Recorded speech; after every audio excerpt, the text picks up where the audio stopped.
gentle, no, but ever kind, a storm of love to cleanse your mind. The void was cold, she burned the core, you're hers forevermore. All hail the love that sanctifies, that breaks you just to make you rise. She wraps your fear inside.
You rub my shame in my face. I know they're small. Oh. Yes. This is both Cassandra and Evie talking. I'm sorry. I was gifted with huge tits. I can't help it. Wait, you are Maribel. Both. Yes. Listen, Rebecca, fucking power to ya. Yep. Yep. Absolutely. I can put aside my jealousy for my happiness for my friend. Thank you. Uh-huh. Appreciate it. 100%. For now. I look down at my own considerable, perhaps B-sized man bust. Right? We're stacked. Unfortunately. Or We are pretty fortunately. stacked. I mean, I guess if you're into it. What were we Hell talking about? Bears again earlier? Ooh. Bears, yes. Oh, behave. Oh goodness. Goodness. Welcome everybody to Maribel's D&D stream. What do you have an official title for this Twitch cast, Mari?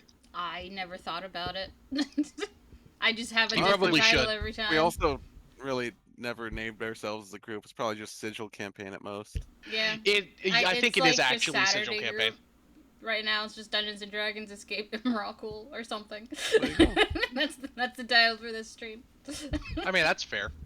The Adventures of the Nameless Gang. Maybe. That's also That's fair. pretty okay. I like that. Should probably come up with a group name, but lazy. Adventures of names. these dumbasses that just won't die. Potentially. That also is on brand. Yeah. Adventures of Maribel and the Liabilities. Holy! That's a I banger! don't know about that No? one. The liabilities, I like that. Right? You're all liabilities. That would Maribel and the Liabilities is a great fucking Great band name. It really She's is. got a band, so I mean. Yeah, It checks. it does check. We can't deny that. Okay. Liabilities. Hey, thanks for the sub, Biv. 4 months in a Yes. row. Good job. Thank Fuck you. yeah. I mean, we have been introduced as Maribel and crew multiple times. Mostly by people who like know Maribel. I don't do that to like devalue your characters. I do that because Maribel is the most famous Yeah, member of your she's group and Literally would be the face. yeah, of the like party. Yeah, It tracks. Maribel's the face of the group. yeah. Yeah. Okay. You're the face of the group. You're the center. That is true. So, the party. Or actually, you know, I'm tired of giving these stupid recaps. Who would like to give a recap from the last session or two? Not me. Alright, fine. I was- Last time in the adventures of these dumbasses, we found Do it. ourselves engaging in defenses of the city of New Capenna. With the different kingpin leaders fighting their own battles, we had to find ways to help them and engage in defense of the city. Many of us devoting our points to some of our favorite, like Rafine and the cat boy, Jolly Cat Boy. Jetmir. And somehow, yes, Jetmir, sexy Jetmir. Somehow the Black Dragon Lady that was ancient, that had the most points of all, somehow nearly died with, I think it was like a 52 or something, barely passing, literally. Yeah, she rolled an 8. Yeah. So we defended the city just barely, and everyone almost fucking died for the most part. And then after that, we found ourselves going down below to where the trains are, hopping on a train. But before we could really get on one, we got attacked by a big, giant cube goo thing, goo of annihilation or some shit, blob. Mechanically speaking, it was a blob of annihilation from the most recent monster manual. Yeah. Lore-wise in the city, it was a sentient glob of crude Phyrexian oil that was mixed with Halo and awakened from the barrier going down. Yeah, that thing on its own killed this world's Tarask and a random Kraken, and gave the party a run for its money. If it wasn't for a gargantuan, what's his face, Savvy? What's your boyfriend's name? Your Urbrask. Robo. If it wasn't for a gargantuan Urbrask that was made massive by Neon, feeding him a thick boy potion, we probably would have dragged that fight out for a while and probably mostly gotten eaten and turned into skeletons within this thing, which would have also disappeared. Yeah, considering it if you made die while goddamn inside of grass. it, you're instantly disintegrated. Yeah, if you are downed while in it, I'm pretty sure you Yes. instantly die. Yeah, That is correct. Yes. So if it wasn't for Urbrask, like, doing so much points of damage in just one turn, and then Becca's character, Maribel, hitting it with the death touch, finishing it, that would have been a way longer fight. But thankfully, it all worked out. And then we found ourselves on the train, arguing about how we might go about potentially saving the individuals that were the kingpins of the city that vanished after Maribel made a wish on the chalice that held the magic of these kingpins kind of together and keeping them tangible. But once that wish was used up and Maribel got rid of a very, very evil book that was potentially the Book of Vile Darkness, it cost her her hand, and it gave her something new in return that is very special to her that we'll get to later on. We'll get to that later on. We're just going to assume that it hasn't been an hour, Maribel, and you have not had time to attune to it. Exactly. Because I still need to stat it out, which I will do after this fight. I mean, I have to restat myself, which is why I have to ask. Oh, well, yeah, yeah. we'll just assume that you don't have the Book of Vile Darkness at the moment, and you have not had time to attune to the new book, and therefore don't have time to benefit from its properties. No, I mean, I need to know what stuff was removed then from my sheet. Oh! Because Probably I both. don't have it. Oh, best did to you go not back write it to- down? Oh. I had some things, but I don't know what changes. Like, like the, you probably go know, the back to base subtraction stats. to stats while I had it and stuff. Yeah, the Book of Vile Detriments and all that jazz. I don't exactly. You So probably go what- back to base stats, I could only imagine. Well, no. She's gotten boosts from some things around there. Don't forget, Jetmir gave you a plus Plus 3 3. to your charisma, Charisma. which you still have. I think I Um, took that off. Because you oh, said it okay. only That's lasted a fine. minute or something. Yeah, that's right. I thought it was an yeah, hour, but and it is now only you are maybe- incredibly hungry for booze. Yeah, you are. You do have a thirst for liquor. That is very true. Liquor thirst. Book Although of Vile there- Darkness. there Let's is go no back. liquor. Not worried about that. Yeah. Coming Team for to ya. immediately ends. Adjusted ability scores. One ability score of your choice is increased by 2 to a maximum of 24. Another ability score increases by 2 to a maximum of 3. The book can adjust. Okay, so you upped 1 by 2 and then another 1 by 2. So that was what you almost certainly increased your charisma and maybe your wisdom, I think is what you did. Potentially? I know you upped your charisma, so like you told me that. Yeah. So your I just don't know about your the second one, is the thing. Your charisma Because was I know insanely one high. part is that it increased it by X, and then another part is you increased it by X because you read it. So I know that part because I read it is still the same. I just don't know about the rest of the parts. if you read it and it naturally increased your XYZ because you read it, you haven't lost that knowledge. So I would say that that's still there. Okay. I would say That is that still that there. study of the book remains. But the books increase to your stats, the +4 that you got to your stats distributed as 2 and 2, those are gone because you're no longer attuned magically to the book. Blam. yeah. Okay. And But I then believe you got like a +2 or a +1 to your int or something like that, and that stays because you read the goddamn Book of Vile Darkness and held on to your fucking sanity. Like that is an achievement. That is a feat of strength Okay. that sticks with you, right? Yeah, well, the reading it is what increased the... Like, I mostly just chose charisma, and my Yeah. int, I think, might have... Yeah, I don't have...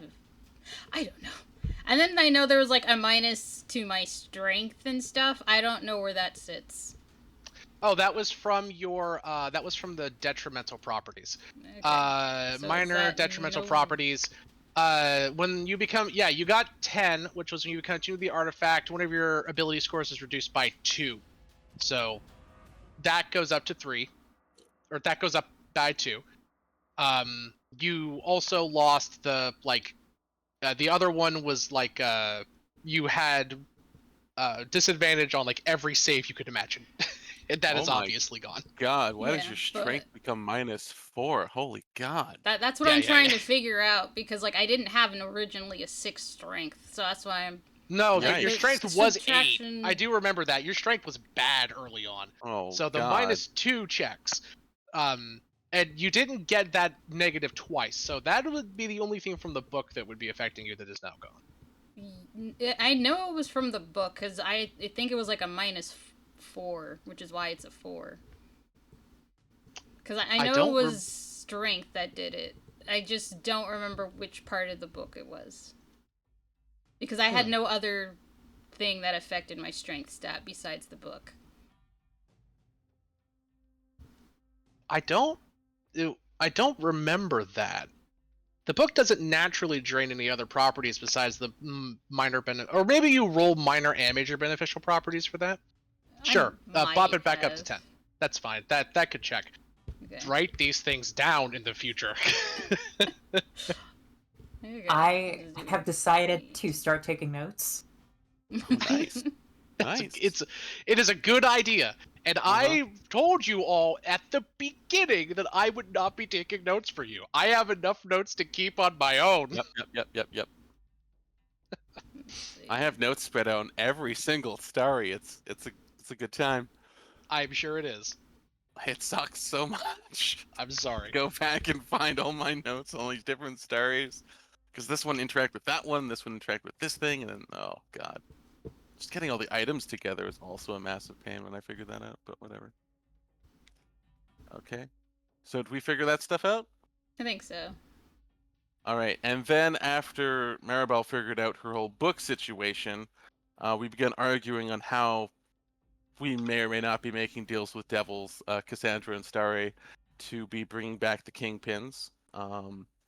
And Yeah, but that's during that after the fight. conversation, Angelo knocked out Starry and took a sacrifice to sacrifice himself to bring back all of the kingpins and redeem himself, potentially in everybody's eyes. But didn't actually fully die because he was wearing a ring of mind shielding, if I'm not mistaken, and Well, he therefore died. he got sucked into his soul got sucked into the ring of mind shielding, and that was Yes. on Maribel's finger, as well as a crown that is on her head that holds another demon. So she's got a Yes. demon on her head with a crown, and then she's got a vampire on her finger in a ring. I wonder who else she's gonna start collecting, considering she's missing a hand from Vecna now. And that's pretty much it, besides a bunch of Eldrazi boarding the ship and a bunch of tentacles from a unspeakable creature that has been released potentially, or somewhat released by Cassandra's actions, now affecting us in the present. I think that's where we left off. I did nothing wrong. Of course not. Cassandra doesn't actually say this. No. But here we find ourselves in the middle of things about to go bad. The party realizing the Eldrazi are attacking, the tentacles are about to go down. Finishing up a conversation with the kingpins that are here, recovering. And everybody beginning to take initiative out of what is happening. Indeed. You guys find yourselves now on the train. A whirl of strange ethereal energy lashing out from alien force on a nearby plane. A plane whose portals to its internals are masked by fire and shadow, and general gothic horror slams into the mana barrier that surrounds the train that you're on. Strange alien creatures begin to slough out of the barrier on top of the train. Their tentacles and claws and gaping maws begin to rip and tear at the top of the cars, and the contents therein, and the metal and the wood and the very mana that is constructed this structure that you're in begins to drain away, leaving ashes and this strange lattice-like material in its wake. You hear the screams of people from cars ahead of you. Zio Tora says some very crude language in Draconic, And Rafine looks at you in concern, stating, "We may have been revived to our younger selves, but we are still weak from the combat that we just left. How much strength do you have?" Starry? Starry? Wake up, I have wonderful news.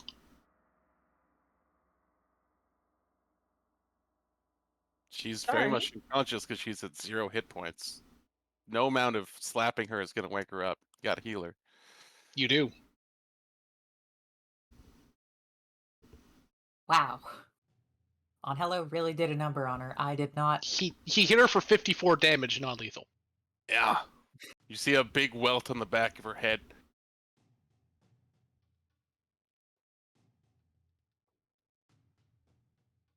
Alright, Cassandra rifles around in her bag and uses the potion of greater healing.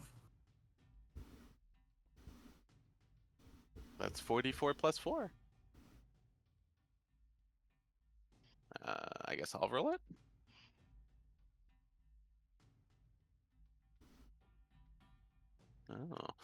Oh. What happened? Wow, that one was a real ripoff. Huh? Great news, you're alive! Did I die? Why would I have died? What happened? You were about to sacrifice yourself to activate the mirror. I was? Yes. Oh. Do you have any more healing items on you? We're being attacked. Again? Again. Again. How, so I got knocked out? Yes,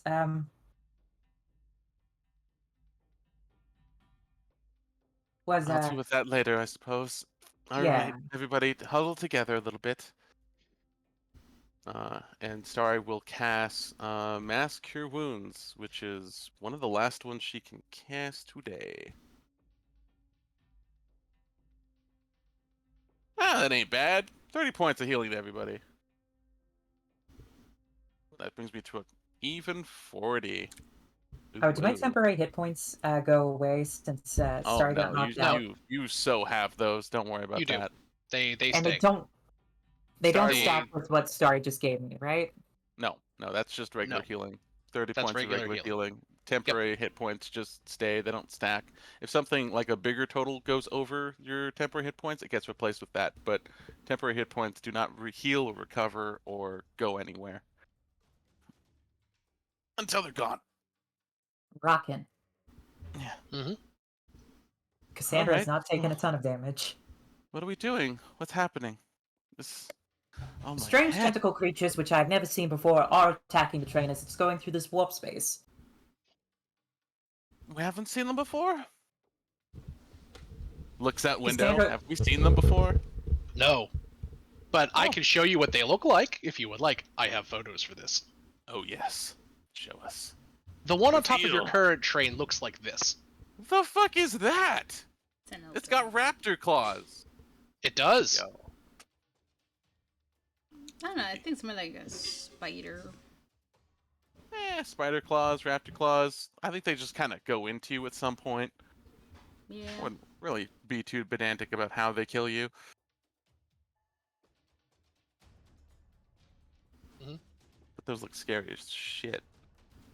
Yeah. That's the same reason I don't wear sandals. What? My That's goodness, very Cassandra, funny. it's a talent. Click, click, click, click, click, click. Oh. Oh, All right, I've never seen anything like that in my life. That's funny. What do we do? Plan? I suppose we beat the snot out of it, as normal. Right. Plan. Okay. All right. Let's hop to it then. Oh. Do they look familiar to me, or like... They Is there look they look just like tinier versions of that horrible thing that you saw on the moon of Innistrad. Ah, I They believe look these things are from. They look exactly. Well, they look like baby versions of that. I believe these things are from Innistrad. Why is I don't know things what from that is. Innistrad here? I don't know.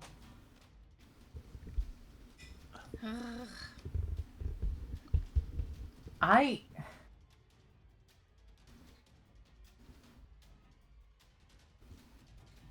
I mean, Hmm? I suppose releasing a powerful dragon from the control of one of those things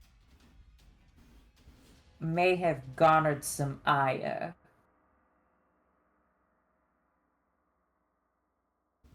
I thought it was a vampire What? demon dragon. This thing. What? What What happened? does a vampire demon dragon have to do with this thing? The thing that was transforming it and stealing from its very life force was very you similar. talking about that place with all the red light that made us sick or something? Moon place with a dragon, it's a fairy. But it was Yes. a Turned evil? vampire. Are you saying these things are vampires? Or demons? Well, they look like it.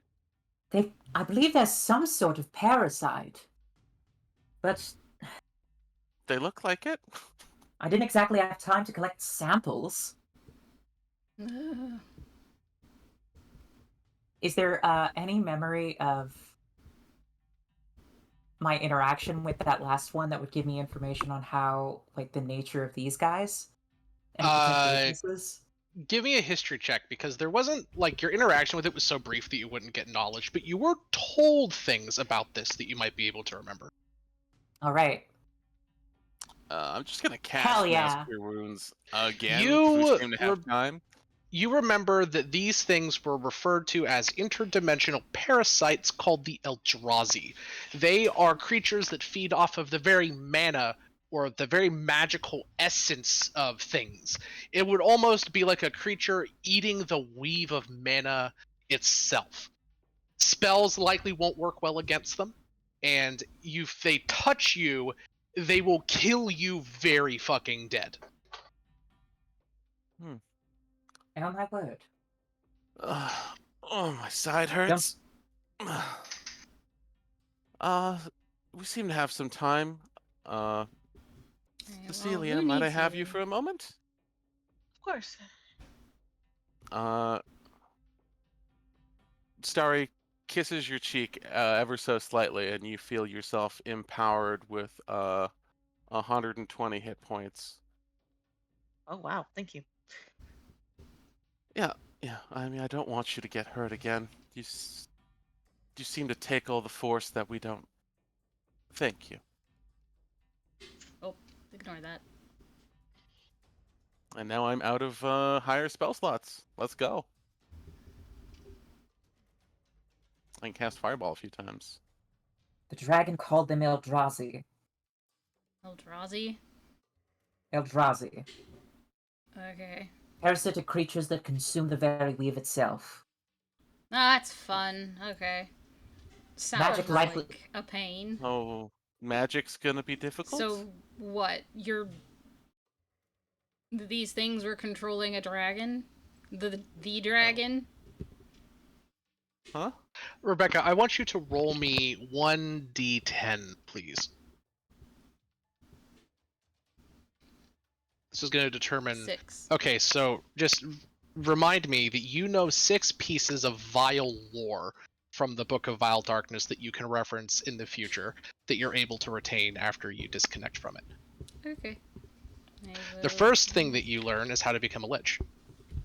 Oh. Oh. 6. Retain. Oh my. How to become a lich. 2, how to revive someone whose soul is gone. Interesting. 3, the secrets of Anthraxis.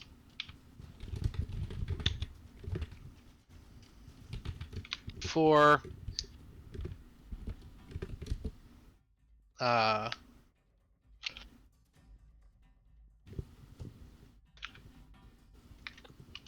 What's hidden within the Tower of Curses? By the way, none of these are random. Oh, okay. These are not random. Got it. Okay. 5. The location of Vecna's Citadel. Oh god. 6. The weaknesses of Kost the Betrayer. There you go. Thank you. Those are the bits of knowledge from the Book of Vile Darkness that you can reference. Okay. Those are the things that you remember. Oh, and roll me 1d6. 6. I will send you 6 long-forgotten, innately evil spells that you will learn and be able to add to your spell list. Yay, maximum spells. Nice. Yeah. Since we kind of had the time of about 3-ish rounds, could I Sure. have given Bardic Inspiration to Cecilia, Cassandra, and Maribel? What did you It's a want to? bonus action on 3 different turns. Sure. Yeah. What are we getting? Cassandra, Maribel, and Cecilia all have a D10 they can throw to any roll ever. Ah, Bardic Inspiration. Got it. Thank you. We're going Bardic to need Inspiration. Neon's help most of all. She's flying a ship or something? She's driving She's the not train here. to keep the cat from crashing. No. She's back at the Maybe. cafe! No. No. No, she's just keeping The the cat from interdimensional crashing. cafe. That's all. Well, the Cat Crash Cafe. Let's go. The cat cat. I like that. That is cute. All right. Well, let's do this then. Starry pulls out a violin and begins playing the Gale. Okay.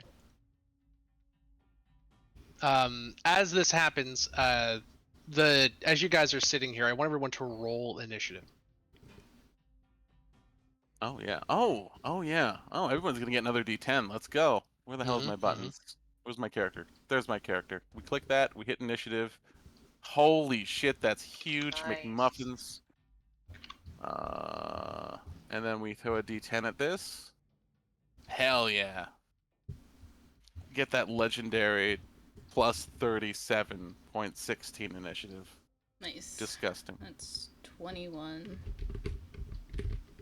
for me.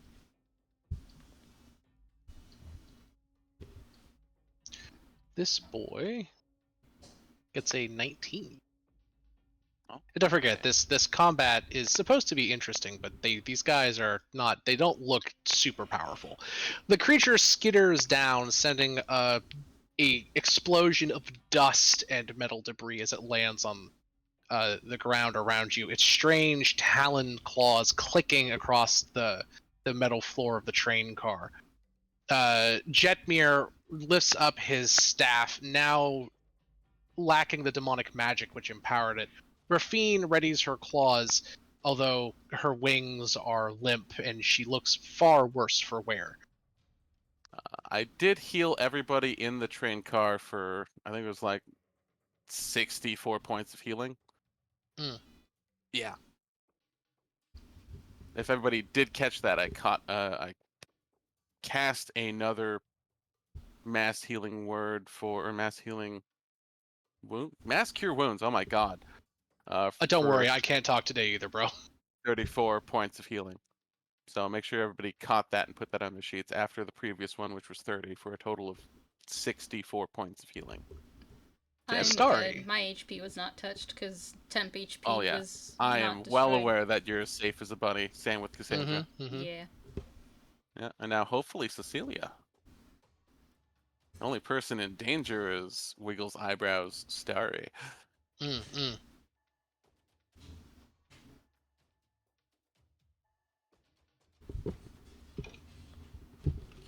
Has pulled out a violin and started playing the Gale from Last Mohicans, or played within Last Mohicans, which is dope ass music.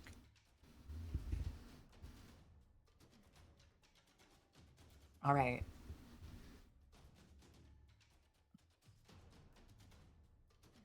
Oh, my mouse just lost power.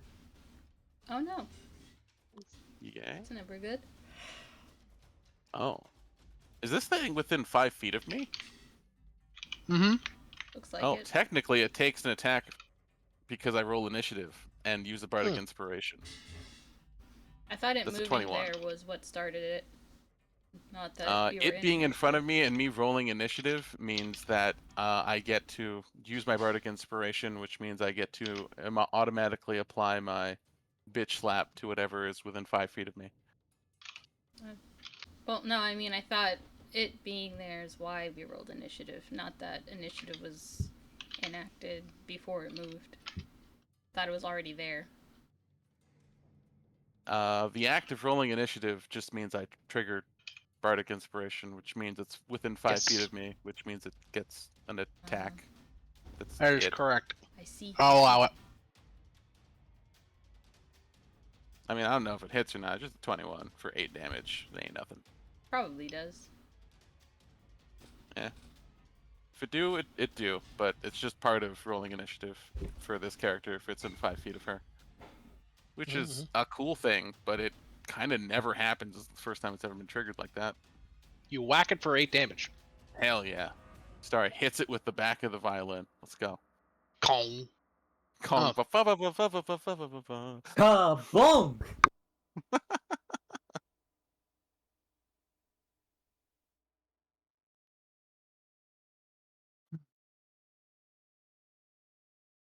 Let's get this over with.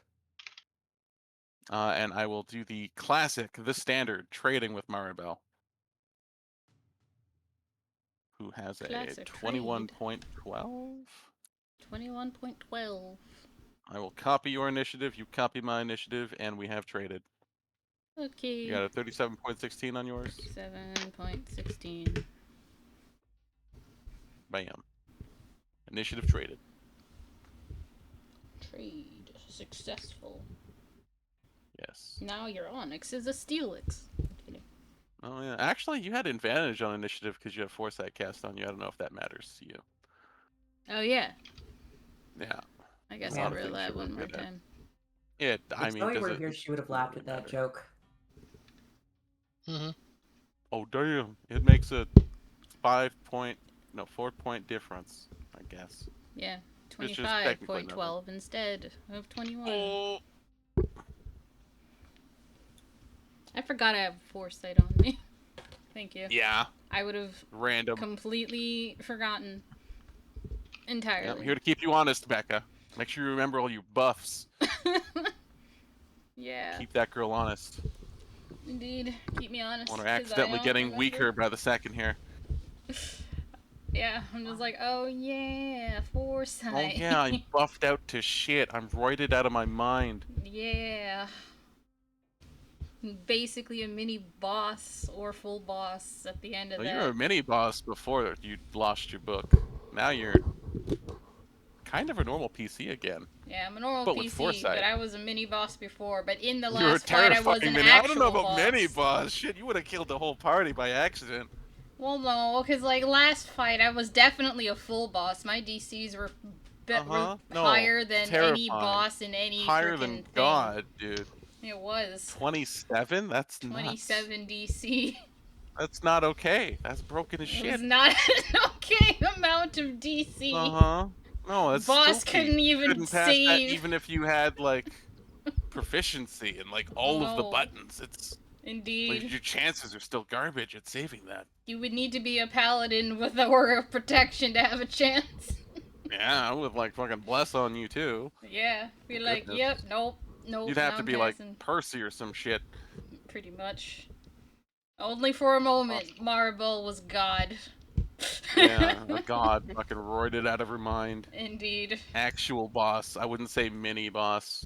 True. Mini boss would be too demeaning. True. That's why I said she was like an actual boss last fight. Legit, yeah. I was like, yes, actual Yeah, boss because you're like here. rolling that thing's saves, like just destroying them periodically. I it's think it just didn't like have any saves save. left after that. It was gonna probably be turned into a roach or some shit after that. Yeah, it was gonna. Well, I was just gonna banish it. Yeah, I mean, still. Yeah, Gone for a minute, and we gotta get the train rolling again. pretty much. Banish it again. Got another minute. It's like get banished. Get banished, nerd. Banished. Ooh. Oh, man.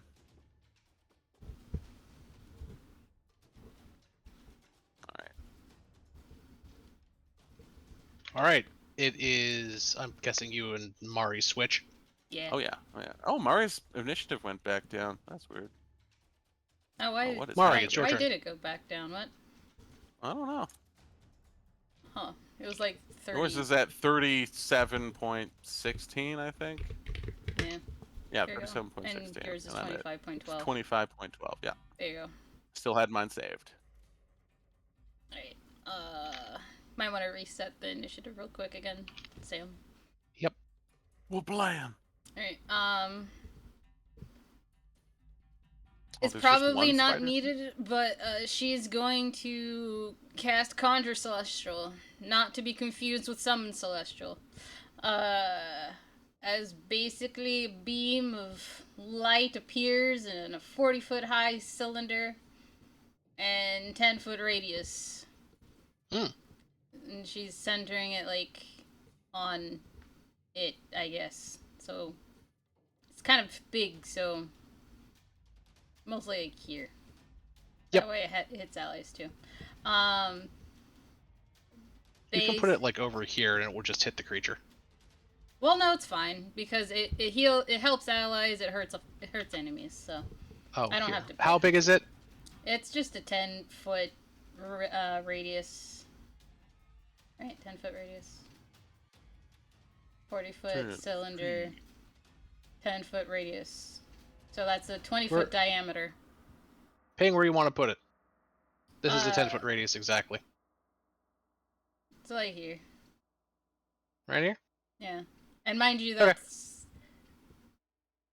Yeah, there you go. That's a 10-foot radius. Thank you. And then, so, allies are in the healing light, so if you've got any HP you need to freaking heal from, you can roll 4d12, and then you can add my spellcasting modifier, which And this is... guy takes a Nice. save or how much damage? Uh, Dexterity save. yeah, he needs to make a dex save. He fails. He takes how much damage? He will be taking... 60-12. Yeah, Jeez. 60-12 radiant damage. Oh, I've got the stats for the book, by the way. 6d12. Cool. He'll be taking 32 radiant damage. Hmm.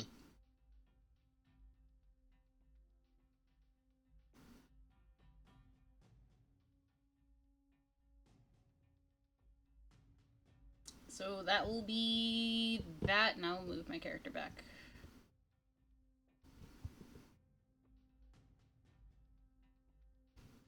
I ask you forgive any spelling errors.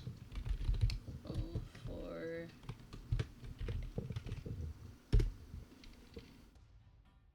Anyone in the light heals for 30. Dope. Oh, that's full HP, Starry. Wow. Here, Rebecca, I'm sending you the stats for the book, Thank which I will you. read aloud. Oh, god damn it.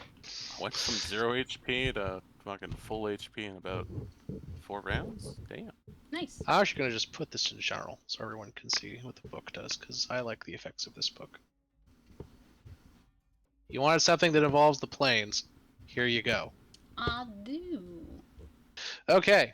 Whenever a creature that isn't from the outer planes or sigil attunes to the Codex Crystallis, that creature makes a DC 17 Charisma saving throw. On a failed save, the creature is magically teleported to a random plane. Nice. The creature attuned to the book must spend 80 hours reading it and studying it to digest its contents. The Codex remains with you only as long as you strive to understand the complexities of the multiverse. If you fail to travel to another plane within 30 days, the book magically teleports away, your attunement to it ends, and you lose all benefits granted by it. Adjusted ability scores. One ability score of your choice is increased by 2, up to a maximum of 24. Sense of the outer planes. While holding the book, While the book is on your person, you can innately detect all planar portals within 1 mile. While within 30 feet of a portal, you can use an action to analyze the portal, instantly learning its keys, runes, and where it travels to. Random properties, rules, and where it travels to. You get 2 minor beneficial properties, 1 major beneficial property, 1 minor detrimental, and 1 major detrimental. Spells. While holding the book, you can cast the following spells from it: DC 18, Conjunction of Chaos, Conjunction of Order, Conjunction of the Nexus, Air Bubble, and Plane Shift. Once you use the book to cast a spell, you can cast that spell again until the next dawn. Cosmic Lore. You can reference the Codex whenever you make an intelligence check to recall information about some aspect of planar knowledge. When you do so, you have advantage on that check. At the DM's discretion, the book might reveal secrets about the plane, such as the location of hidden treasures, realms of divine or powerful beings within the plane, or long-lost spells innate to the plane. Portal Control. While the book is on your person, you can take a magic action to recite the words from its pages. Each time you do so, you may attempt to force a portal to open, close, or redirect to another plane. Doing so causes you to take 2d6 psychic damage, which cannot be reduced. Ooh. Destroying the book. The codex must be struck by a tuning fork aligned to the frequency of each plane. So basically, 1 tuning fork per plane. It must then be taken to the base of the Great Tower in the Outlands. Once there, it must be brought to the tower's center, into the hollow chamber at its core. There, its frequency will attune to the tower, and the book will shatter. Its pieces will then be scattered into each plane. Each piece must be found, brought to the elemental nexus, and cast within, destroying it. Once all pieces are destroyed this way, the book is destroyed forever, until its original creator repens it. Damn, that's cool. It's Sick the book. reverse Dragon Ball thing. It is. You gotta blow up the book by harmonically attuning it to every plane, taking it to the center of all creation. It explodes, the pieces teleport away, you have to track them down, and then take them to the center of creation and chuck them into the void. Wow. I like that. Lengthy. That's like a Fucking whole lengthy. campaign if someone wanted to destroy that book. It is. Well, read destroying other major artifact items. They're all fucking ridiculous. Damn. It's true. It is. Oh, Like, to goodness. destroy the Book of Out Darkness, you have to sacrifice like 100 angels and then yourself or some shit like that. It's ridiculous. Yeah. Even then, apparently. Congrats on another artifact, by the way. Holy shiz. Mm-hmm. She wished for it. I did wish for it. Yeah, fair enough. Fair enough. It did replace. And the Book of thing. Vile Darkness is an artifact, so replace one artifact with another artifact. So You did. it's pretty. And you lost your hand for it. And I did lose my hand for it.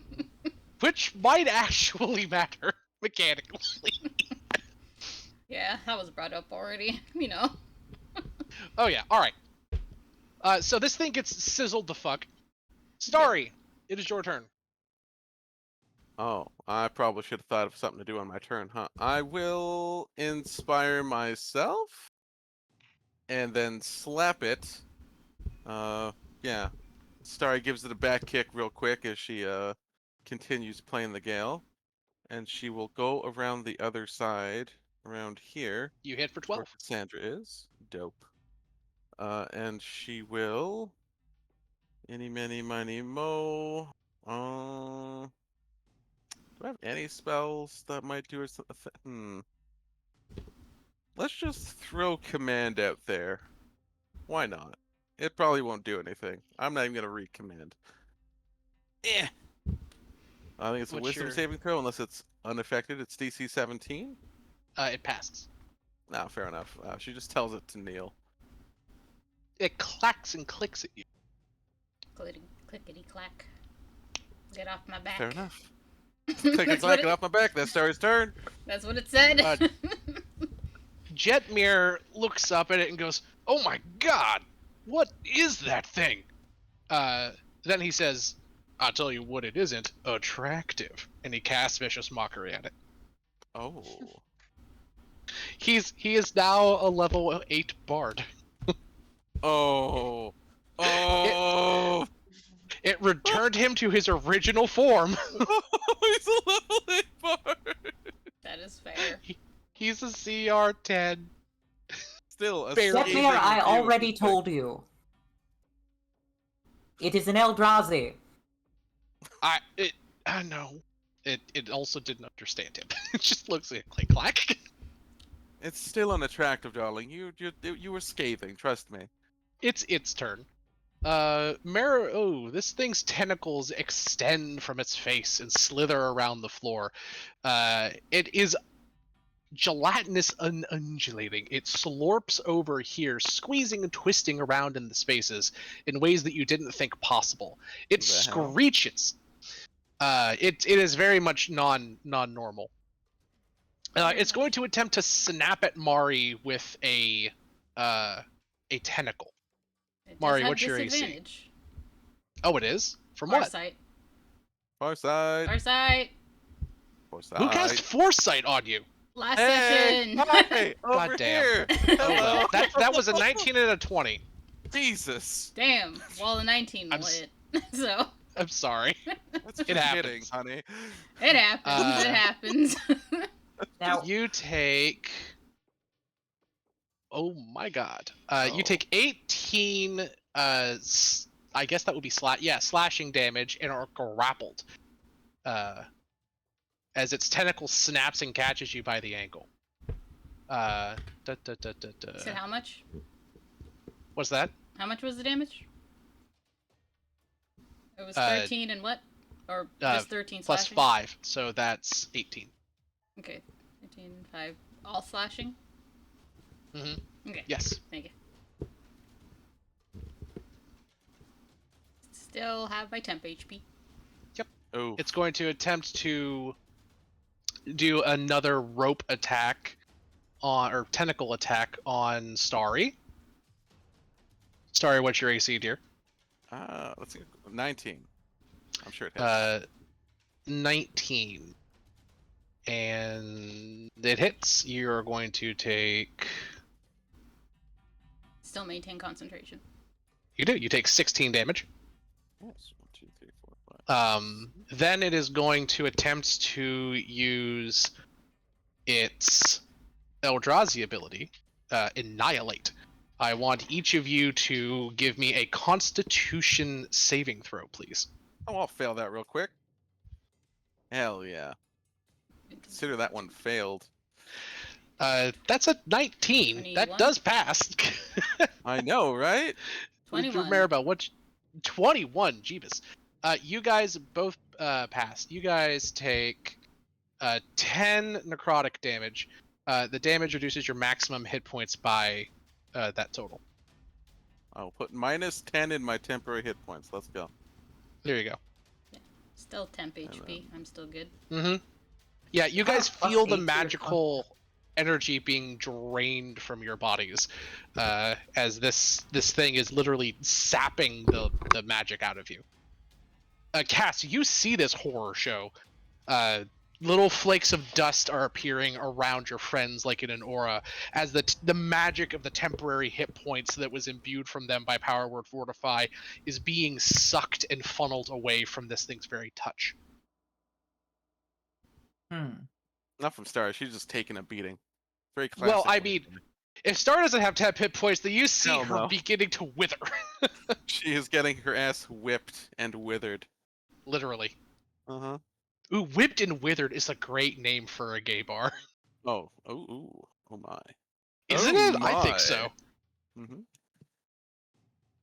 Kinky.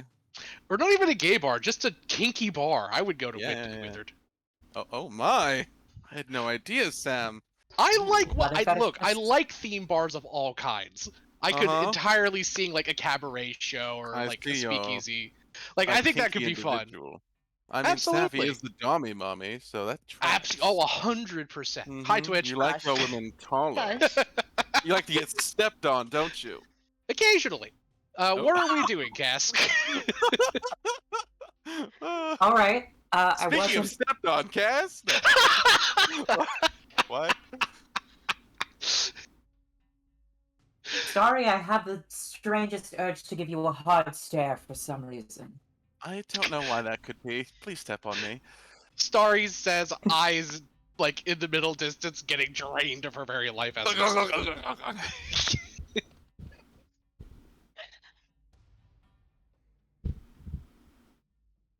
I wasn't here for most of Marbel's turn. Yee. Did she spend a sorcery point to because I thought these things were immune to magic damage. They're not immune to magic damage, but they are resistant to it. That's what the that's why it's rolling with advantage for all checks involving spells and magical abilities. All right. They There's a difference they are between spell resistant to resistance magical and spell abilities. immunities. They're like They they're they have magic resistance, and they have this is a little bit of helping you guys on my side. They have spell reflection, so if they pass a save by 5 or more, it bounces the spell to someone else. Oh my. Mm-hmm. Because in lore, Eldrazi often have like bigger Eldrazi are outright immune to spell damage. These guys are like not big Eldrazi.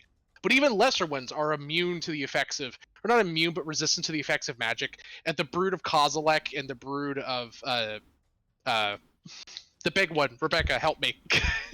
Emrakul? Emrakul, yes. They can warp magic around and do funky shit when mana is shot at them. Which is what this is. They're not outright immune to it, but they can like counter it occasionally, which is reflected in their spell reflection. So if they like dodge your ability, or if they pass it by a lot, they can just fling your shit back at you. Oh shit! This thing ended its turn within 10 feet of me. Can I slap it real quick with the thing? You may. I You will. may also choose to attack the tentacle or the creature itself. Oh. Oh. Mhm. Tentacle, I guess. I cast Bitch Slap, and I crit with Bitch Slap. Let's go. You do. You And, crit and attack the tentacle. I will inspire our cat boy with an extra D10 on one of his rolls. And Fair enough. I will allow Cass to move 15 feet in a direction if she so chooses. Oh yeah, by is the this way, you bring from your a loop? hand down in a forward chop and slash that tentacle in two. A strange gray slimy substance sprays everywhere, and the tentacle flops to the ground. As it flops on the ground like a fish, it quickly synapses unnaturally and turns to a strange crystalline gray structure. Imagine a semi-opaque clay-like texture. Interesting. Well, Can I that's make an odd. Arcana check to figure out why that happened? Go ahead. Yeah. Hear Starry just say, Judo Chop! And I guess comes off. K-haw! Cut. Yeah, alien biology, Cass. These things are made out of a strange, otherworldly type of mana energy. It's almost as if their biology is opaque, almost like their true form is a type of energy given form. And when they, and their intent and their want to consume is what gives them a physical form that is perfect for doing that. So when a part of the creature was severed from the whole, it like returns to a more natural pseudo-organic state, which is this weird alien crystalline structure.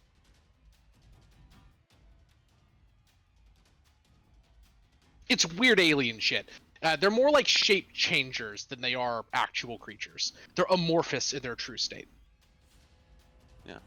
By the way, Cassandra, you can move 15 feet without provoking attack of opportunity with the Bardic Inspiration thing that I used. Mm-hmm. All right. Cassandra's gonna flip and skedaddle on out of there. Yeah, whatever the hell half your move speed is. I'm assuming it's 30.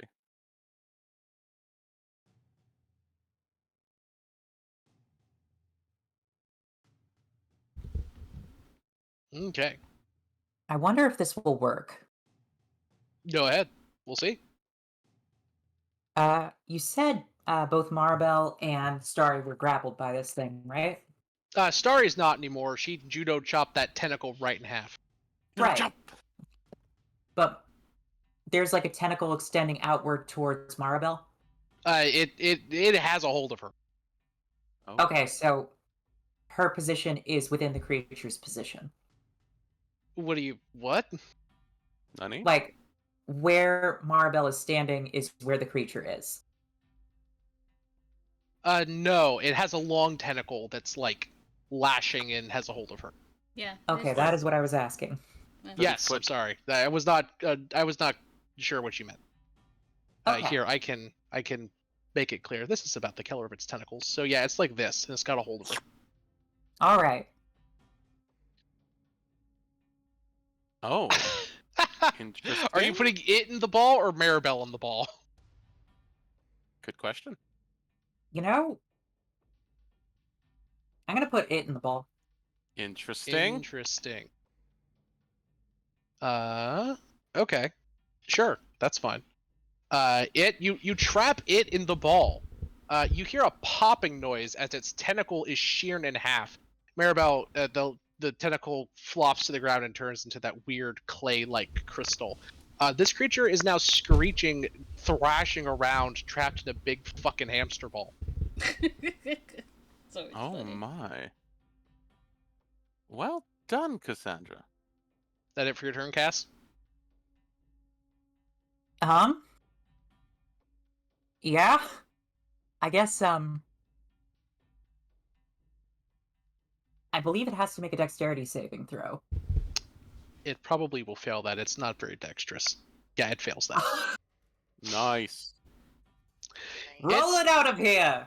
That's literally what Rafine's gonna do. She kind of walks over, kind of like opens the door. Maybe 10 feet past the edge of the door is the energy barrier going into the blind eternities, and she just kind of says, "Bye." It just kind of kicks it out. It flies out, goes past the barrier, hits the raw, unchecked arcane energy of the blind eternities, and just it screeches and then turns to fucking ash. Just gone. Well Very done, nice. Rafine. She says, "Well done, Cassandra. Well, I both of you, foresaw really. such a victory." Oh, God. Can you still foresee that much, even with your that far back in your own abilities? Well, She she looks at was you- walking right up to it to push the ball. She looked at you and says, "You're astute, Starry. My precognitive abilities and foresight are greatly reduced. I foresaw this victory from intuition. I saw what you will do back in the city. There was no way that thing stood a chance." Oh, Rafine, you're too kind. Simply logical. And she kind of sits down. You guys hear the train car rocking, and you hear the sound of glittering chitinous feet across the top of the car. It looks like these things are outside and attacking people in the other train cars. You hear the yell of a very familiar raccoon voice coming from the car directly to the north. Uh-oh. Uh-oh. Rafine kind of steps out of the way. We're going to pause the initiative order on Cecilia. And I assume you're all going to move to the car directly north of you. Yeah, I'm gonna Absolutely. grab the tentacle crystallized bit and put that in my pocket as we run out. Fair. Yep. This is a passenger car. Most of the passengers have already fled to other cars. In fact, it's probably passengers fleeing into your car as what happens in the northern car happens. The raccoon gang, at least 3 members of them, are kind of standing around in different portions of the car, taking swats with their oversized wrenches and mallets at a series of tentacles kind of breaking through all of the windows, attacking them, trying to grab them and rip them out of the car. Party, what would you like to do? I would like to rage and run up You- and also wax. Yeah, I place kinda will. yourself anywhere on the forward half of the car. So anywhere from like this line backwards, Cecilia, you can put yourself on the car. Is this all of us or just? Yeah, so well, far? on your following turns, we're assuming everyone's moving up. On your following turns, you can do the same. All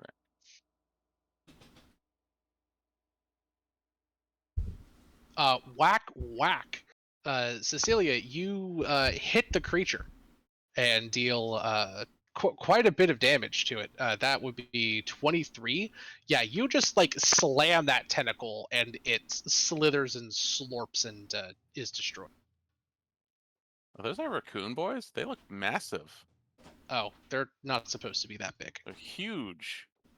Tentacle We've been boys. hitting the gym, boss. We've been enlarged and hitting the gym. Oh no. There. The notebook I'm writing notes in has all the like T-shirt jokes from the Christmas special. Nice. Fuck yeah. All right, there you go. Okay. Maribel, you may also move your character forward to anywhere on the first portion of the following car, or further back if you want. Oh, by the way, if you're wondering, these cars are not like directly connected. There is a space between them that is a little like a walkway thing that kind of goes like this and connects like that. I'm assuming I'm still moving like initiative speed. More Yes. Well, no. I'm basically letting you guys teleport upward. We pause initiative as you guys move to the next car. Or less. Okay. Oh, okay. So you guys can just move yourself anywhere. Yeah, just like that. I would like to move my light with me. Oh, sure. That's fine. Here, I will give you control over the little dot. Thank you. Controlled by Goddess. There you go. You can move it now. There you Thank go. you. Oh yeah, by the way, these are bathrooms on each side here. Ooh. You guys need to take a dump. Yep. Critical for my next character. I mean, it can be. I know Very, this very is not quick. an opportune time, but nature calls. I'm so stressed right now. My uncle taught Yo. me how to take a shit. Relieve my Get a stress. point of inspiration. Hell For yeah. callback. Cass slams the door, comes back out. Rafine turns to her and says, "Were you frying chicken in there? You piss loud as fuck. That's pretty cool." Sizzle. Pissing all by yourself, beautiful. Yeah, fucking. Oh I my- love Bingus McDingus. Anyway, Maribel, what the fuck do you do on your turn? Get me out of this. What the hell is this? I don't know. Oh man, I'm putting the rug in general chat. I'm assuming the tentacles are just like, you know, just through the windows. Is that right? Yes, the tentacles are breaking in through the windows. Okay. So she's gonna move the light here. She'll just follow it there. We'll just say that light fries a tentacle. The tentacle cannot pass the save, and it only has 20 health. I don't Oh, think it can fair not enough. get killed by that. Yeah, probably. Probably not. So, that's it. Sizzle, sizzle. Yeah. Okay. Shishing. That's all you're doing And, for your turn? Yep, and if anyone needs healing that is in the light, they get healed. This time it ain't mine. Starry, hell yeah. you may also teleport to the front half of the car. What would you like to do? I've done so. Can I get hit with that sweet, sweet Maribel healing? Yes, may. Yes, you can. Slap me with it. Please, Alright. mommy. Dummy sister. This is terrible. What? I know. No, I would never. We've been very bad this session. Uh-huh. Indeed. Sister Belle, 4d12. please. Stop that. D12. It hurts. Oh, You hit get healed for Buttons. 23. hell yeah, 23. Oh yeah, 3. Yeah, and then that puts me to 81 hit points. Alabama after hours. Nope. Yes, yes. Get a point of inspiration, Bobadonus. I'll do that. I know, right? Biv deserves all the inspiration. Dear goodness. And that's me. Oh.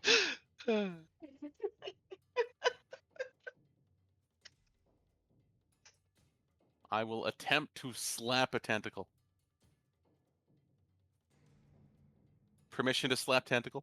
Permission to slap away. Slap chop away. Slapping away. We're slap chopping in here in this house. You That's hit a for 9. You womp the tentacle. BAP. And is it still live? It I is. assume it is. Bonus action, I will inspire myself to slap it, I guess, and I will throw a d10 at this, because, Go ahead. I mean, I guess I got it, don't I? You 18 do hit? hit? Yeah, Hell that yeah. will. It has 1 health left technically, but we'll just say that this was a weaker tentacle and you kill it because I don't feel Yay! like being pedantic.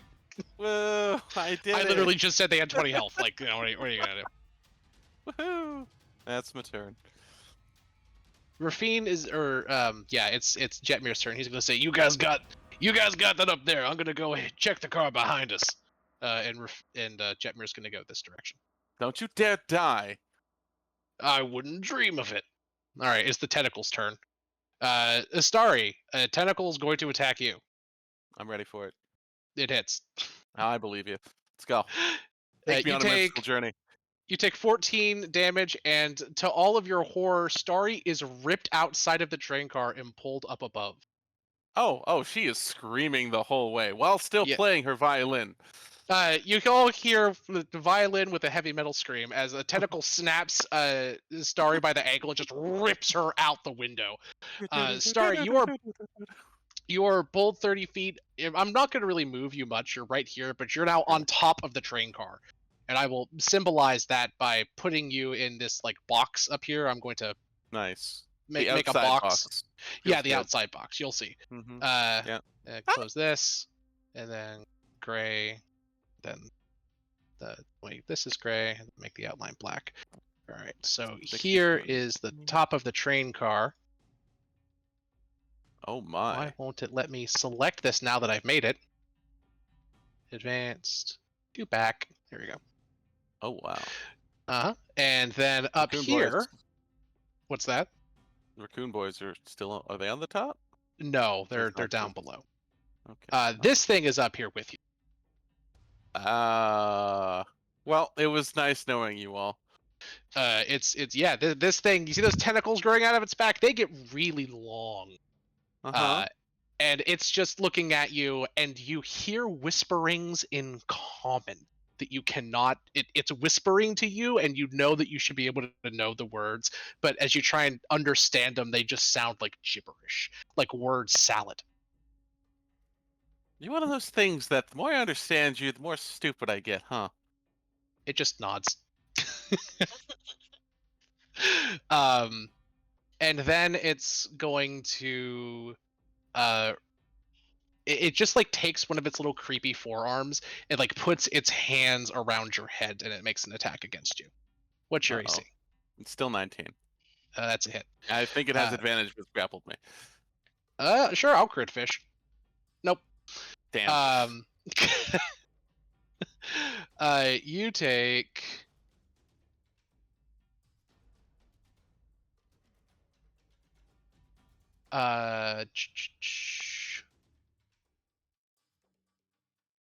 you take 13 necrotic damage, which reduces your hit point maximum. Another 13? And oh god. Yep. And Star's having a bad day. Have the frightened condition. Okay. Yep. I think I have advantage all. against potentially any sort of save. Like I don't know. There is no save, I guess. Yeah, it's an effect on hit. Okay. Yeah. It has 4 conditions that it can affect you with, and I roll randomly to determine which one it affects you with. It lasts until the end of your next turn. And it just is draining your essence into its fingies. Cass, you at the front of the car, you look forward and you just see Starry get like ripped out into the window, and you hear her screaming in terror on the train car above you. Can I stick my head out the window? You can. You see that horrible fucking thing that's like 10 feet tall, and its head is scraping against the top of the barrier. Up there holding Starry up to its like pallid, masked face, just draining her essence with its many arms. Cassandra pulls out a jar, unscrews it. It's absolutely foul smelling, and pulls out that goopy glove. You got that goopy glove. All right. Wait, Bigby. I really need to know more about the spells I cast. Good lord. It be that way. And a favorite of Scanlan. Mm-hmm. All right. Well, I don't want to do it to cause damage, so I'll just cast it at the 5th level. Sure. What are you doing? I want to see if I can rip Starry out of this thing's grasp. Sure, you will have to make a strength contest with it using the hand strength. I believe the hand has a ridiculous ass strength value. Like 27 or 25. Yeah, 27, something like that. 26. 26. Oh, it's right in between. Yeah, good enough. Yeah. Give me a athletics contest. It's a straight athletics check using the hand strength against this thing. Oh, you also technically have a D10 to this. I am 100% sure that you pass. because this Oof. thing got like a 5. Lol. All right. Yeah, Yeah, I don't you think pass. you can fail. Hold up. I don't think you can, mathematically. Yeah, you rip this thing. You rip Starry out of the hands of this thing. Thank you, Hand. Cassandra? You Hand see Sandra. Cassandra with a single white glove on, with a soundbite sting of Michael Jackson's voice. Ow! And if she can, Mhm. like, she's probably going to use. Well, I think that's all I can do with the hand for this turn. But I want to pull Starry back into the car. Sure, no problem. You can pull Starry back into the car. I'll let you do that, like as a bonus action or something. Yep.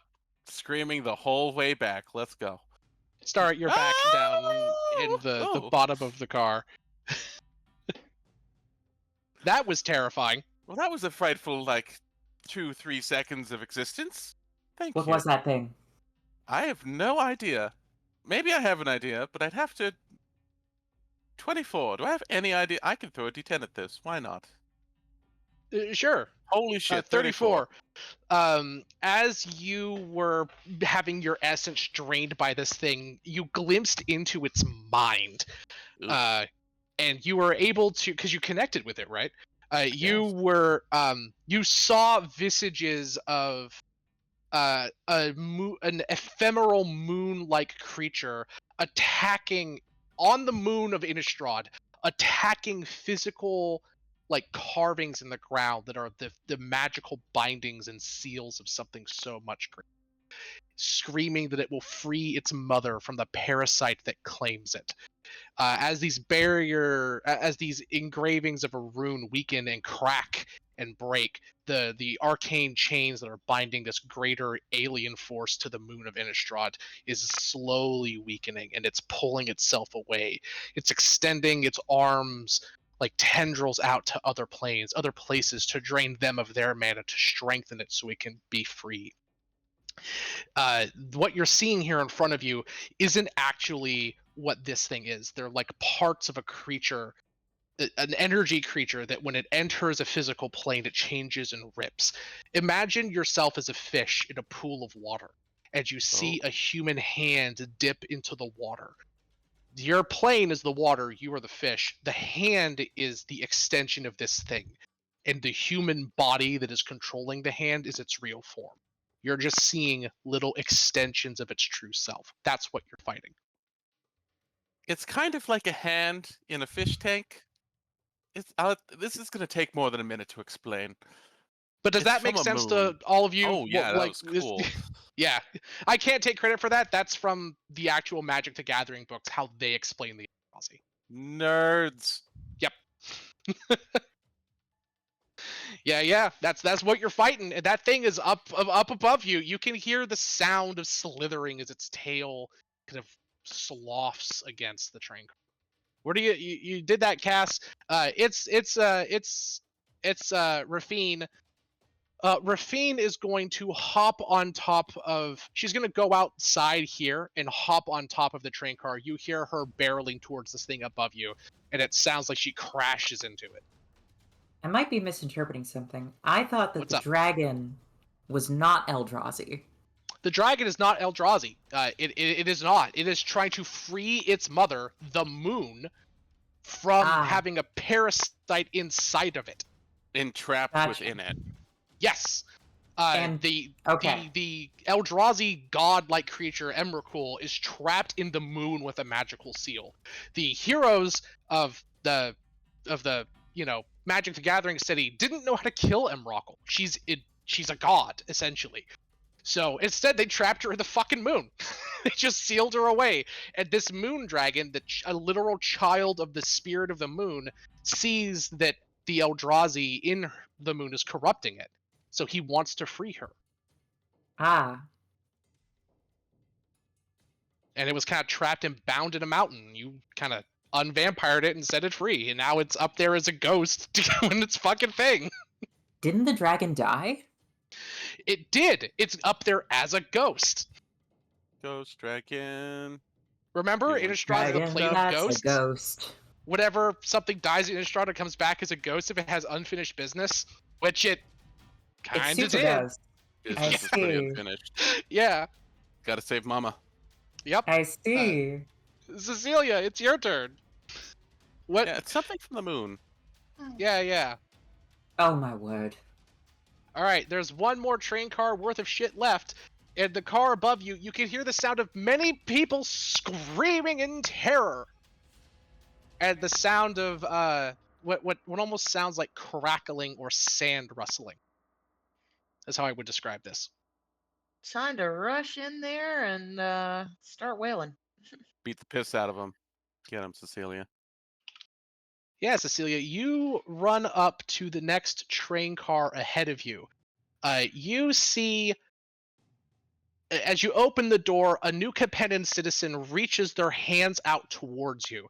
There are tentacles wrapped around their face and chest. They scream in agony as they explode into dust, which kind of like windswept ashes comes into the train car that you're currently in. Oh, Begin jeez. coughing them out. Dozens of these Love things those little are things. crawling along the inside of the train car. What They're about don't you love, Becca? What'd you say, Oh, Rebecca? freaking everything Eldrazi. That's all I have to say. Wait, are you Terrifying telling me creature. you love this situation? You love the visual I just gave you? Yes. She loves the murder of the innocent. Go Fucking on. metal as hell.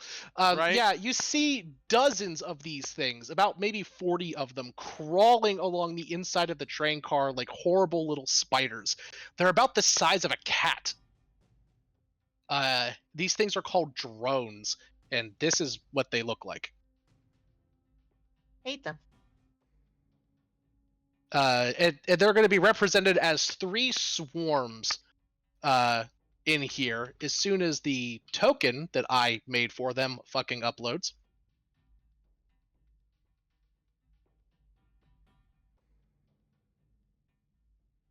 Here, let me position yourself anywhere you want in the following train cars, Cecilia. And I'm going to just, while this fucking image uploads, I'm going to just chuck some tokens of people in here as they're being attacked by these fucking things. No random people. It's not that big. Oh god, there's a lot of train cars here, isn't there? There are, but we're not going to go through all of them. This is just how big the map is, train car wise. Jeez. And like this agent just represents like 5 people. Okay, Cecilia. These are the drone swarm that you just saw attack these people. What do you do? Summon Also, your I think those are anger. way bigger than cats. Just saying. I'm kidding. Really?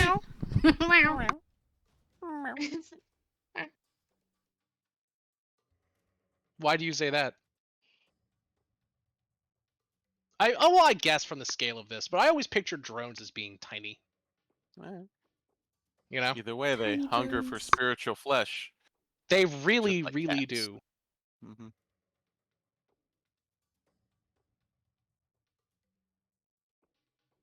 Yeah, the one closest to me. Womp womp womp. BAP? This one? Yep. Okay. Apply BAP. Okay. You womp it twice.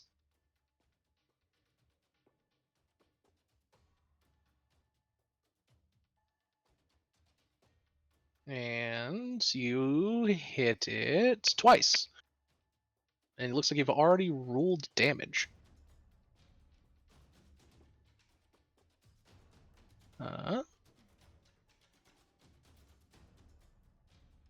Yeah, you womp it for 16, 17, 22. You deal quite a bit of damage to it.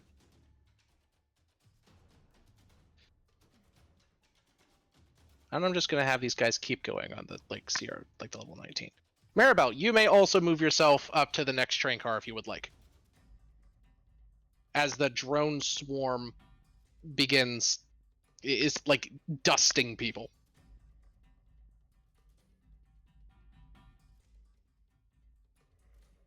What would you like to do?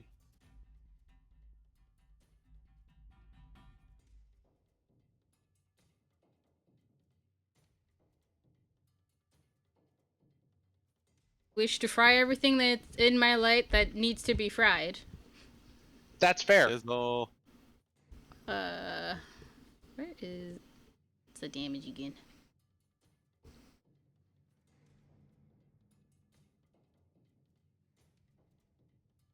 There it is. So that is 60-12.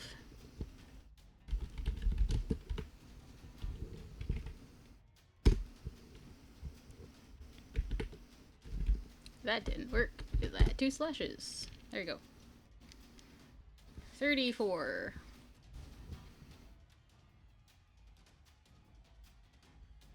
Damn. Very good. And let's see.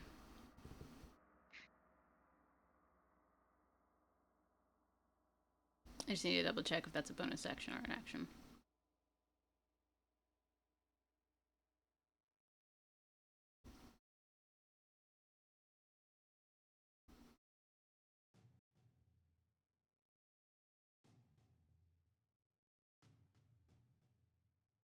You can move to your turn. You can also move this other up to 30 feet.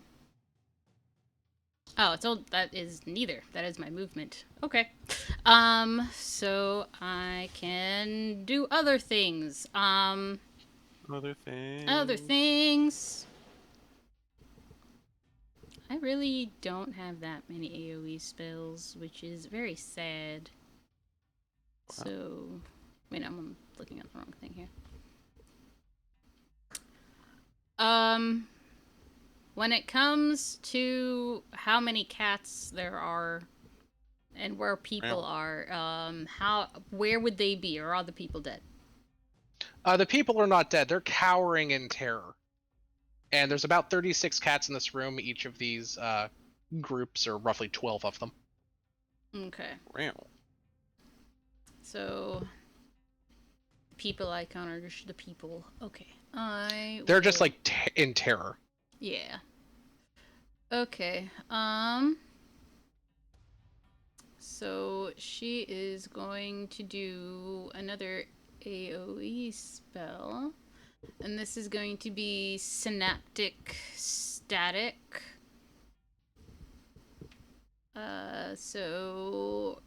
She's just gonna point into this very unfortunate territory over here. Like, yeah, it's gonna hit all of them because it's 20 feet.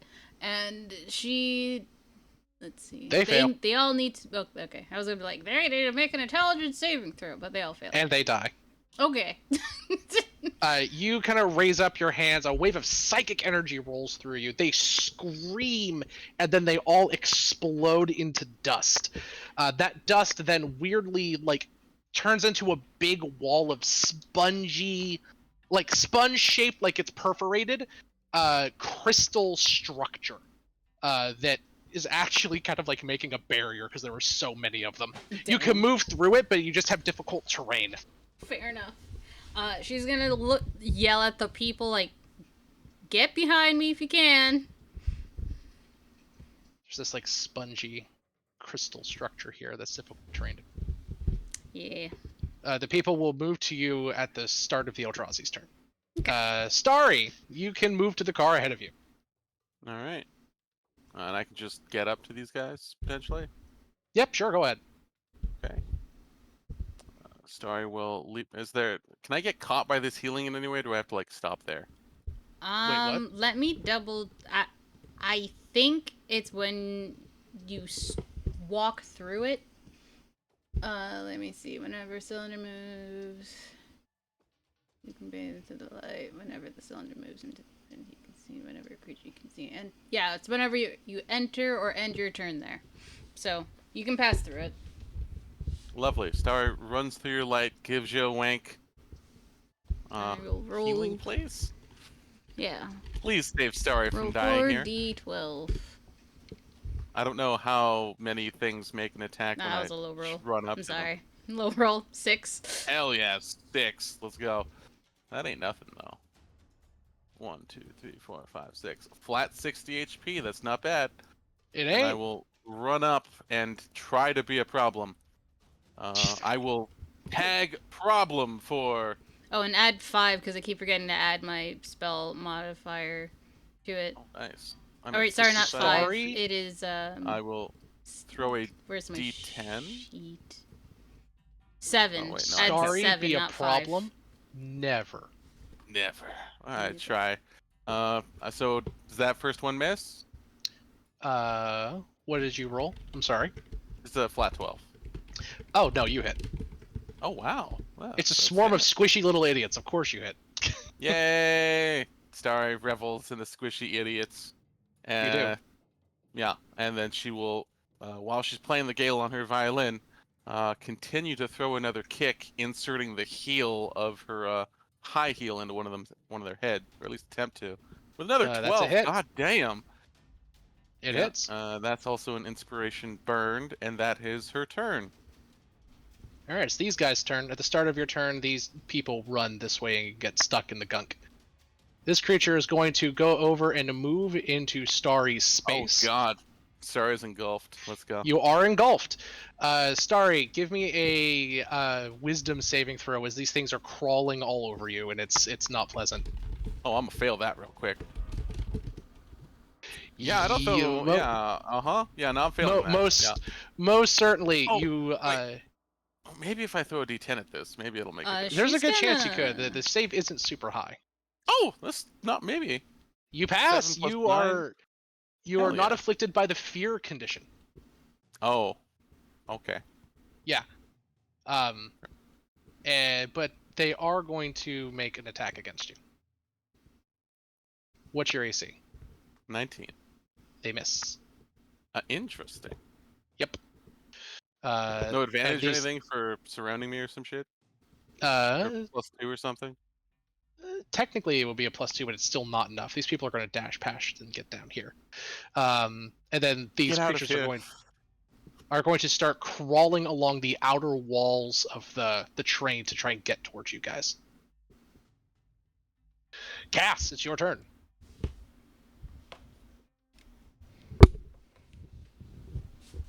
Good great gods.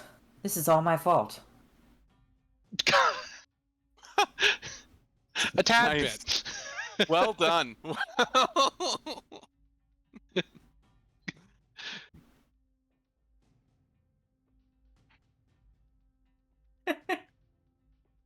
That's very You're right. funny. Here at Mistakes Incorporated, we like to, take responsibility. Very well. I think before moving into the next car, Cassandra is going to take an. Well, do I wanna? Help with Fiend out? Fiend's fighting toe-to-toe with someone's hand in the fishbowl. Something's Well, hand, fishbowl.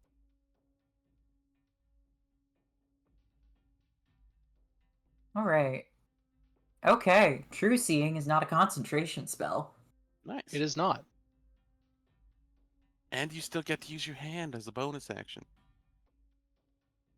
Goodness, true. This jar smells even worse. What? She opens a second, even fouler smelling jar, and pulls out a rawhide-looking strip with arcane symbols on it and wraps it around her head. It smells super funky. I will say, like, all of Cassandra's tape and everything, and her glove and her blindfold, they're made out of dragon intestine. Oh my. It does not smell good. Yeah. Yeah, you peer into the middle distance and you can see the swirling energies around you, and the true forms of these creatures that you can perceive with true seeing is more like a miasma, almost like a fog or a lattice. Actually, it's more of like it's like a kaleidoscope of like energy cascading around and absorbing the energy and the light and the mana of everything that it suffuses the environment around you. Imagine it like little beams of light that strike and hit something and absorb the light from those objects into themselves. It's like living mana eating the mana of other creatures. And the physical form you see that these things are is just your brain trying to interpret that knowledge. The physical forms of these things are representations of the angry hunger and alien malevolence of these monsters. All right. Two things I'm looking for here is the stream of where all the sucked up mana is going, Mm-hmm. and if there's a possible way to essentially poison the well here. I see. The stream is all kind of funneling out of the train cars into the blind eternities towards that horrible alien mass that's attached to the adjoining nearby plane. And uh and it's the poisoning the well is difficult because these things eat all mana and don't really care about you know The flavor. the flavor or what it's made out of. So you're trying to poison a creature that will happily and easily eat poison. Because there's, no matter what kind of mana it is, even if it's like evil magic, it just eats it all the same. Yeah. That it now makes sense to you as to why it was so hard for the heroes of this other world that you're in to deal with this creature. No matter what magic you throw at it, it'll just eat it.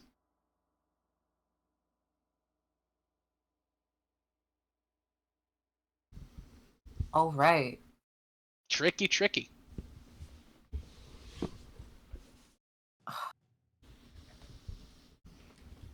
All right. I guess I will. That's my action, but I believe I can use bonus action with Bigby Hand. Mm-hmm.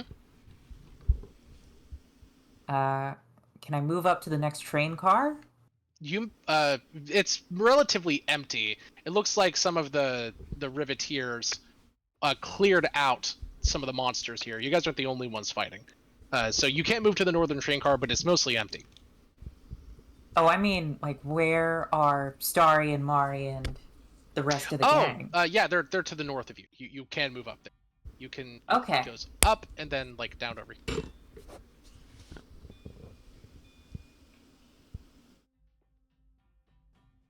All right. Sorry for taking so long on this. You're good. You chill. We chill. Yeah. We chill here. Mm-hmm. I kind of want to Except see when if we're I can not just chill. take the hand and, like, pry one of the masses of mana off and down into the blind eternities. You're gonna do what? The thing I'm looking to see if I can do is pry this Eldrazi crawler guy off the side of the train and just kind of chuck him into the blind eternities. How would you like to do that? Get between where he is attaching himself to the train car and him with Bigby's hand and just sort of pop him off. Sure, go ahead. All right. Give me it's either an attack roll I think would be fine with Bigby's hand, or even a grapple would be fine with Bigby's hand. All right. Let's go with melee spell attack. 48 force. And my spell attack bonus is 10. Oh! You do have a D10 if I'm not mistaken. Did you You do. bring that? I don't think I did. Well, there you go. It's going to be a strength check from these little critters, and they have a -2, so that's an 11. You theoretically could do it. Oh, I mean, it's like 4 plus 10. Oh shit! Then yes, You're you just 14. Yeah, Oh point- my god. spell attack bonus is 10. That's right. Damn. That's right. That's right. Yeah, you just I got the ping, demon's off eye. they go. Bap. Hell yeah. Yeah, a hand just kind of like interposes like in front of them and just kind of like backhands them, straight bitch slaps them off into oblivion out there. They gone. Mari Cassandra visibly is here frowns and at she that. smells awful. You smell like a combination of lacquer and fermentation and dragon intestine. Imagine that how also- you will. I'll also I like you am to sorry know for the that when sulfur. it comes to Bardic Inspiration, you'd have to Bardic Inspiration the hand by itself because it is its own creature technically. Yeah, but Because this it is a has super. its own HP and its own rolls, so that's That fine. is technically true, but this is not a. This is supposed to be more of a victory lap combat encounter. I'm not really That's fair. super worried about the minutia of that kind of stuff here. I am only for the consistency, so that way, no, if it pops up in the future, if it's okay still. Yeah, I so get you. That's why I get you. I mention it. Just for future, if she has the hand out and you want the hand to benefit from Bardic Inspiration, technically, you're right. You do have to inspire the hand specifically, even though I personally find that to be very silly. I mean, you can always DM roll with that. It's not the case. I mean, actually, I think I probably am going to do that because the hand is an extension of Cass. Even though the hand technically has its own stats, Cass is the one who's like actively controlling it. It's an extension of her mental faculties, right? That's fair. Correct. You know? Cassandra watches the Eldrazi Scurrier as it falls into the blind eternities. It just pop, pop, pop, pop, pop, pop, pop, pop. They Mari hit visibly frowns at this sight. Why? Because Out of now, curiosity. because now whatever that creature is, considering it can already proven to be surviving out here, it's going to be someone else's problem and not be dealt with.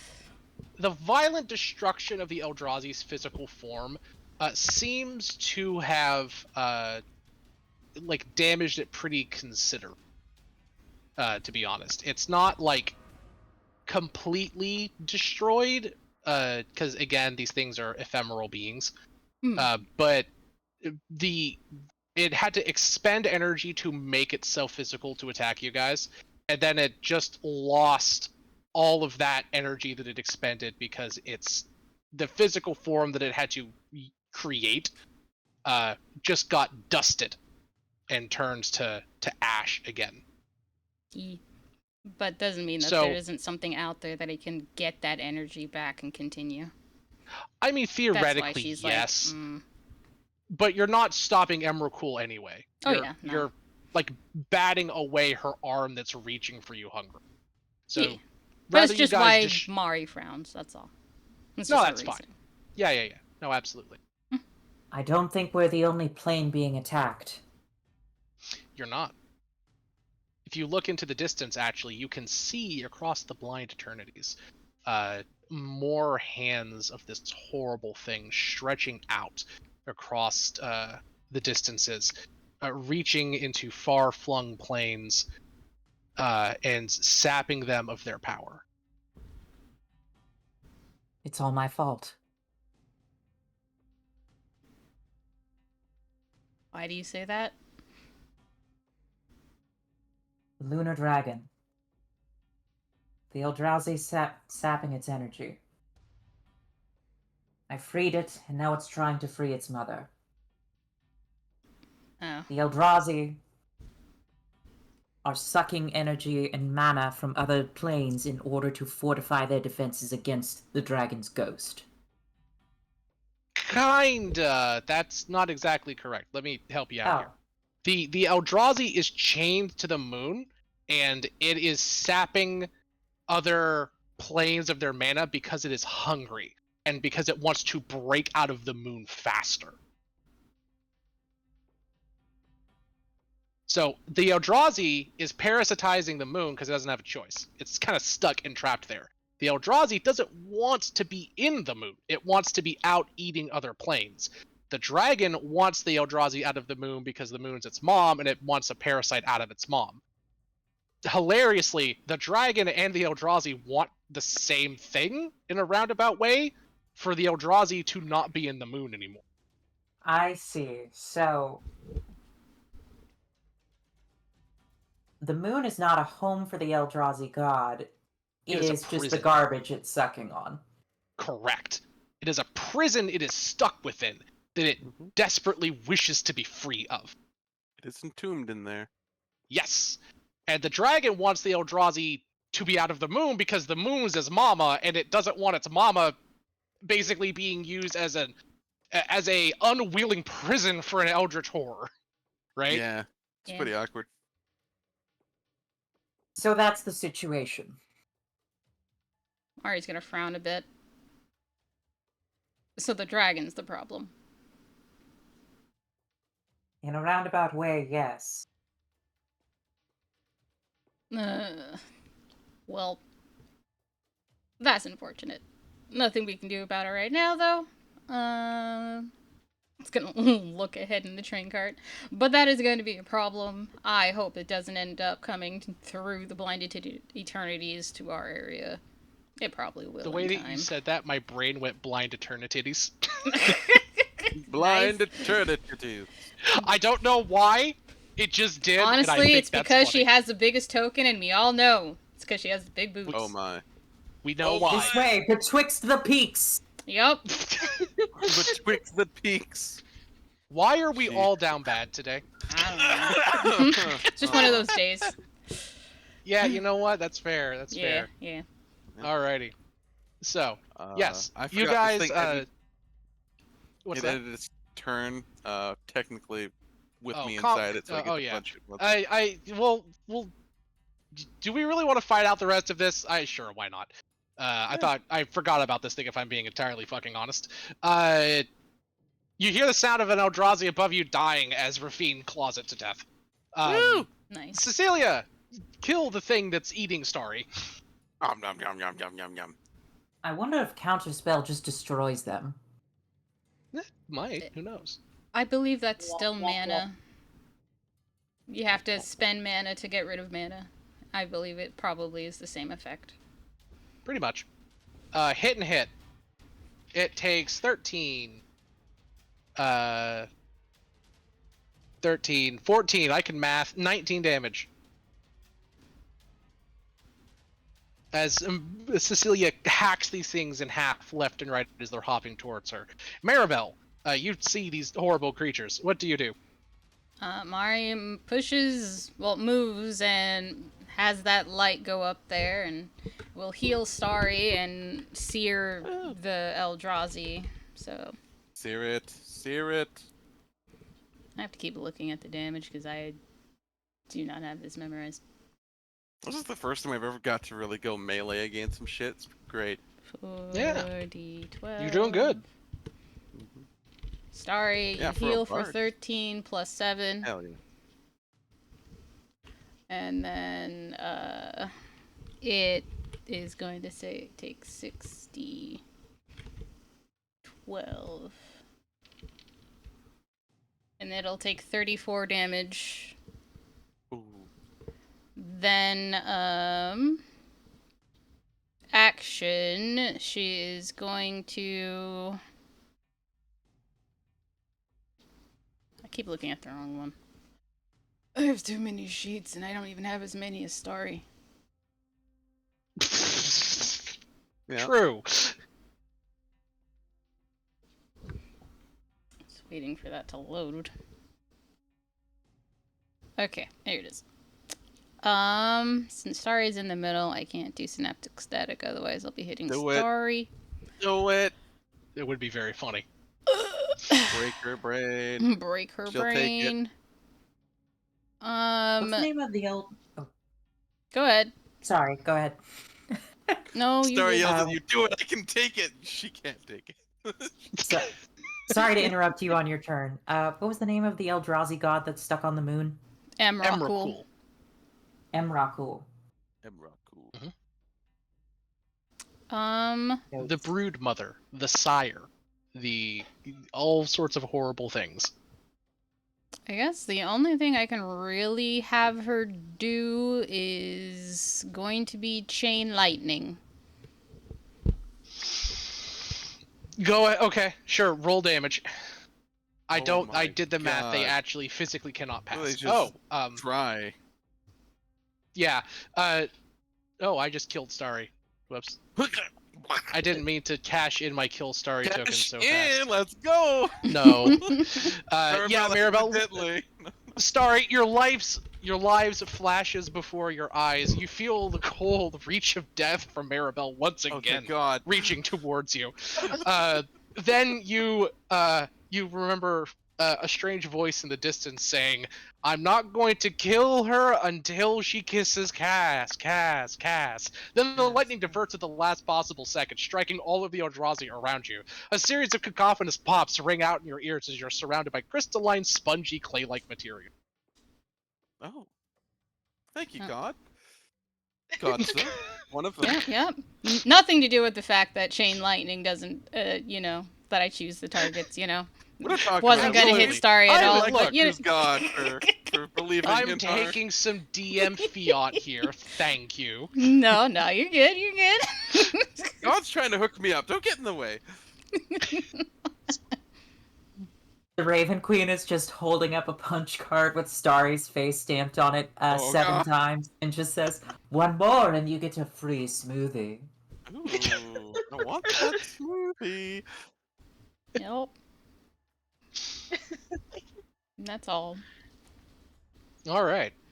Well, as combat winds down to a close, you hear cheering throughout the train, followed by the occasional weeping and then more cheering, as the the people in the train car get a little bit of a breather from the horrors of what you guys have been facing. Um, and you have slain the Eldrazi. You guys did it. Woo. Well, that wasn't horrible. Is there any more? Please let that be it. That's it. There are doubtless more, Cassandra What? says, like staring off into the blind eternities. Hmm. Oh no. Let's make You're sure it's safe for it. now. Let's comb the train, make sure that's it. After that, I need to talk to both of you. And she points to both Starry and Cassandra very sternly. You guys take the time and sweep the rest of the train. You come across a bunch of people here and there, but there have been some deaths and casualties, but on the whole, everyone seems to mostly be fine. The attack from the Eldrazi was terrifying and, spooky, but only a few citizens here and there were killed. The actions of the families and specifically the demon lords that you all spent so much time and resources to help save actually really came in clutch. Jetmir took down quite a few. Xander really killed a lot. Yeah, you guys.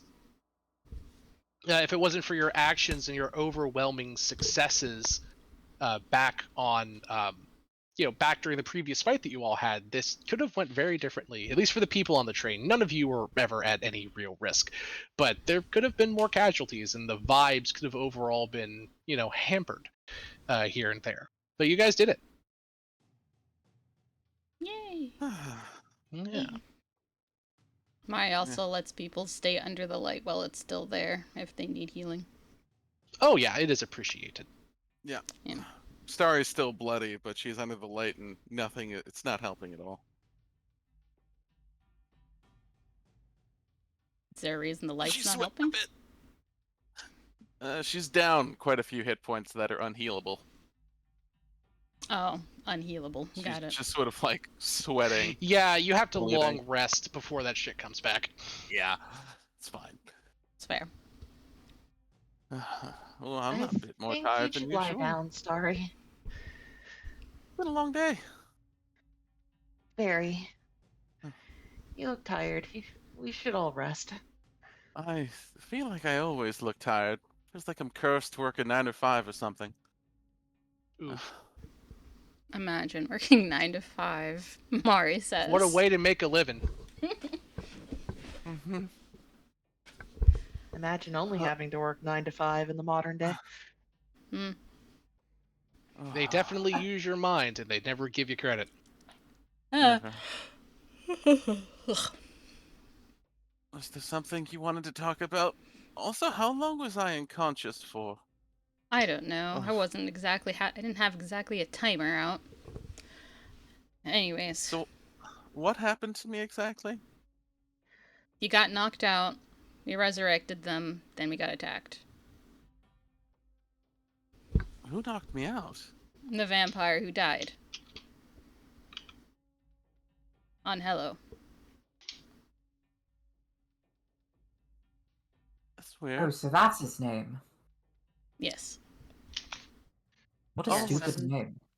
I can't say Just that gonna any of us glare at were you for saying eager- that. I can't say any of us were eager to stop him from sacrificing himself for you, Starry. We would much rather you live. Oh yeah, same. I would have agreed if he would not have knocked me out, probably. No love for. I just don't want Cass to go. It's fine. Yes. Well. You two. She's gonna look at both Cassandra and Starry. Why Huh? on earth are you guys cavorting with demons? It wasn't my idea. She wanted the. She asked me for help, Uh-huh. And where did and the I demon come helped in? her. Oh, so it With was your huh? idea. And you were saying it's She. not your idea. It wasn't. Are you lying now? She started it. She started out. It wasn't. She asked for your help and your idea was a demon and you're blaming her for it? He's an uncle. I mean, like he's not the worst guy. He's maybe like the second, maybe third worst guy And in existence. who and what is this guy? What is your uncle's name? Uncle Meth. He's just a good guy. He likes some. He likes baked goods. He's very much. I'm humanizing him right now, but You are indeed humanizing a demon. it's just Mephisto. Just mean, Mephisto? just Mephisto.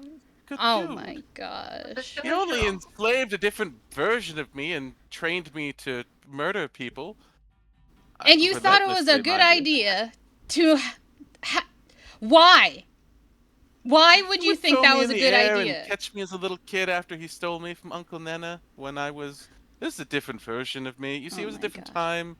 Look, Oh I my was raised in gosh. New Capenna. I don't really. I know him, but I don't know him. You know him? You know? Oh my gosh. I don't It's- even. She's like it's a very rubbing big her one. temples right now.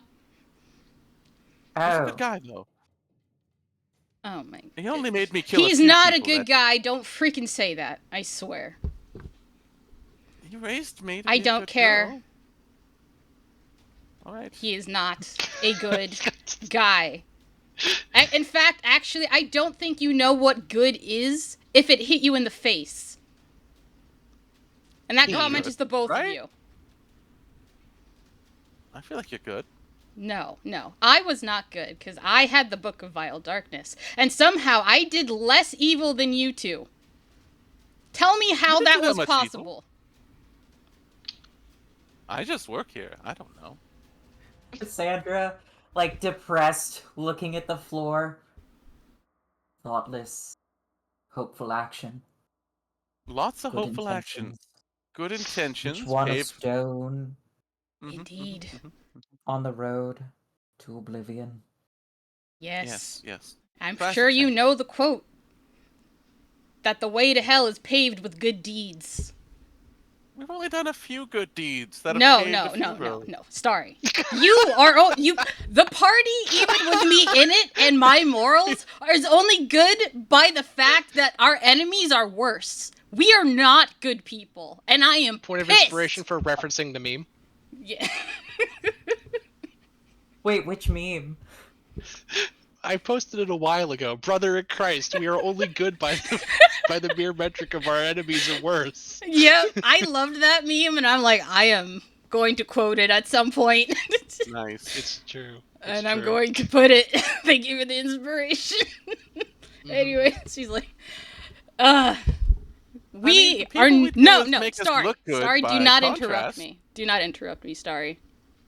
That was a lull in conversation. Fair enough. I am so angry because of the fact that I had the Book of Vile Darkness. I should have been the one doing probably the most heinous things, and yet you guys are the ones with the higher body count of innocent people. What did I do? She's gonna stare at you. What did you do? You took a bomb and you sucked more innocent souls into it. What do you think that means? How many souls did you grab? That is a higher count. You used some of them. Humanely. Oh? It was a bit morally grey, Starry. I didn't kill them. Then what did you do with them? Like free range Do show souls, me. Really. Do show me your souls. How many have you used so far? I only ate like 3. You ate. You ate them. Really? Like 3. We are nothing but terrible parasites. Bound to cause misery by our very existence. She's gonna shake her head. Cassandra. That's not entirely true. Oh my god. Does Cassandra have like PTSD for what she's done? A little bit. A little bit. No, Guys- look, I was fully expecting to be like, Cassandra is not a rational character. She's really going to lash out at this being scolded. But the fact that she is, like, put on, true sight, saw the scale of Emrakul's, like, attack, and considered it her fault, she is kind of reeling at that. That is so fair. That is so That is fair. so fair. By the way, I found an image that shows the size and scale of Emrakul and what it does. That look closely at the debris at the bottom of it. Yeah, That's that's a tower right there. That's a town. Yeah. That's a town. You should have showed. Did you show the Promised End one? Because that one's even better on scale. Yeah, I'll grab the Promised End. Yeah. That sounds very familiar. I'll show you. I mean, like, I intend to do good things with it. No. See, your intention of doing good, once again, what did I just say? The road to hell is paved with good deeds? No, that is not an excuse. Your intention to do good is not an excuse to do bad or do worse, okay? Just because a task is worse than what you are doing does not justify the task itself. The end does not justify the means. I should lay down and let myself be run over by the great and terrible cart I have summoned. No. Whoa. Cassandra, you are valuable. You are good when you try to be. You didn't foresee this. It's not your fault, honey. No. I don't know Emotion Source outside the fault of that just because I don't understand what the hell that is. That is the Promised End. I love that. It's my favorite picture. Emrakul, the Promised End. That is literally a whole town. And that's it's just like a small section of tentacle is the whole building. just a small section. It's not even a quarter Cassandra... of it. It's so colossal. Even dragons are smaller than that thing. Yes. By substantial amounts. It is. Emrakul is the biggest scale that I could show for Emrakul. Actually, is this hasn't happened, and I kind of wanted to keep this for when or if you guys ever saw Emrakul actually breaking out. But there is an image of Emrakul like in front of the moon that if I can find, just 1 second. No. Save that for the appropriate time. Nice. Because Emrakul is comparable in size to the moon. Yeah. Yeah. Yeah. Yeah. We're looking at some Hellstar Ramina shit, if we're being honest. Like, it's colossal. Hellstar Ramina. Oh, you've never read that one? It's a Junji Ito manga. Junji Ito. Yeah, Junji Ito. Yeah. Yeah, it's the one where like the moon comes down and eats like Earth. I have never heard of that one. Golly. It's very good. It's I'll go on a slight tangent about this one. It's my favorite example of Junji Ito's weird like environmental horror. So what Junji Ito does really, really good from a horror perspective. I might want to interrupt you, Colin the conductor, and just we can talk about this later. We got Sure, D&D time. sure. That's You're fair. absolutely right. But to keep it very short, it's about a moon that comes down and eats Earth. Good times. That's That sounds literally cool. it. Yeah, it's good. Okay. Yeah. Well, you guys are. I'm going to switch this to a little bit more of a jazzy soundtrack. While you guys relax in maybe the drink car. While you guys chat and as Maribel keeps tearing into your sweet, sweet behinds, Yeah. chastising you only in the way that Sailor Mars can. Love Sailor Mars. Me too. In the name of Mars, I will chastise you. Gets out the yaoi paddle. Oh my God. goodness. No. No. I figured weird, eclectic space jazz would be a good, vibey song for the Eldrazi post-train car battle music. That's fair. If anyone here deserves the paddle, it's me. I would be happy to paddle you. Oh goodness. Stop. No. She's also gonna comment. You know, you should really work on not calling every vampire a leech. It is very racially charged. Wait, what? Beach? What? A leech. Oh, a little bit, yeah. Yeah, I would not. That's not a healthy outlook at all. You guys have never seen the yaoi paddle? No. I I've will seen upload one. it. It's a I don't want to call it a fad, but it is kind of a fad. Interesting. I mean, I'm not going to get into this on my dear friend's Twitch stream. Oh. Oh my. I don't actually know the history of them. I just know that they're a meme in the anime community.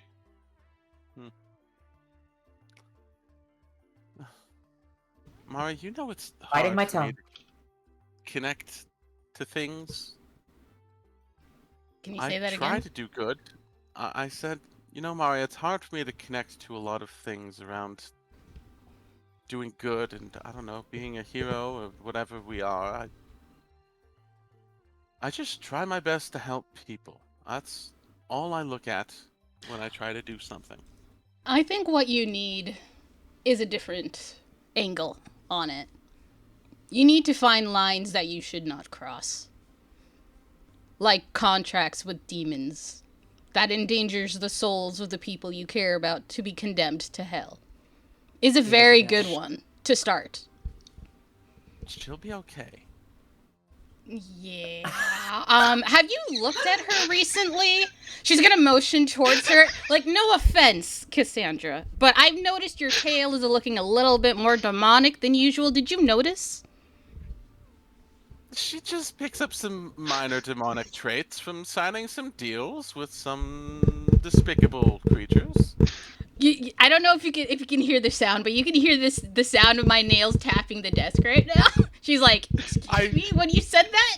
She's like, signing some contracts. Cassandra's gonna give herself. She's going to what? Give herself a once over.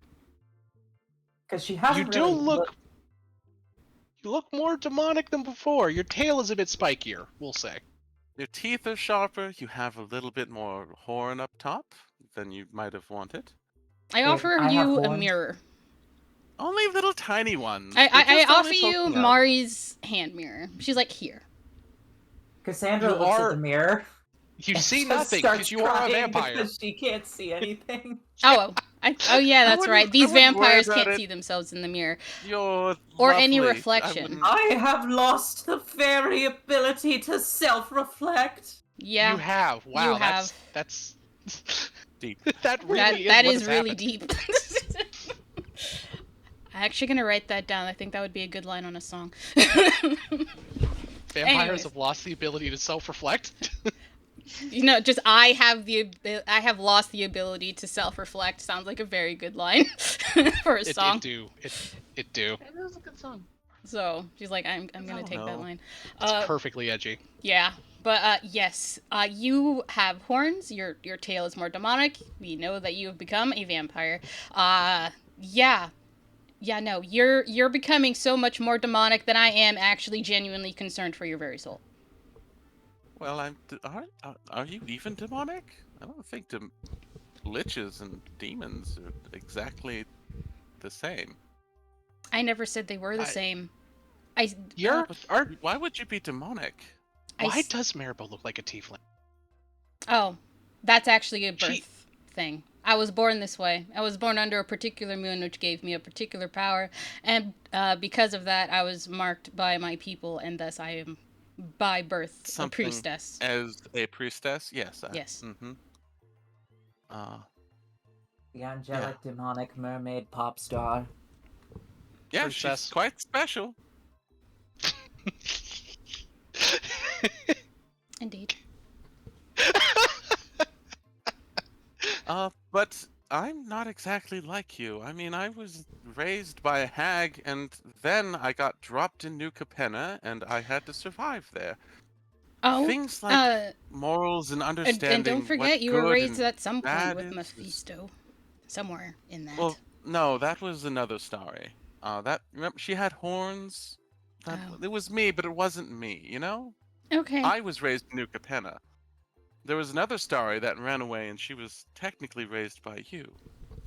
I believe no there was matter another story which- that was raised by clowns. There was one that I raised. Yeah, some well, sort of if the one that was raised by me was somewhere in there, you'd have an idea. But clearly not. She's gone. Yeah, I'm exactly not my her. point. I have some memories of what she went through, but I'm not her. I know that. That is why I am kind of furious. I'm trying every single day. I brought these people back to life, and I did my best to save the people of New Capenna. Yes, you try, but If it costs a couple souls, no. do the See, that's greater good, then it's that's worth the it. issue. That is the issue. The fact that you are willing to sacrifice people who It are in wasn't your my way call. to get to your I was goal. gonna let it go. Cassandra said she wanted to do it. I left the choice in her hands. I'm talking about other people, not just specifically you. You know, such as the souls. I mean, you said that you're a hag, but you're not Those- technically a hag as far as I can tell. You may look like ones, but you don't necessarily need to eat souls. But you eat No, them that's- anyways. You cut out at the start of that. Oh. It sounded like you don't necessarily need holes. Oh. Oh. Oh. Like- Oh, yes, I do. Don't necessarily no, need no. holes. That literally is. I'm not even being horny. That's just that's what I heard. Yeah, no. So I was just like, That might be on your end, sweetie. yeah. I am have nothing. certain I am needs. It cut Holland. out. I have been known to, consume people or consume people that are already, gone. It's better if I have a supply of people that are already. Yeah, You no, know, I will no not longer with the tolerate living. it. I'm just putting that out there right now. I will not tolerate you consuming souls. Honey, if I don't, I will wither away. Find another source. I don't Destroying have souls another is source. heinous. Eating souls is heinous. Then I am a creature that is heinous. I didn't know that hag spawn needed weed souls. They don't. Okay, it's part of Star's character. It's all just right, Starry. all right. Yeah. It's literally just Yeah. Starry. Well, I'll allow it. Yep. She's like, Find another source. I Well, do not care. Okay, so to become like a full-fledged hag, or to go through the process, technically, Starry would be dying relatively earlier if she does not try to accomplish the goal of becoming a hag and go through that whole process of finishing it. Is that what you wanted to do? She was technically setting up all those things, getting the demon tears, trying to get all these different ingredients. Oh, interesting. Yeah. It's up to you and your character's journey. I mean, this story technically was probably not meant to live that long, just to actually fulfill and complete it. But if it happens, it happens, and I'm not going to say no. Yeah, who knows? Not quite enough ingredients to make it happen, and I'm pretty sure her story is zipping up soon. So Yeah, we'll at least see. hopefully. We'll see. Indeed. I don't actually like. You don't understand, like that isn't even like in my realm. If Starry dies, she dies as a result Yeah. of Starry's actions, right? Exactly, I don't yeah. actually like plan your character's deaths and roll over into the new characters. I'm planning it. I'm hoping it happens soon. Okay, But okay. It be as it be, but yeah. We'll see. We'll see what happens. Look, I am just innately a creature that does that. I need those things to exist. If not, I will wither Find away. another thing. There is no replacement for a soul.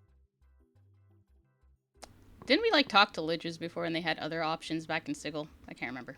Yes. Yeah, that's what I Yeah, thought. kind of. She's gonna be like, there are options in Sigil. Do not freaking bullcrap me. I swear to God. I don't know what those options are. All I know is they Have had you sandwiches tried? with soul mayo. It was actually Well. pretty good. I don't care. They did. Freaking try. Okay, there are options in Sigil. I swear. If Find you're me gonna the find options. I don't know them. Not like Nana taught me. Oh, you need to eat something besides souls every now and then. then I will I teach you if I have need to. conducted But no more myself- consuming souls. Simple as that.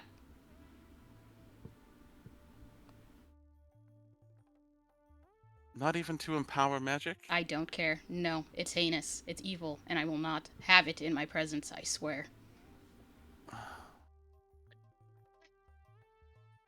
The intervention is here. I swear. This party has no morals whatsoever. And I will be it if I have to. Rude. I love how. Also, yes, rude. Cecilia is Does Cecilia say that? I hope she does, please. She does have something to say to that. Yeah. She's gonna look at you, Cecilia, and be like, you made a promise to all of us. Actually, we all agreed that we weren't going to break out your friend, and you did it anyways.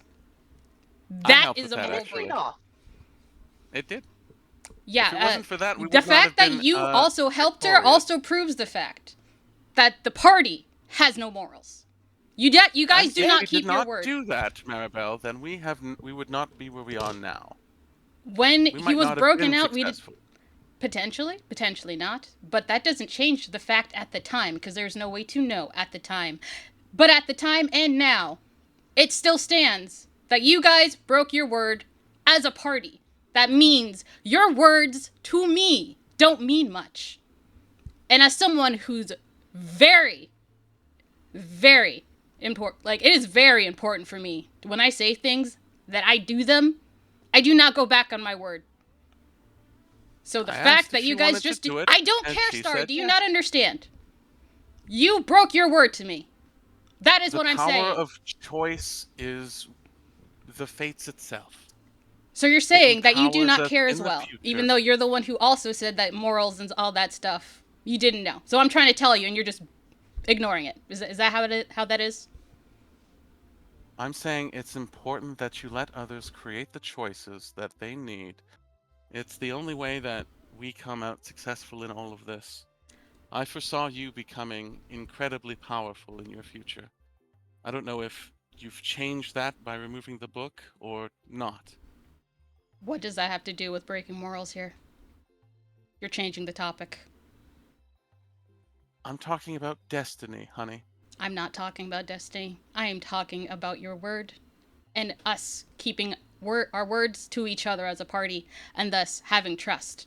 Clearly, trust was broken here, and that's not being addressed. That's fair. I will not deny that trust was broken.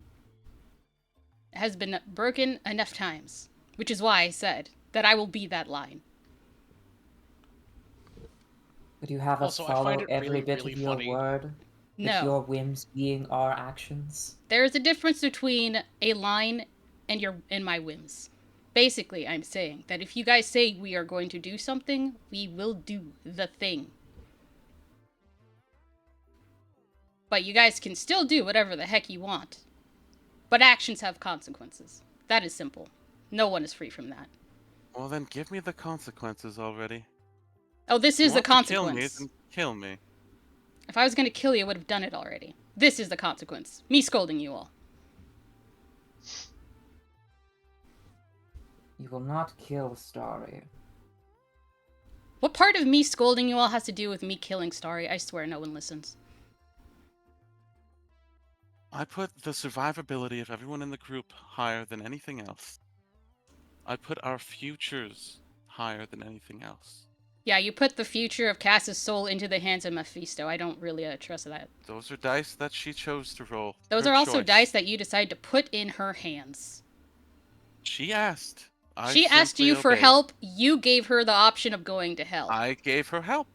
Yeah, She yeah, had her choice that's to not... say yes or no. So then you basically are one of those people who's like, oh, I gave them whatever the heck they wanted. It was just up to them to do whatever they did. You know, without caring about the consequences, without caring about the fact that she may or may not get hurt. She's It was choosing my her fate. choice to make. It was your choice to And make, but she by was the one saying who that presented it was you not that her option. choice to make, then you do not respect her choice. You do not respect her own ability to do, to be. You don't respect her as a being, and that is not a divine thing. Oh, I'm not for you talking to about do. being divine. Don't push that on me. No, you're the one talking about morals over here. Oh, is moral supposed to be a Respect people's divine... choices. Is morals a divine edict? Do you have none of those? Is it not humane to, you know, say your word and do what you say? Or is it just none of it matters? Everything is chaos, you can do whatever the heck you want. Is that how that is? I mean, chaos, we're all subject to it. That doesn't Things answer the change question. in the heat of moments. So in the heat Choices of the need to be moment, made. you will break your word just because it's convenient. If it means that you end up safe at the other end of whatever portal it might be that I have to make that choice, then yes. Sorry. I will choose you every single time. I will choose Cecilia every single time. I will Sorry. choose Cassandra and Neon every single time. Sorry. Hmm? We need to be more careful in our actions. That's fair. Agreed? And she's looking to Mari. That's agreeable. Indeed. I I don't believe we've regret a come to single an action that I took with Urabrask, but I'll admit, I should have been more upfront about it. Indeed. On that subject, our fates are tied together. And in some Always. way, you all share the great threat on my life and the very charge that pushes me to an adventure. She says the word with a little bit of disgust. Yeah. This is Valid. True. Alright. I'm done scolding. I need a drink. She's gonna go find alcohol. You go to the alcohol to the whiskey car, and in there, I think Cassandra Angelo had a stops bottle of you. something on him, if I'm not mistaken. Maybe try that. Cassandra stops you. Hmm. No, she stops Mari. Hmm? Just, What is it? you're right. Time I tell you about the thing I've been avoiding. Okay. Is this for everyone or just Maribel? She says that bit to Maribel and then kind of turns back to everyone, all of you. Huh? Okay. But not all at once. I've been keeping it secret for a reason. Knowing what it is that very act is dangerous. I'm And that pretty is sure. all I'm going to say for now. You Yeah. can say it when you're ready.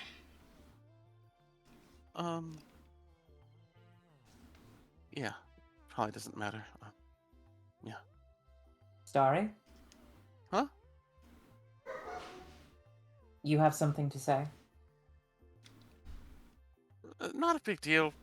There's something coming that's gonna, I don't know, come for me or us or something. Yeah. What's coming for you? Or I us? don't know. Or all of us? I don't know. I'm assuming it's probably the thing that keeps killing me. I mean, I thought we knew Like that always. already, because it's after you and Neon. Yes, but it has been waiting as it's been stuck behind some sort of barrier of New Capenna, and now it knows. That's all I know. You mean the same one that literally ripped through the mirror and tore out your heart, and which is why you are the current star before me? I don't think the barrier affected it. I'm not gonna lie. I just work here, okay? I don't know. Okay. Well, I don't pretend to have all the answers.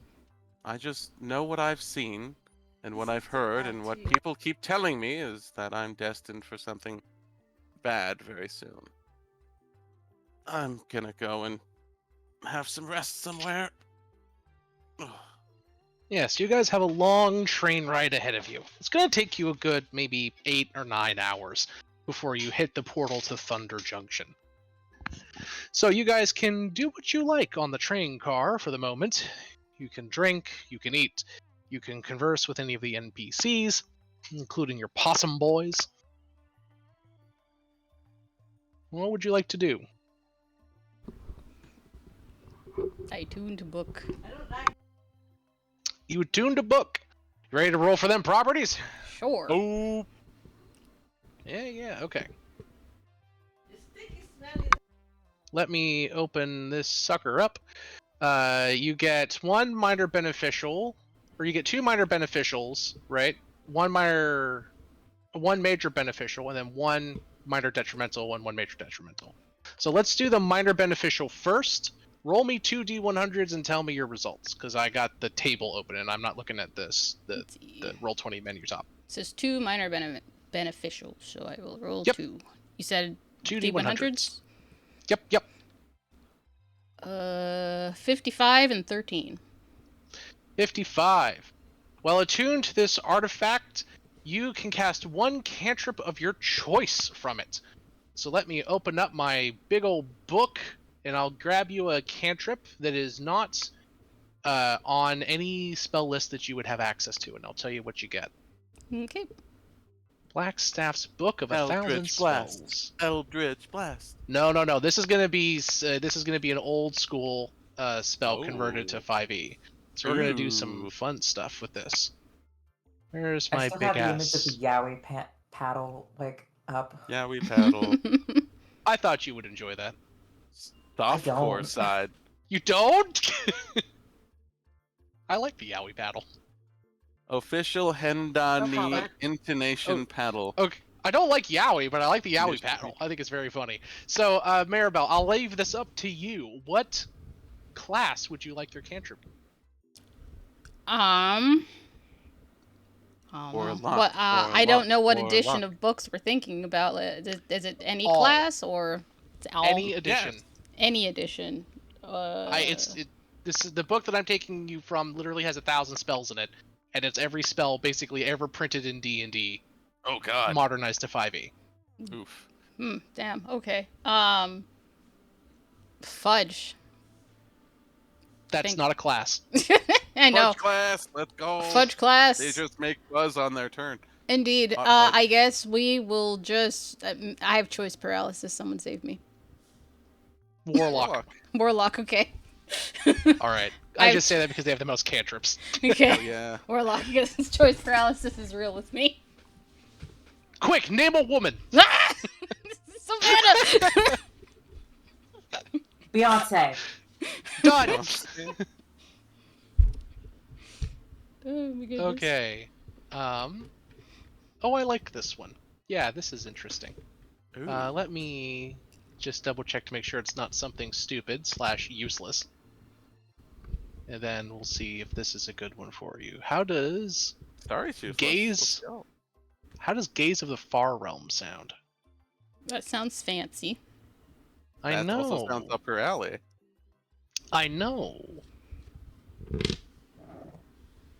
I like this weird elevator kind of music that is on here. It's very chill. It is very chill. Yep. Far We're in a Realm train Gaze, elevator. far- I mean, you're in a train that's kind of like an elevator. You're Exactly. Yeah, so I here we got go. that weird train elevator music. Yeah.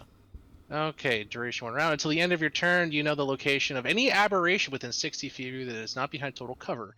If you cast a spell again, you already have it cast for the past minute, you make a wisdom saving throw against your own spell save DC. On the end result, you take 2d6 damage. That's so stupid. I love it. Alright, you have Far Realm Gaze. Okay. It's like, ah, yes, here. I can find aberrations. You actually can. Far It's realm kind of gaze. useful. It has niche uses. Very All right, niche. Divination Cantrip. Casting time 1 action, range 60 feet, components verbal somatic duration 1 round. Until the end of your next turn, you know the location of any aberration within 60 feet of you that is not behind total cover. If you cast a spell again when you have already cast it within the past minute, you must make a wisdom saving throw against your own spell save DC. On a fail, you take 2d6 psychic damage. That's such a very strange thing to have, because it's like, why would you cast that again? If you already have it, I don't get it. It only lasts for 1 round. Oh, it 1 lasts round. for 6 seconds. So it's basically like a sonar ping to find aberrations. So the whole point is that you can't like spam it. Got it. Yeah. All right, that's Definitely very silly. an old one. And then you said 55, and then you said what? 13. 13. 13.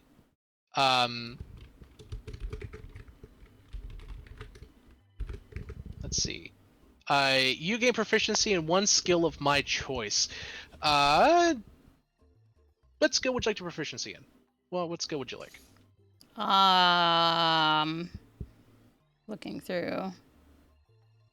Wait, didn't you say it was your choice, Sam? It is my choice, but I want her input. Yeah, Deception? but, I mean, Perception? Deception or perception. Deception. Give her animal Ooh. handling. you're gonna start lying? That's very funny. lying like a rug? Very funny. I actually Let's go, think. Borals.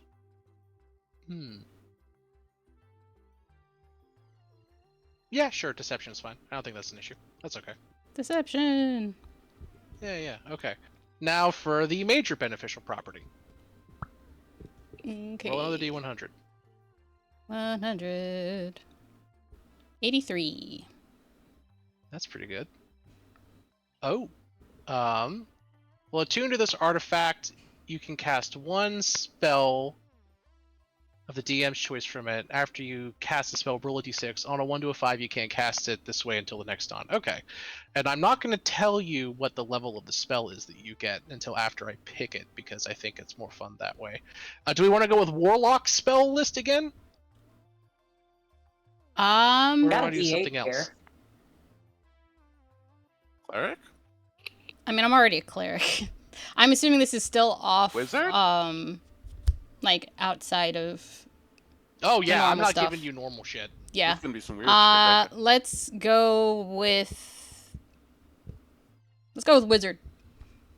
Wazard? Alright. Wizard. You're a Wazard, Luke. Mm-hmm. Okay, let's see.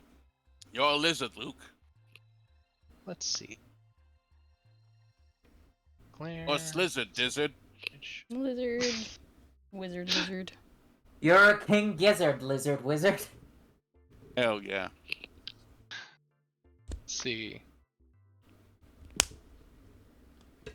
Lizard.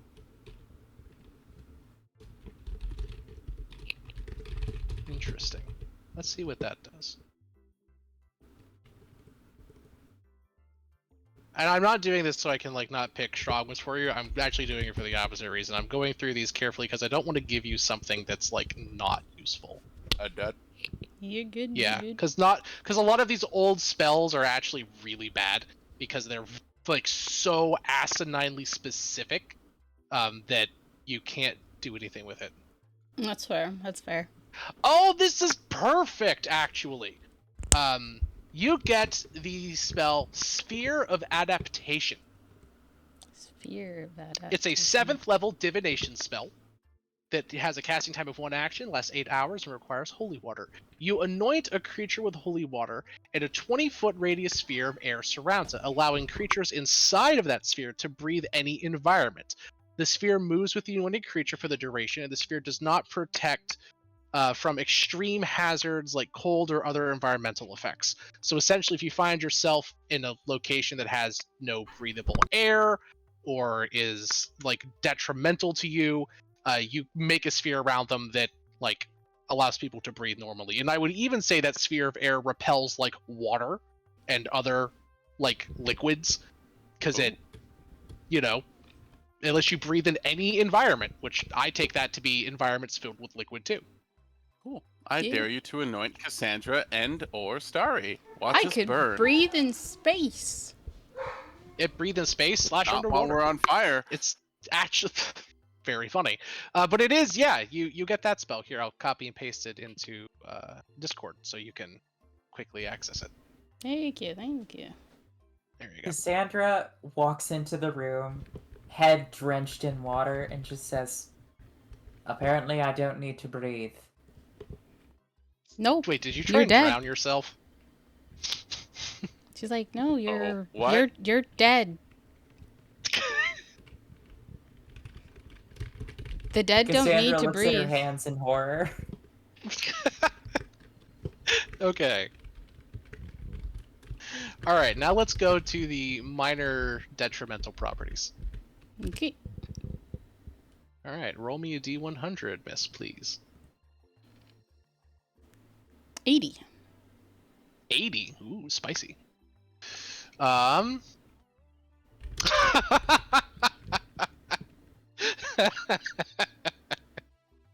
will be kind and allow you to re-roll this if you so choose. While attuned to this artifact, holy water with all holy water around you for 10 feet is destroyed. The heck? Yeah, holy water just disintegrates within a 10-foot radius sphere around you. Okay. 23. You may re-roll it if you would like. What'd you get? 23. Okay. Because that might fuck up your personal quest later, which is funny. Yeah. Oh, okay. Well, we're going with this one. While attuned to this artifact, you have vulnerability to poison damage. Okay. Well, I know what I need to get. What, an amulet of proof against poison? Yep. Then I'm immune. I would say if you have immunity and vulnerability, it cancels out and it's just normal. That's fair. Because you have 2 magical items basically giving you advantage and disadvantage functionally on something. Like, I think that's just what would happen, to be honest. Yeah, no, that's fair. That's fair. Alright. I put that in the end of the chat. Okay, you have vulnerability to poison damage. Now for the major detrimental property. Let's see. 55. Let's see what we got here. That's right down the middle. Okay. Oh, the artifact dilutes all potions within 10 feet of yourself, rendering them non-magical. Oh, jeez, that's That really is bad. that is really brutal. I will allow you to roll a inspiration point to re-roll that. Inspiration. 34. 34. That's brutal.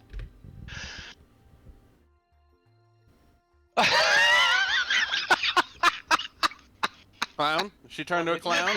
Clown? Clown? 1, 2, 3, 4. Clown? We all say clown at the same time? Clown more nose? I swear, if it makes her bald, I'm gonna be very mad. It's not a clown, but it is very funny. Okay. Clown.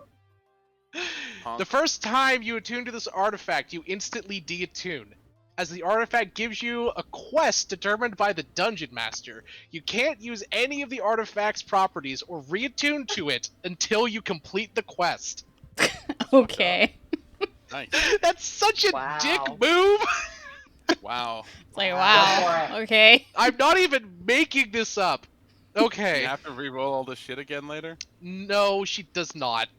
Yeah, What Maribel, about that as you one? attune to this, and I'll you can also re-roll it if anyone else wants to spend inspiration for it, but honest to I'll God, give it as to you. far as detrimental properties go, this is probably the least egregious one, if by being honest. It just puts a timer on the book, which I think is kind of fair since Maribel's been rocking with a legendary item and an artifact up until now. So, you know, Nah. having a wait time until Maribel, yeah, I know, until Maribel can use this, I think is actually kind of fair. But and then once you do the quest, the book has no detrimental properties, which is kind of the upside to it, right? Yeah. Well, minus the poison. So I'll leave it up to you, Mari. Do you want to burn another inspiration to reroll, or do you want to just like sit on the book for a hot minute until you complete a quest that I'll fucking cook up that might or may not be related to your backstory in some way? We can do the quest. It's fine. At least Okay. I want to worry about I'll being say- vulnerable to poison for a bit. That's true. That's true. I'll just And erase I'll say that for a that if you second. have a thing that says, while the book is in your possession but not attuned, because I think the book does have an effect like that, you can still benefit from it. Where is it? Yeah, so the Sense the Outer Planes ability, while the book is on your person, you can innately detect all planar portals around you that you can use an action to determine what the portal has. I'll say that effect still works for you, because it doesn't say you have to be attuned to the book. You just have to have it. Right? Yeah. That's fine. Yeah, so like the book is like a natural, like one of those little divining rod for portals, right? Mm-hmm. So you still have that, but you can't attune to the book or gain access to its spell casting or its other major beneficial properties. Also, if you look, there are 3 spells in the book that you can cast because of its ability, the conjunction spells. When you attune to the book, remind me, because those spells are not in 5e tools normally. I can send them to you. Okay. This will be Okay. like- Also, do I need to roll a Thou must charisma saving prove- throw? No, you're from the outer planes. You're from heaven. Oh, fair enough. I wasn't sure. No, you're literally Ta-da! you were born in the outer Celestial planes. I just wasn't But- sure what was considered the outer planes, so I was like, I don't know. The what that outer means. planes are anything that's not the inner planes and the prime material planes. So anything on the outer portion of the Great Wheel. That's so fair. Celestia, heavens, hells, those are the outer planes. You're literally born in heaven. Like Yeah. you know, Mari, you're our mermaid, angel, princess, pop star who was born in literal heaven. You know, like, of Yeah. course you don't take psychic damage. Indeed. You're like, yep, there we go. I'm not gonna you get know rid that we're gonna keep roasting you on your character's fucking backstory the I- entire campaign, right? I'm just enjoying it. Like, yes, no one expects that from me. No, never. Normally expect something more edgy. Yes, that's true. What it is does not surprise me. The fact that it isn't like filled with chronic edge is what was surprising. Yep. He's like, Oh. edge, not this one. Maribel, I believe she's from an AO3 story with the self-insert tag. Indeed. I need Wait, to go what's AO3? treat my bees, so I need to go BRB.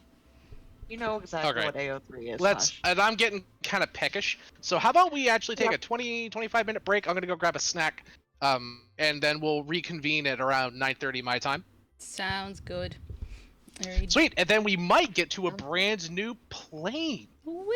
which is, and by the way, Rebecca, I'm not gonna make your quest something ridiculous. It's not gonna be like stop Emrakul. Like it's no. Yeah, no. I was But like, oh, time how to about this? rearrange the I'll ask campaign. you a simple question. Would you Mhm. like to fight an elder god? Always. Done. Always. Just always. Done. As you go to attune to the book kind of shimmers and pops back, and you look and see on the side, there's a fucking latch to this goddamn thing, and you need a key to open that son of a bitch. You'll need to find that key. And then you get a flash of your mind as the book communicates with you. You see into the distance, into the city of Sigil, there is a wizard sitting at a desk, looking extremely frustrated and annoyed. On his desk is a notice from the Sigil Capital Bank that says, "Dear Mordenkainen, we regret deeply to inform you that you have been granted a positive review of your bank insurance policy. As it turns out, recently your safe in the depths of our security vault has been breached. As such, all of its contents are considered gone. We are depositing a total sum of 2.8 million gold into your account as a result of your successful claim. We are so sorry for the loss of your personal goods. Sincerely yours, the Sigil Grand Bank." God damn. Mari's gonna be like, oh no. The camera pans around, and sitting at the desk is a sweating, very upset Mordenkainen. And then you see behind him, in a curio cabinet of his, with many powerful magical artifacts, a staff of the Archmagi, a robe of the Archmagi, maybe some of the skill empowerment books, and sitting between all of these insanely powerful magical objects in a little tiny glass holder is a crystalline key. Okay. She's like, all right, I need to get that key. No, you have to go to Mordenkainen and help him. Yeah, but it's potentially that key. You but remember also, that she's vault with yeah, that she horde even, of she that elder even god? like doubled up on that, and someone still broke You it. did. Damn. Someone did. Yes. Hey, I've always been great to wanting wake to up. have this shoe drop for a while, and I just think Yeah. it's very funny. A good shoe to drop now. it's still funny. Yeah, like we it's broke funny. in, and then we resealed it, and then we made it stronger, and someone else broke in. Yeah, Aw. someone still stole it. Indeed. All right, I gotta BRB now. All right, we'll see you guys in 20 minutes. Yep. Yay. Eager bees. Rubbish.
ways away soon.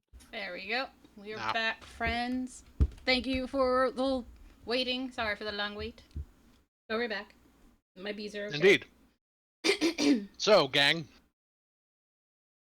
No, I see that Chip has also stopped playing. I'll grab us some music. Chip You is guys in- have Eh. about 8 hours on the train before you arrive at Thunder Junction. What all would you like to do in that time?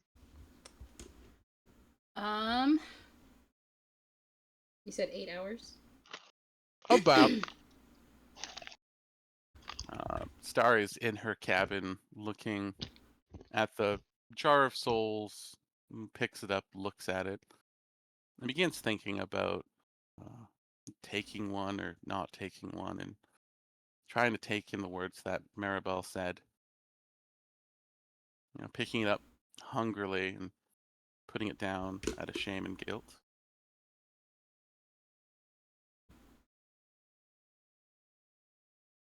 That's fair. Are you waiting for a knock at the door? Whatever happens, happens. She's doing that at least for 2 hours, maybe 3 hours. That's She's valid. just contemplating everything that Maribel said for the most part. At least trying to comprehend some of it. Some of it's out of her reach, some of it is understandable.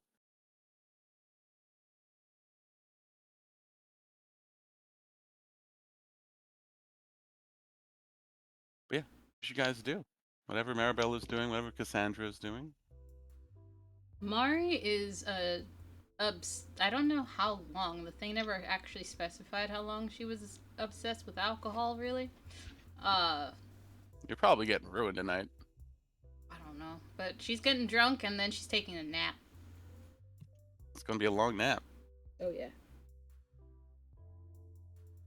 So, she's taking a Uh-huh. rest in this 8 hours.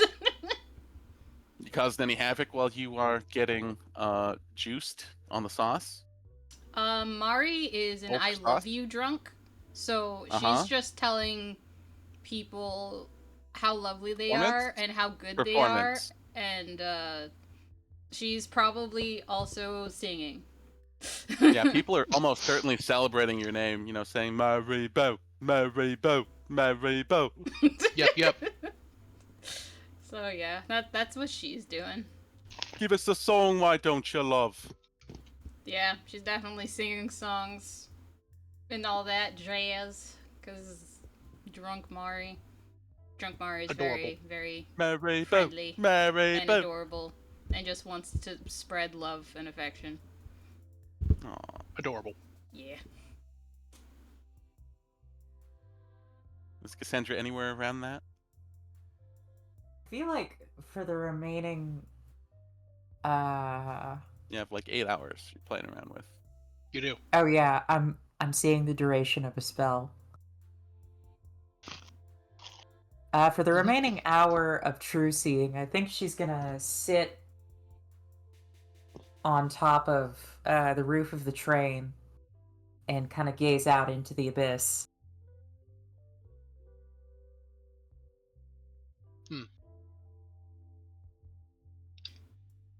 Do I see anything interesting? I mean, you see the Tentacles. waves. Yeah, the tentacular waves of arcane energy. And yeah, give me an insight check. Hello, All Waff. right. Hey. I will say she is definitely staring at those tentacles with like a self-flagellating attitude. Oh, I yeah. assumed. Every single one of those tentacles is killing thousands or millions of people. Not that many, but definitely a lot. Hundreds? Probably a few thousand. There we go. Thousands.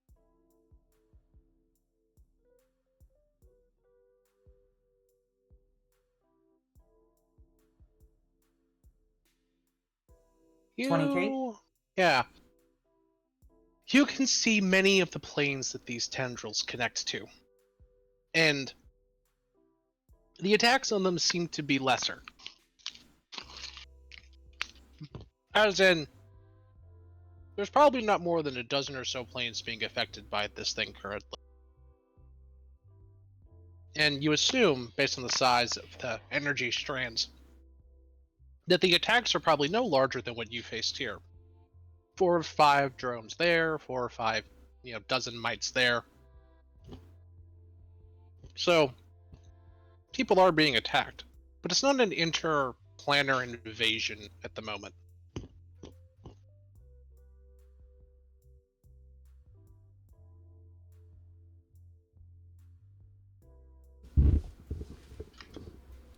Cassandra sighs. Once again, being dramatic, depressed, and silly. That's fair.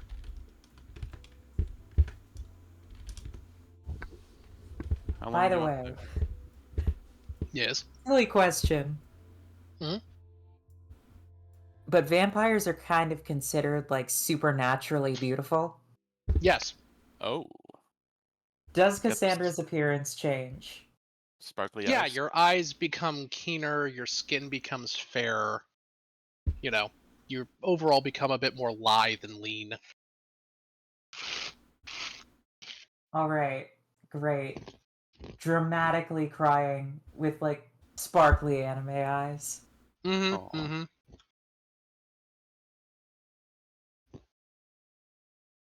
Like you've seen Dungeon Meshi, right? Oh yeah. Many It's times. like when it's like when Senshi becomes an elf. Mm-hmm. Mm-hmm. Yeah. So she's just doing that for the first hour.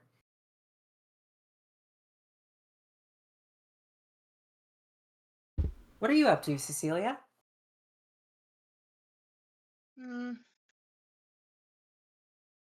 Honestly, just probably trying to relax a little bit, recover my strength. You two sit vibing on top of the train car. Oh, is Cecilia with me? Yeah, why not? I assumed. Yeah, well, we'll assume I'm with you. You don't have to. I mean, I don't know why, but I just kind of, my brain went to that happening since you two were talking. I don't have where in particular I would want to be on the ship or on the train, so. Yeah, we'll assume that, Cassandra is up there, like, having her moody expository moment when you hear the thunk and you turn around and look, and Cecilia kind of clambers up the little ladder way up to you.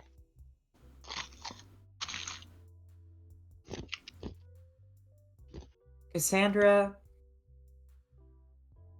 at one point, just pulls off the band and mutters to herself, "Dried out."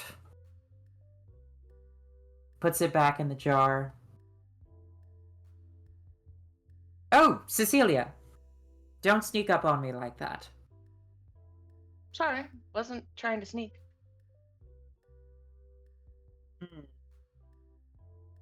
How long have you been there? Not long.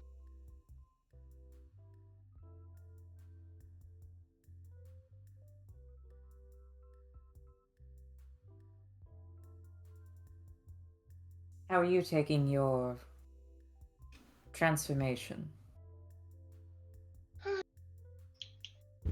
Overall, feels like a good change. Still getting used to all the differences, though.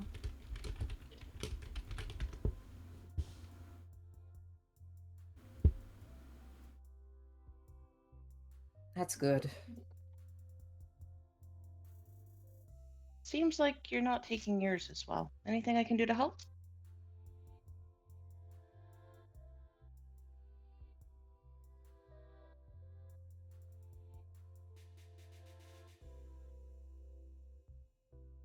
Maribel said I needed to stop referring to vampires as parasites.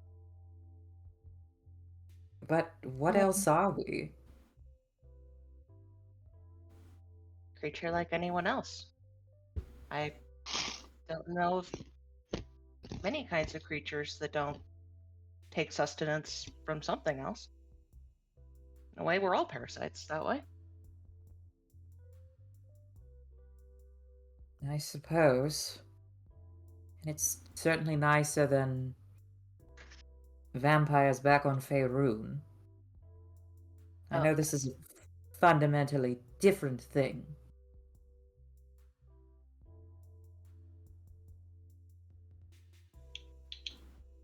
I have a feeling the Raven Queen wouldn't be very happy with me now. you would know better than I would.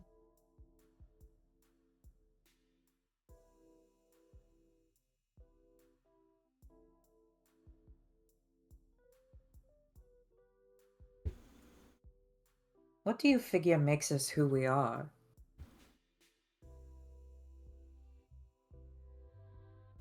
Well, we know it's our souls. All these different versions of us that come back, these different lives. We all share the same soul, the same essence of who we are. But how is that essence even... How does that even show up? Is it just... like a separate pile of fuel? Indistinct and able to burn in different ways, but having no uniqueness to itself? I don't know. People study, nature versus nurture. We would be a perfect case study in that. The same soul from different backgrounds, different worlds. Same but different. How different does it go? I mean, I wonder if there's a version of me that is a Kenku. Could you imagine? Oh, With as different as some of us have been, it's definitely possible.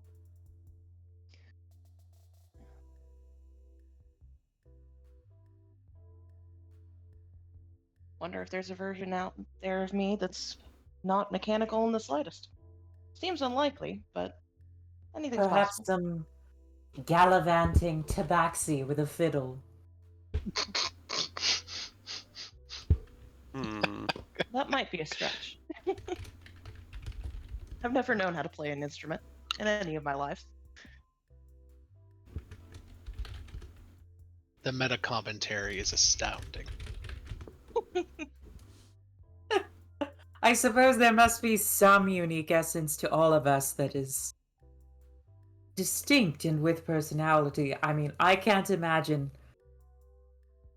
Maribel really is anything much less than how she is. So bombastic and always the center of attention. I can't either. Although, to I be can fair, we've not seen variations of Maribel yet. I I can don't know what we would see definitely next.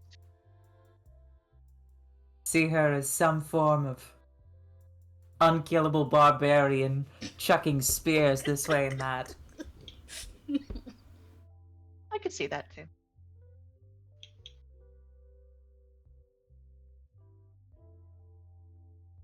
That would be funny. Oh man. It would be hilarious. Mm-hmm. Mm-hmm. Mm-hmm, mm-hmm. Mm-hmm. Well, as the party vibes, relaxes, and Maribel gets completely shit-faced. Lol. While you guys are out up top, by the way, you do see. I guess could probably do a perception check. But at some point, Mari or Starry leans out of the window and begins puking out all the contents of her stomach, Ugh. and then little bits of half-devoured soul, bones, skeleton of someone you guys might have never have met, maybe, hopefully, falls out, and a few other pieces of detritus of people. fly out the side of the train as we're making our way down. Yeah. Sorry? You just turn and you hear as there's like souls flying out from the side of the train. You see like an apple core, like a half digested cat skeleton. Oh yeah, that's right. The tabaxi cats, right? Ate those. Yeah. Like I don't know, a model train set, just like random. I don't know. She got Pika. She's just shoving stuff in her face at this point. Oh god. Oh, worst. I didn't know she had Pika, but now I do. No, my brain was like, huh. She would probably like I just picture like giant mouth starry chasing a child to eat. Just gets the Get train over set here, instead. child. Lol. Yeah. And then after that, she leaves her room. You'll find Zayatara at some point. Yeah, sure. You go out on the train car. You can see Cass and Cecilia chatting it up.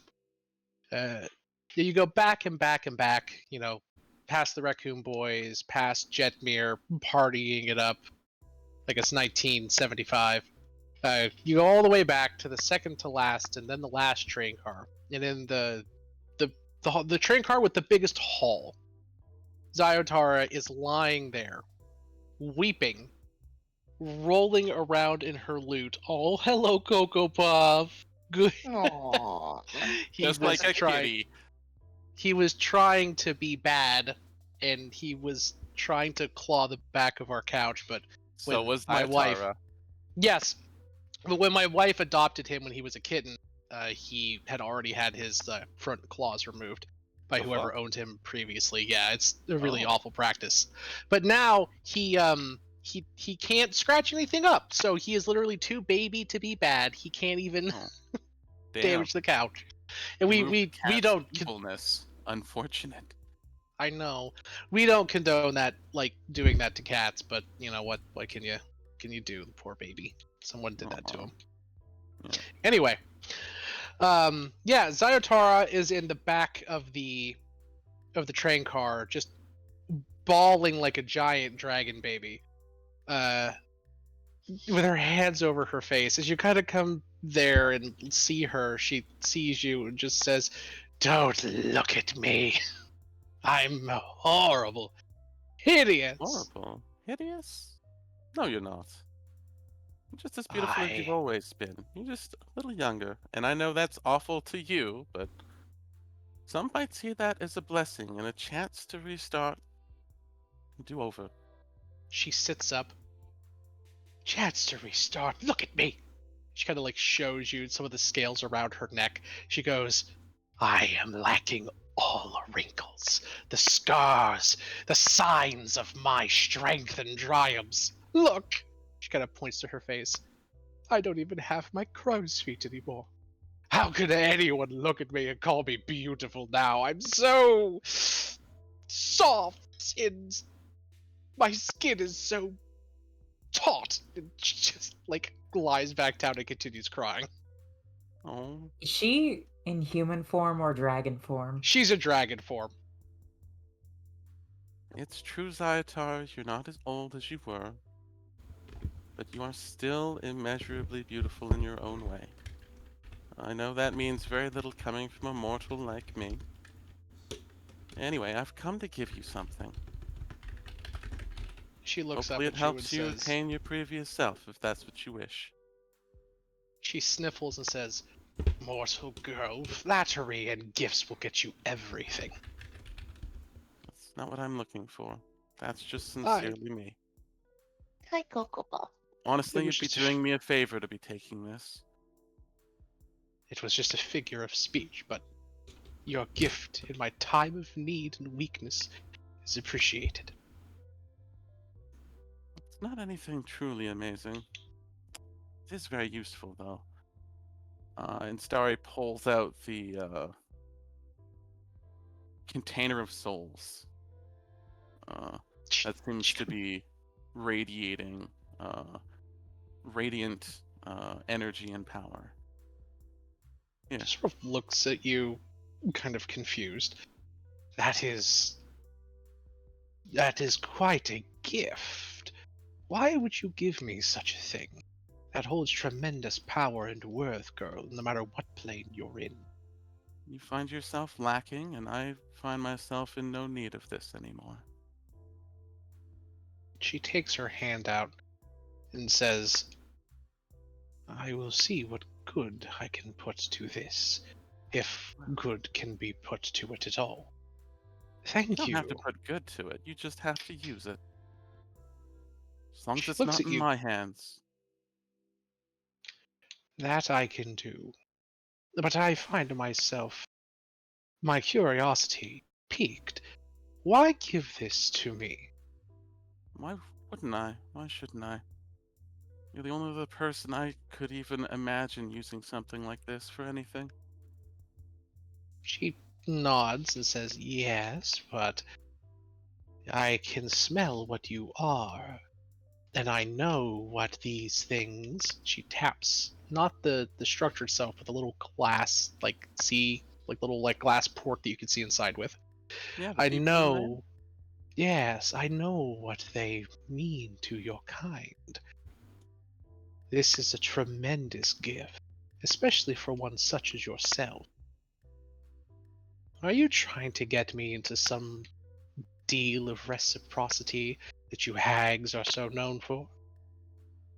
Us hacks are mysterious. Not everybody knows the meanings of the deals we make. Sometimes we do something to help people, sometimes we don't. But this is one of those rare moments and exceptions where this is just yours with no strings attached. You're doing me a favor by taking it. I need to find another way. I see. She kind of sits down and thinks about it and says, I cannot give you a gift at present. I don't need one. I know you don't. Just promise me you'll find a way to use them. And I that will. you'll make up your loss using this. That's all I need. She nods and says, I can do that. But I'm not going to let you walk away without me giving you something in response for this. What could you give me? I've She made kind a of deal to save your life already. You This never is a seek me desert out to tell eagle. me that. It doesn't matter. I don't need anything from you, Zayatara. I know you need nothing from me, but that I'm doesn't mean doing that this I can. for someone I deeply care about. I'm not doing this for you. I'm not doing this for me. I'm doing it because it needs to be done for someone I love. Someone I can't disappoint as much as I have.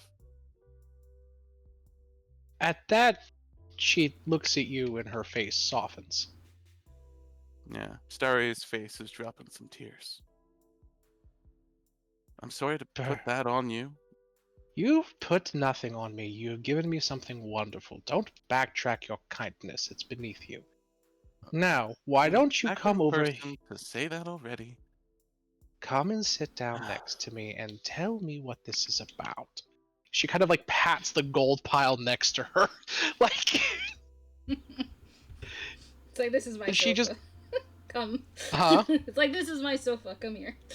She's not even doing like a therapy thing. It's more like come and talk to Mama Zayatara and tell me what's bothering you. Yeah, it's adorable. Well, Maribel, she got rid of her book of vile darkness, and she's turning a new leaf, and A foolish mistake to be sure, but I likely know, for the right? best. Yes, yes. She gave up so much power. I put so much effort to give that to her. And now I need to find a way to make sure that she can trust me. And this is just one step in making sure that I don't keep making mistakes. I can't lose her. I don't She- think you are at any risk of that. No, but She's the first person that I found that was even remotely like family to me. Been raised by hags, demons, and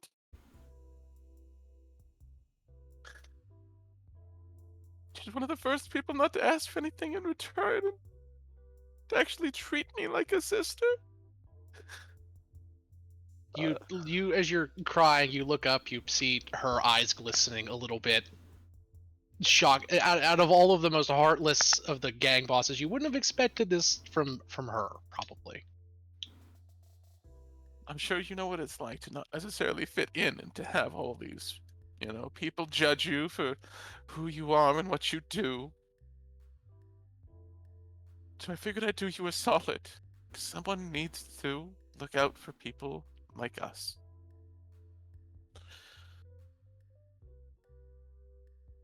She looks around, makes sure that there's no one nearby.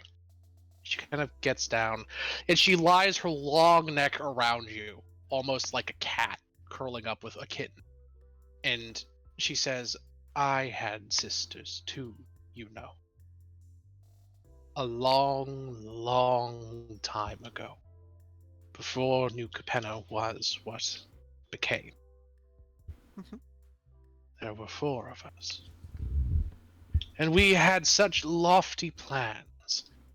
We were going to burn old Capenna to the ground and take all of its gold and split it between each other. Nice. We were going to rule this portion of the entire continent together. Powerful sisters. Oh, yes. And I was their oldest. Oh. They all looked to me. And then the Phyrexia came. Some went to fight, some earlier than others. By the time that the archdemons came to me, there were only 3 of us left, including myself. And then I was told that from all of us, only one could ascend to be one of the heads of what was to come. And they said that I was going to have to, well, let's just say there could only have been one of us. And being dragons, we settled it the only way we knew how. She looks at you and her eyes cold, but filled with deep pain. She says, we fought for it, and killed each other for it. And when I stood there over their bodies, their portions of our collective hoard, now all mine, their collective power, all mine, I had won my place. And I then gained a family by killing my old. And no matter how hard I tried, no matter how many children I bore, no matter how many I took under my wings, it wasn't ever quite the same. I looked for magic to bring them back. I looked for methods to contact them on the other side. But no, they were gone. She looks down at you and says, in all my age, that hole has never been filled. No amount of treasure can repair it. No amount of soothing from lovers or other carnal joys can totally distract me from it. I murdered my sisters for survival and power. And in all of my years, that has never, ever left me. It haunts me now. So you, despite how illogical it may seem, you are making the right choice, dear. You are choosing your sister, choosing family.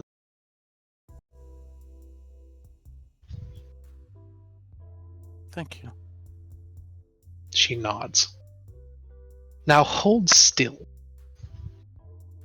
She looks at you and breathes a gout of flame over you. It wraps around you and twists and curls and seeps into your skin. You gain the blessing of the Forge Dragon. She gave you a gift. Nani. Yeah. Choose 2 tool proficiencies that you are not proficient in and choose to be proficient in them, or choose 2 tool proficiencies that you are already proficient in and gain expertise in them. In addition to that, once per day, you may empower your skin with the might of the Forged Dragon scales, adding +2 to your AC for 1 hour.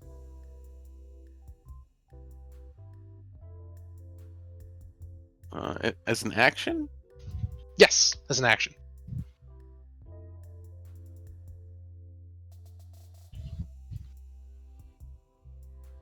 Oh. Thank you. I didn't know what you went through. I do say, though, you probably do carry their hopes and their dreams in your heart for what you've been through and what you've done. She hisses and laughs that echoes throughout all the other train cars and looks down and says, "Don't be naive, girl. We are black dragons. The only hopes and dreams that we shared amongst each other was watching the city burn and its people suffer. Taking the gold from their burnt corpses and wallowing in all that we could take. I don't carry their hopes and dreams, just memories of what I did to them. I've done so much wrong, and I'm going to do a lot more in the rest of my waning years. Make no mistake of that. No doubt. But even heartless monsters like me were raised by something and have things that they care about. Just like that Maribel friend of yours. And you, I think. And the lady who raised you. Everyone has something they care about. Something they'd kill for and die for. The only shame was that, well, I didn't realize what that was until I didn't have it. Don't make the same mistake. Thank you, Zayatara. All I meant was, I'm sure they wished they could be ancient dragons, like you had the chance to, and rule over a populace like you got the chance to, and be one of the main leaders of an area, and rule with extreme dominance and prejudice against anyone that would interfere with them. That's right, she says, That's kind all of I like meant by that. nestling back. They would make excellent peons, servants. No, lieutenants. Yes, that would be perfect. They would make excellent lieutenants, just like you and Agnes, even though she betrayed me. But it was an understandable betrayal that led to positive gains all around. She is forgiven. And you, for all of your ignorance and faults against us, the audacity to break Urabrask out of my jail, attacking my soldiers on more than one occasion, and stripping me of all of my power, and I didn't have a choice in that, but yes. And saving twice. You are forgiven. And no, in the kingdom I shall carve from the rocky cliffs and battered corpses of Thunder Junction. If you ever wish to be a lieutenant and see what real power looks like, and want some tips on dominating and subjugating a populace, you can find me there. I should really try to keep with what Maribel is trying to get me to do. As lovely as that sounds, I would take that up if I wasn't having to have an icky conscience about living creatures. It's fine. It is a heavy burden. And she kind of says, well, the offer will always stand. And after Maribel's short human lifespan ends, and you're able to revel in your true nature after the fact, maybe you can hit me up then. Until now, go be with your sister, soothe yourself, and try to find some joy and fun in being. She kind of sneers and her cockles curdle as she says this, a good, respectable person. Give a toothy grin back. Oh, I'll try. Thank you. I'm sorry you lost a lot. Anyway, have a good night. No, that's right. I have to go back to wallowing in my misery. Oh well. And then she flops back down dramatically and begins sobbing again. Oh, You look towards the back end of the train car, and you see your ship behind you, and you see Neon and Johnny like playing poker. oh, nice. Yeah. Well, good luck to them. Just go back to my cabin. Yeah. Okay. So, is there anything else anyone would like to do before we enter into the Junction of Thunder? Emil, you Probably said you not for wanted me. to have Yeah, Emil. You I said you guess. wanted to have some time with Cass? Yeah, Starry will show up to your door at some point. Starry. Could you imagine yourself as one of those Hawkwood characters? Hogwarts? Characters? You No. know, old stories of gallivanting, monster-slaying heroes. Those are dreams for fools, dear Cassandra. I was just thinking, well, it's not important. What, that they would come for you? No. Because they would. What makes us us? You What know, makes us us? the In every soul is single... apparently the same, but what is a soul? What unique properties does that have? Well, one thing about me is that I will give You're not anything for someone I care about. And I think that goes for every single star you'll ever meet. I will bluff my way to making sure that we win. Even when I have nothing. I'm all in all the time. And I think so they something don't that all taste the same. tastes the same? No. No, A each joke one in of them poor would have taste. their own... No, you have a point. When it comes to tasting or drinking someone's blood, there's a lot of their essence and how they grew up and where they came from. I imagine that a lot of different versions of me would have many different tastes and flavors, as mine would have more so of a musky, bog water sort of taste to it. Not in an awful way. If you wanted to go down that route. I imagine more or less it all tastes the same. Mm, Right?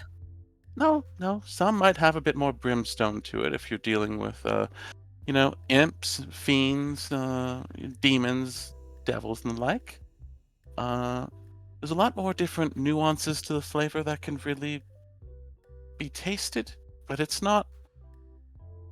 Wait, Huh? why would you drink blood? Oh, darling, I am like a sommelier. So I don't need to drink blood or anything, but I do find the act of it alluring and engaging, and it allows me to really test myself and thinking about where maybe a particular person might have come from, where they've been through, what they've been through. You taste someone's blood, it's a story. their life. You're literally drinking. Have you gotten the chance to taste very many people's blood? I just. Oh, who left? I Music. think everyone's still here. It's just music. Oh, okay. Music dipped. Chip, Couldn't shout take out on us. it. Have Damn. you tasted very many people's blood yet? I just. This is Cassandra's face right now. In general. I take that as a Yeah. no. Yeah. Well, I mean, once you get the time to really think and feel, and you'll be taken places into your memories, into who you are, and you'll Oh. have moments of connection with those individuals that you drank, and sometimes you'll like it, sometimes you'll hate it, but it'll be a journey either way. It looks like It's Chipbot has crapped out on us. It is dead at the moment. Sorry. Please continue. it's like having a fine wine. You don't know exactly what the experience will be, and some bottles vary from others to others. If you have someone from the same region of the same time period, they might taste similar but with different nuances. There's just so much variance when it comes to people. The younger, the sweeter, generally, because they haven't had a chance to get corrupted, but I feel like I'm going a little off track, Cassandra. Did you want to talk about blood, or was there something else on your mind? I feel like I get stonewalled by you, but this is honestly the most open I might have had you or caught you. I don't know. Fine. You're fine? I'm. You've cut through almost straight to the weakness. I have? Get over here. I'm too curious. Oh, did you want to taste? Before I change my mind, Oh, okay. Did you want it straight from the vein, or do you want me to pour it into a cup? Cassandra just like pulls you over, turns you around. Very deliberate. Oh, go on. You can feel Starry trembling there.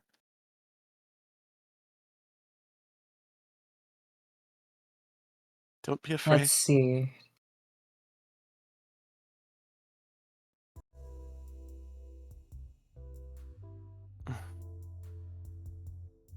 Vampiric bite. Mouch. Munch. Sorry, you take 1d4 plus Cassandra's mod for damage. Hell yeah. Munch, munch. Munch. You begin to pick up hints of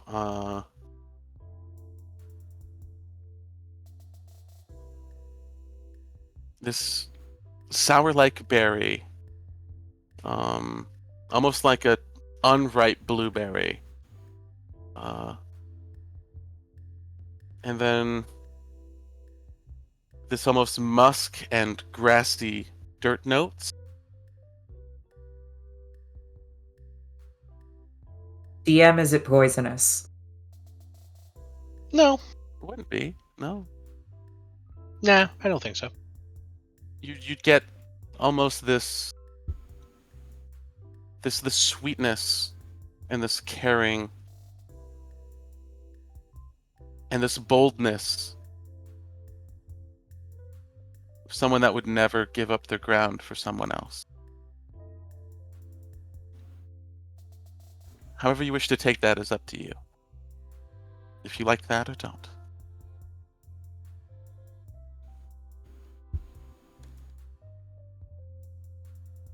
When you talk, Hmm? it makes it awkward. I'm not trying to talk. I was just trying to explain what her blood would taste like. I'm not like Oh, okay, sorry. yeah, I'm Oh. sorry. I'm just trying to express what she That would makes it funnier. have the flavor be. I'm not No, saying I could anything. I could also totally see Starry going off on a long monologue like that. Oh, wow. Like while you're tasting. because she's tasted well. her own blood, Technically, I guess, but right? yeah. Like, The experience is I- different for everyone. I mean, I don't know you would be turned off or on by or to. I don't know if you taste different things. I only know what I'll just shut up now. Hag is, I suppose, an acquired taste. I'm acquired, but that's fair. It's not all bad. Why do you care about how you taste? You might enjoy the taste of someone that you like. I. I- It doesn't. You don't have to tell me. My emotional connection to a plate of ham does not change its flavor. For blood, it does. It's about the emotional state it puts you in. Like tasting a fine wine. It's about the story and the journey, is how you understand and how you taste it. If you like it or not. I mean, about all wine is the same. This is blood, honey. This is a bit more intimate than wine. The stuff from the box is fine. Okay. Fair I enough. don't disagree above board. If I'm from a box, then that's fine and fair too. No, Oof. no. Starry, you're unique and special, and You don't have to. a much more interesting flavor than what I get. The amalgamated stuff in those that's just mixed into the drinks. Yeah, that stuff's kind of stale, honestly, depending on when it was, taken. I didn't want to say anything, but yes. Yeah, Starry, her her knees get weak and she fumbles a bit. Oh, I took too much. It's okay. It's okay. It's just been a long day. Why do you want Huh? to be a hag so badly? Seems like something you are actively pursuing and eating souls and people to do. I'm sorry if I'm being insensitive, but please help me understand. I don't do it by the time I'm 25 or 30 or something. I don't get to live past that age. It's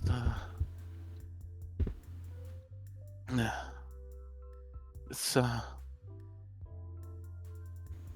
That's it's what. either I do that or I don't. I die.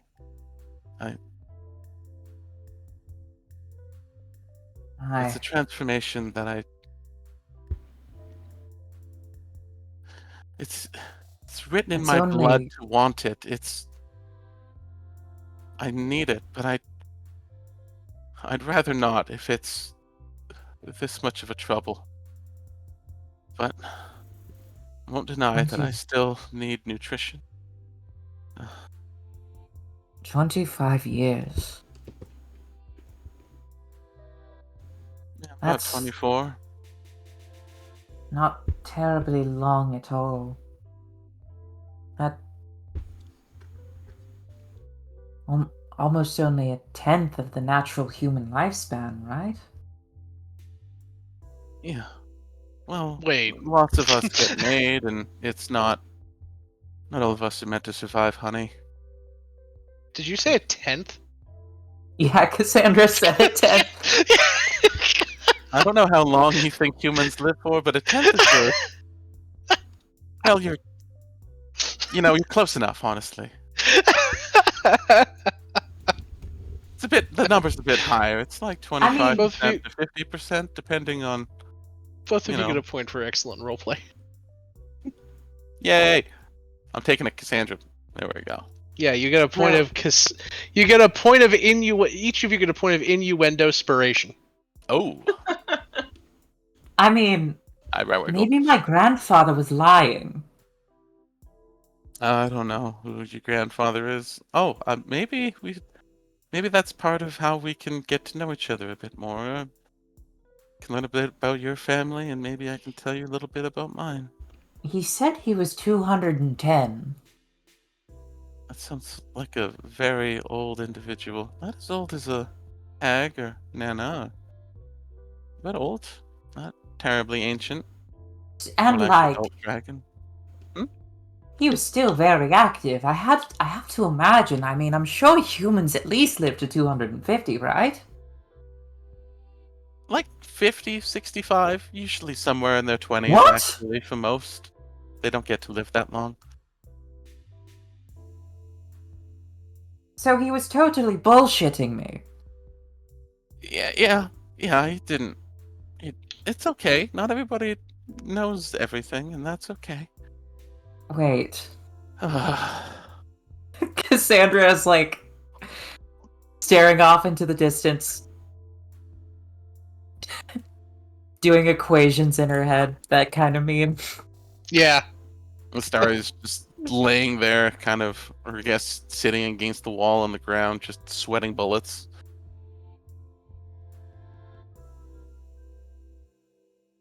Yeah, Cassandra, the general lifespan of humans now fully dawns upon you. They are fragile ants of creatures. Also, do you remember a message I sent you a little while ago? Not at the top of my head. Which one are we Okay. referring to? Which of the 25 different messages? Well, which one? He's- let me go. I don't think it was. Oh yeah, I remember now. Yeah, Cassandra, that you are quite sure that your grandfather lived to be quite older actually, than what Starry here is describing. Okay. Okay. You all right there?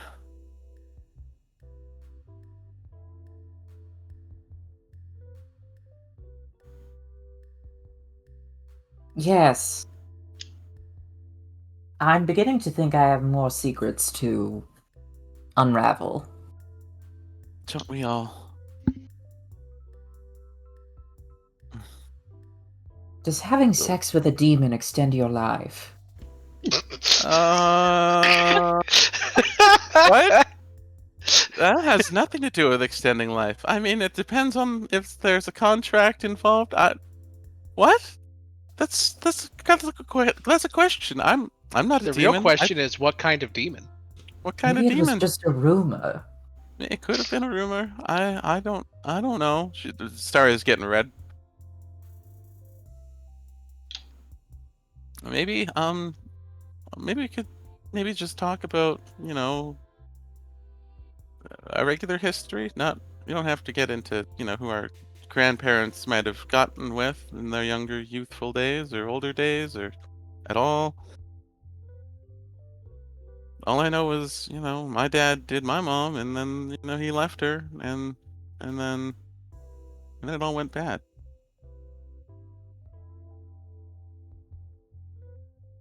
What? Huh? Sorry, I was lost in thought. I know. I'm used to it. It's easy to do, right? No, it's only you. Oh. It's literally just you. Everyone Sandra else once holds the again gets conversation lost quite in nicely thought. without. Well, I'll just be here until you're ready to finish your equations. I'll just be sitting here.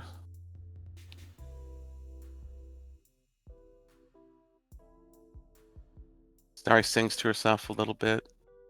Here's a story of a girl that grew up lost and lonely, thinking love was fairy tale, and trouble was made only for me.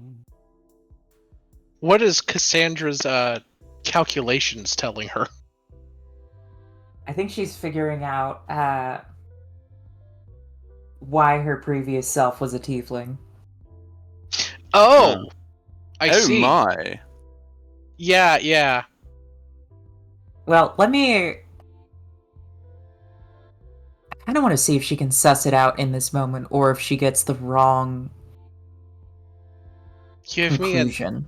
an insight check, I guess, or a history check. I would say that that's more than enough to do some basic math. Yeah. 2 plus 2 does indeed equal 4. And baby, you're a 4. Ouch! Not you, Cassandra. Oh, That wasn't in regards to your, like, attraction. It was in regards to, like, I know.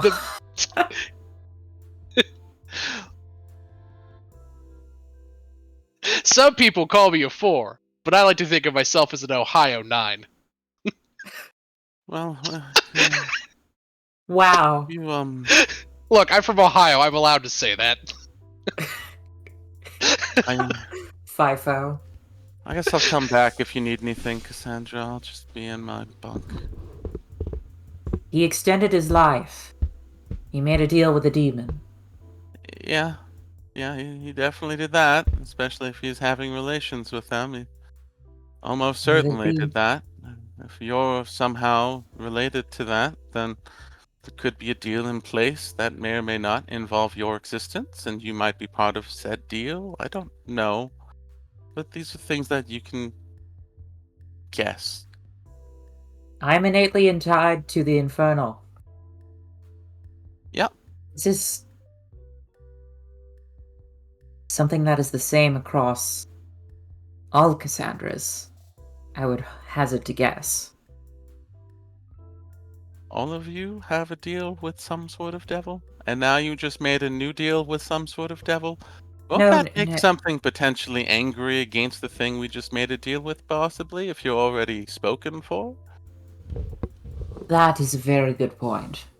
You should probably find out what the nature of that previous deal is. I have a hunch. Honey, you're gonna need more than a hunch, especially if you're dealing with, My father is an elf, right? Sure. The orphaned son of my grandfather's companion.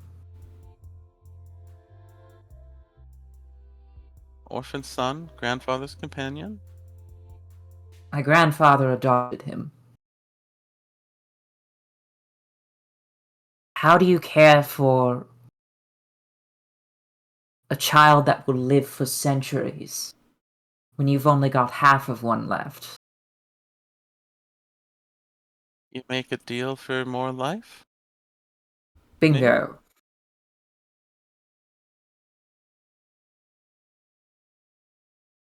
Is your grandfather somewhere around to talk to?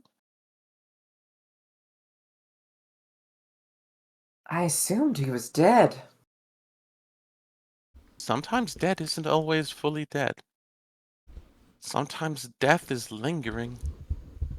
Sometimes, sure, you die, but then you are still a powerful ghost dragon that decides to attack the moon. Are you still on about that? It just Sometimes you die and you're still alive, but have a thirst for blood. I'm just like picturing fucking Yeah? Piccolo from Dragon Ball Z Abridged. Moon. Bang! Yes, Cassandra. Yes, you're on to something here. You're right. That squirrely bastard's probably still around somewhere. Possibly. Yeah. Smash cut to your grandfather fighting a ghost dragon on the moon. Uh-oh. Whalers on the moon! We're whalers on the moon! Oh, is it? We read But Eldritch there ain't Tones no from whales, so we tell tales and we sing this whaling tune. I fucking love Futurama. I was gonna say we read Eldritch Tomes from parts unknown until we become loons. Loons. Cassandra, just a quick question. I remember the first night that I ended up in your bed with you, keeping you warm, and there was a lich friend there, and I don't remember anything about waking up after that. Right. Did Well, anything happen? as long as we're digging into my past, Yeah. uh, Uh, Starry, hmm? you peered into my mind without permission. I did? Yes. Sorry. How? You know that mysteriously missing book that draws out people's dreams? My book of nightmares? I was wondering where that went. I destroyed it. Why? Because there's something in there that was dangerous and Yeah, unprotected. about that, I don't know exactly what it is, but it keeps coming for me. I'm not. Maybe shouldn't have looked at it. I don't know what it does, who they are. I mean, they're an ancient, almost demon, pre-demon sort of thing. Before demons were demons and gods were Wait, gods. Huh? does it look like this? Cassandra opens her sketchbook and shows it to Starry.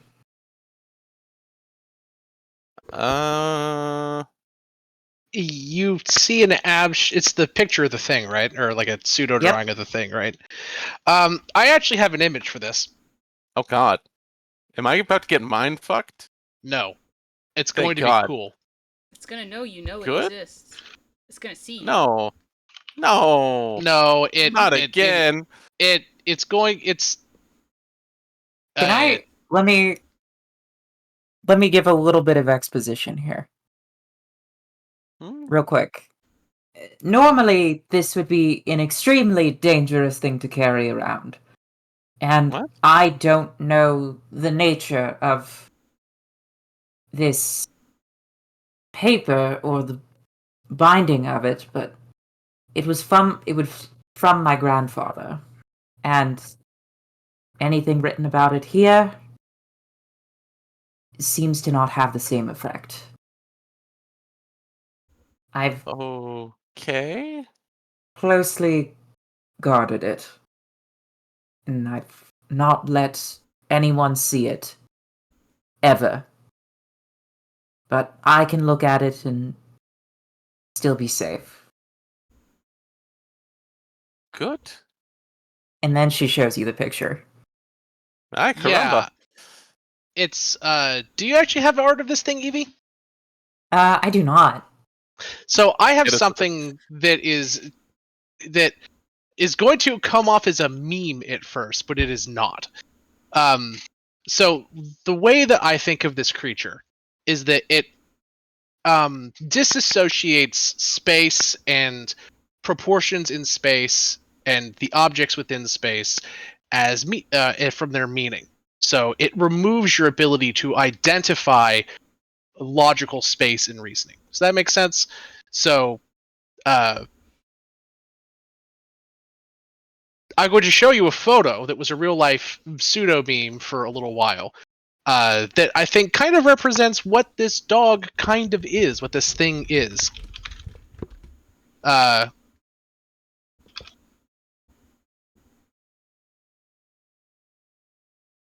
don't know if you've seen this before, but try and identify something in this image.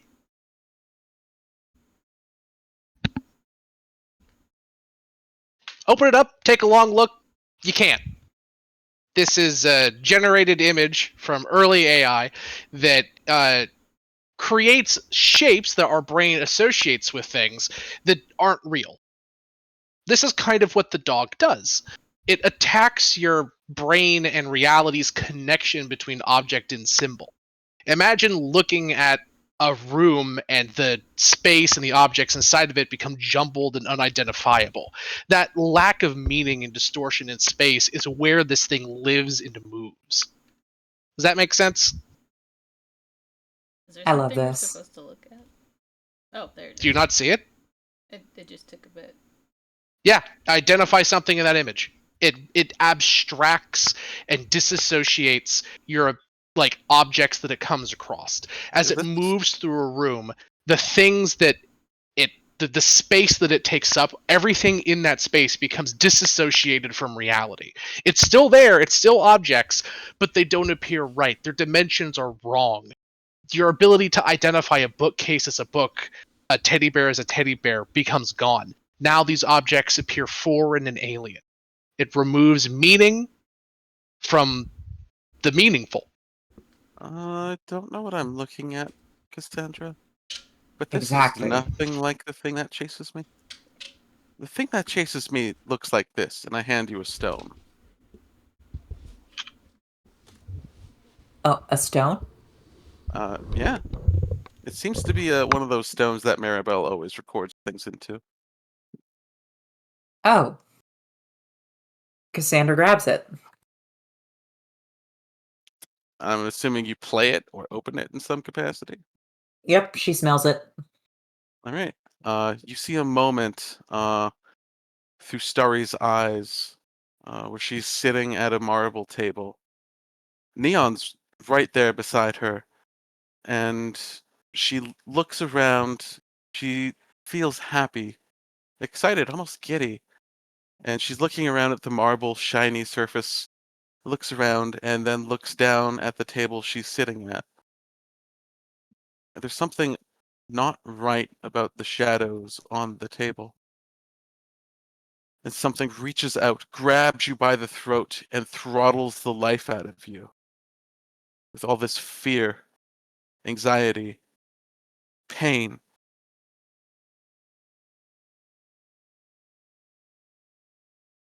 And you see some dark hand creature, shadowy face,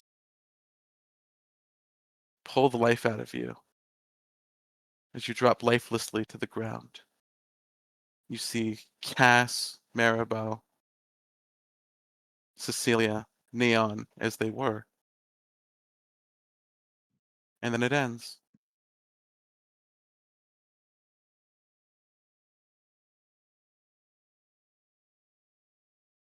Sandra? You okay? Kind of in a trance there. You alright? What? Oh, You okay?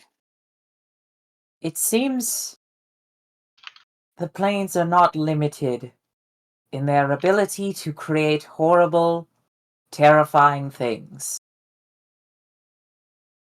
No. No, they're almost infinite. Only limited by imagination. Your imagination. And my imagination. Anything countless in number that could be derived, pulled apart, and exacted from the thoughts that you create. It's terrifying. Here's another image that I found that kind of could portray the dog a bit more clearly. Imagine the- like this thing coming down the stairs, like in this image here, that you can't identify, and the objects around it, a lamp, a TV, maybe a part of an aquarium or something, all sort of meld and mesh and become disassociated. You can still make out the vague outline of a stairwell going up around the corner, but if you look in closer, it's disassociated and indistinct. To me, that shit's creepy. It gives me a migraine to try and draw it every time. Honey, I I don't hope know you if don't you're mind that finding idea, anything. Cassandra. No, that's perfect. I just see unidentifiable everything. None of this makes sense, but at the same time, I make some sense of it. I don't know what this is, but it's something. And you feel fine in the head, and nothing in the page is jumping out at you, and the room still is the room and makes logical sense as far as how it's laid out spatially. Take a look around. Story really tries to try and take in the scenery. Can I get a history check to try and remember potentially what I saw that last night? And Sure. please, for the love of everything pleasant or nice, don't Huh? think about it too hard. So And think about it, Cassandra is like but 1 inch don't think from it. your face as she says this. So should I look or not? Just check, but don't contemplate. So try to understand it, but don't? Exactly.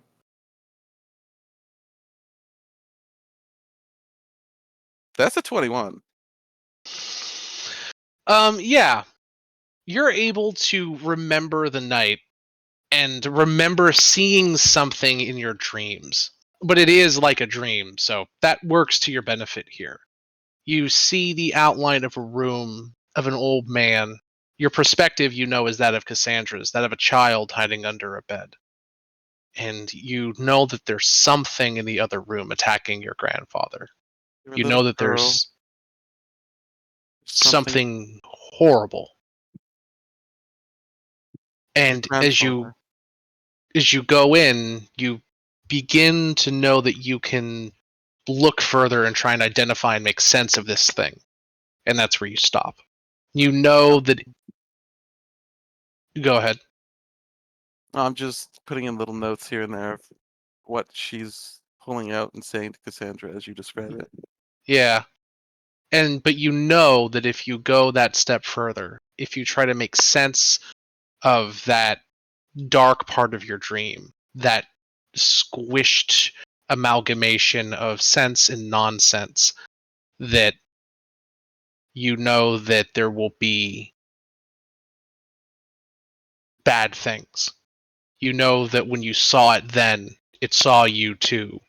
And that knowledge, that recognition, that awareness acted like a siren song that had followed back to you. Do I remember anything about what I did to it? You remember that you gave up something and that you were able to protect someone you deeply care about with the sacrifice. And you remembered that you used Fey magic on the thing. Magic that breaks rules. Magic that doesn't follow the normal trains of logic in the weave. Because you realize here that this thing follows the rules of logic in the weave. Almost like it travels through it, like it's a part of it somehow. But Fey magic is tricky. Fey magic is symbol, and it plays with symbol and ideology in the same way that this thing does, but from a different angle. In magic of the arcane, symbol is used almost as a point in a formula. But in Fey magic, the symbol is the formula. It's everything. It's not defined. It's a vibe, a feeling. What is a name to someone? What is a memory? What is a hope? What is the feeling of passion of a lover's first kiss? That is where Fey magic gets its power. And Like for a knowing moment, something without it having a language to it. It simply exactly. is. Yeah. So you were able to circumvent its rules with your own. You played at its own game, and you beat it. For a brief moment, and in doing so, you changed its rules. You don't know how exactly, but you know that you discovered a key to this thing. You discovered maybe a weakness? Fey magic, or any magic really, that doesn't work in the same way as traditional Faerunian nonsense can get around it. I see you and your grandpa. Under a table? Something. Something dangerous. Please, stop. It's There's something else. Starry. No, It's painful to remember. it's not that. It's not that. I was there. I protected something. Someone dear to me. Cassandra covers your mouth. For Roger. Something. We have to be careful when talking about. And she like does a double take of the room around her. I'm not talking about It. whatever. I cast a spell. There was a spell. I cast a spell. With hag magic. Cursed it. Cassandra's looking around the room for signs that we may have alerted the horror. You have I not. cursed something.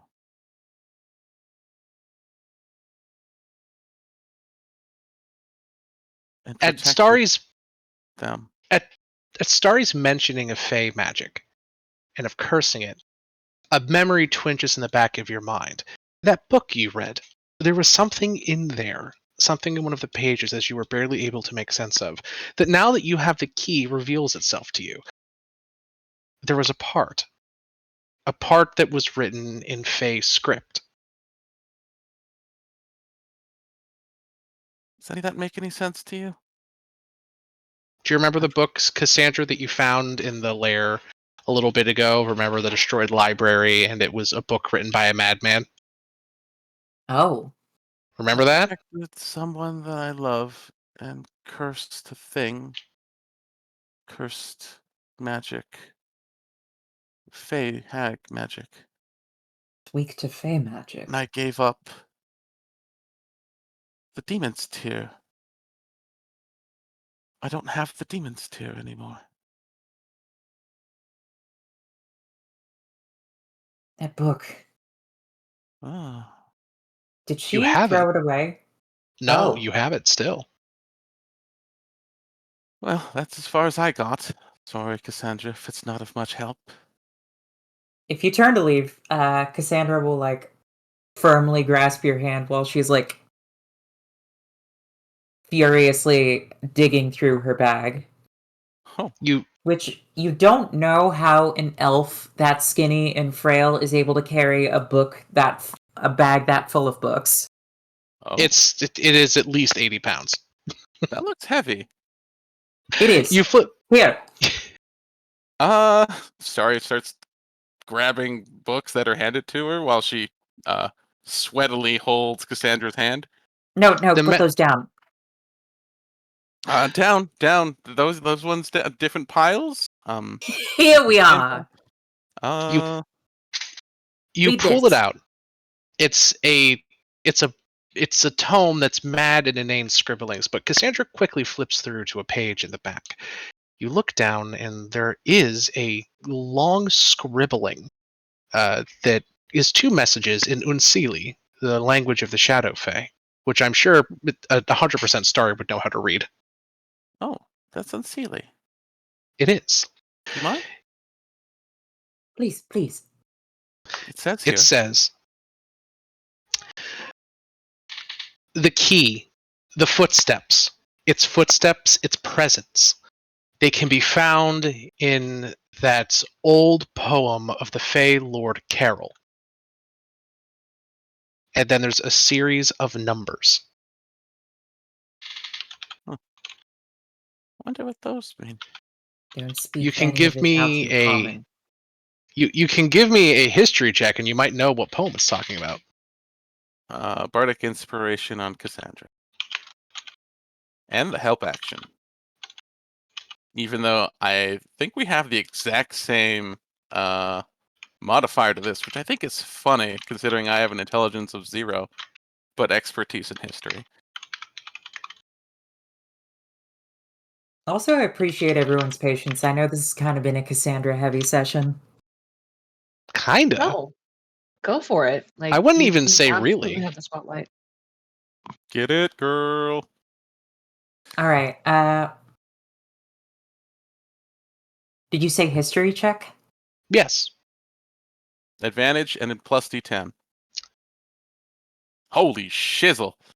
There is a famous poem by there was a famous poem by a archfey called Carol of Lewishire that is about the Jabberwock. In real life, this is a poem by Lewis Carroll, but it is in the public domain, and I don't mind using it for this. And this is the poem of the Jabberwocky. And I would say that you or Star would both know this because it's a very famous poem in your world.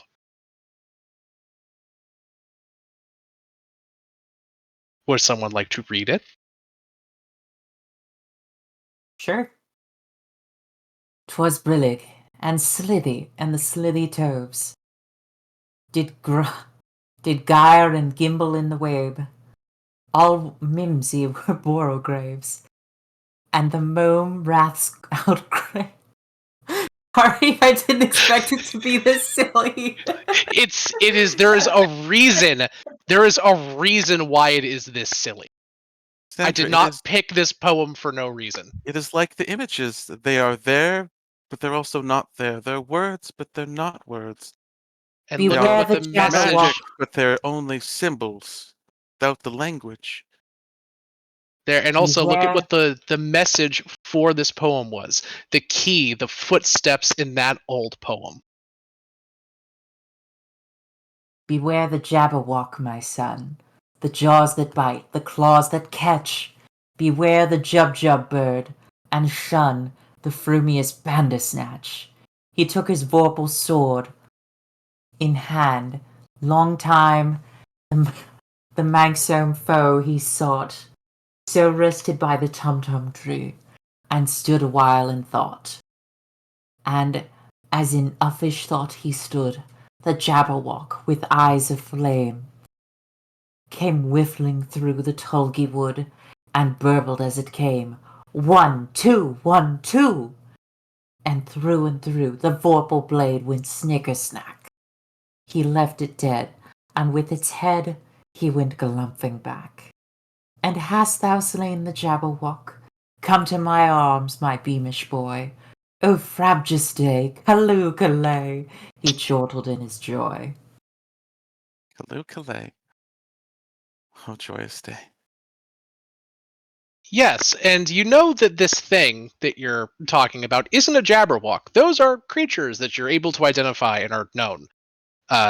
So that's not what this thing is. If the poem does talk about the creature, you realize it's got to be something else. It's using symbols for things that it isn't but are. It's using language to mean what it isn't but should. It's It always classic attacks. Fae. It Attacks? always attacks at things that make sense, Yeah. taking their sense away from them. So you start with nonsense, and it has no means of attack. That sounds pretty smart, Cassandra. No, Good job putting it together. it's dumb. That's the point. It's dumb. And then after that, there are two more sections that talk about this. The next one says, again in Unsili, find the sense within the nonsense. And then there's literally a series of numbers, which I am calculating right now. I didn't think we would get this far. So, How wiggly is the room? not wiggly at all. Find the sense within the nonsense. Yeah, yeah. That's something that Nana would say to me.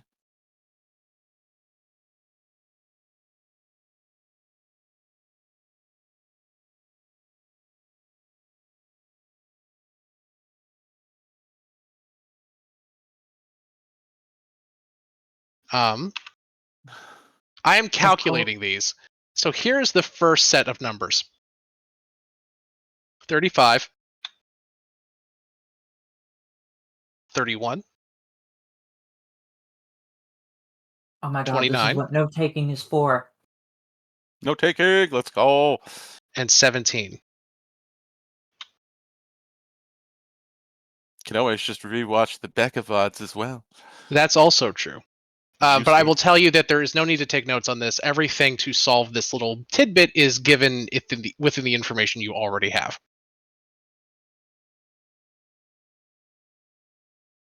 Let me have my fun note taking time.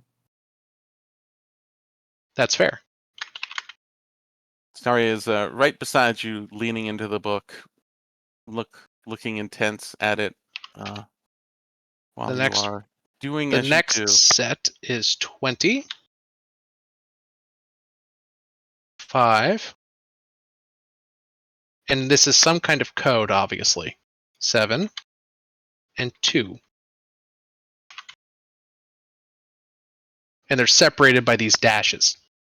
That's not just like a shorthand or something. That's literally like, it's like that.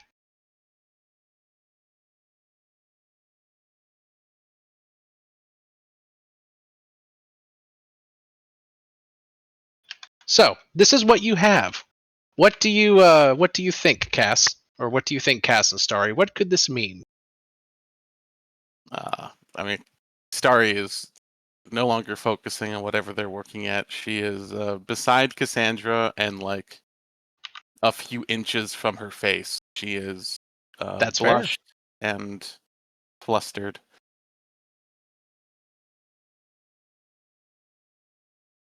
All right. Cassandra closes the book and throws it against the wall. Thud. Oh, that was aggressive. Star's like an We have- inch or two from your face. Her We have breath thought about is this too hot much. and heavy. Too Huh? much already. To be safe, we need to go and think about something else. Think about something else. Yeah, do you have anything in mind? I'm Anything particularly distracting would do. distracting. Yeah, I am tempted to give another point of innuendo spiration. Starry leans in, I can hear you grabs you by perfectly the shoulder. fine. Oh yeah, I was just making sure you had a little blood on your mouth. I'll just wipe that off. I'm I see. sorry. Very distracting, Starry. Good work. Yeah. Maybe I should just go. I feel maybe you need some time with your breakthrough. I cannot spend any time with this breakthrough. It's already been too risky to think about it this much. Yeah, I feel like jelly over here. Mm. Come on. Huh? You're a bard. You must have stories and entertainment and all means of keeping your mind occupied. Oh, it's occupied right now. It's very occupied. It's too occupied. There's a lot going on in there. As a hag, there is steam rolling out of Starry's ears.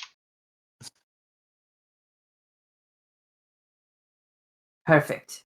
She looks very warm, very hot. Uh, she's sweating. Keep thinking about whatever you're thinking about. Uh-huh. I Starry stands up, begins to make her way to the door. It's been nice. Happy to help. Thank you for No, we should a keep an lovely eye night. on each other. Huh? Yeah, we're keeping. I don't know the rules of this thing very well, but there's always safety in numbers. Numbers, Stop safety. it, please. It hurts. I'm getting my slow burn gag manga romance. You know what? I respect the shit out of it.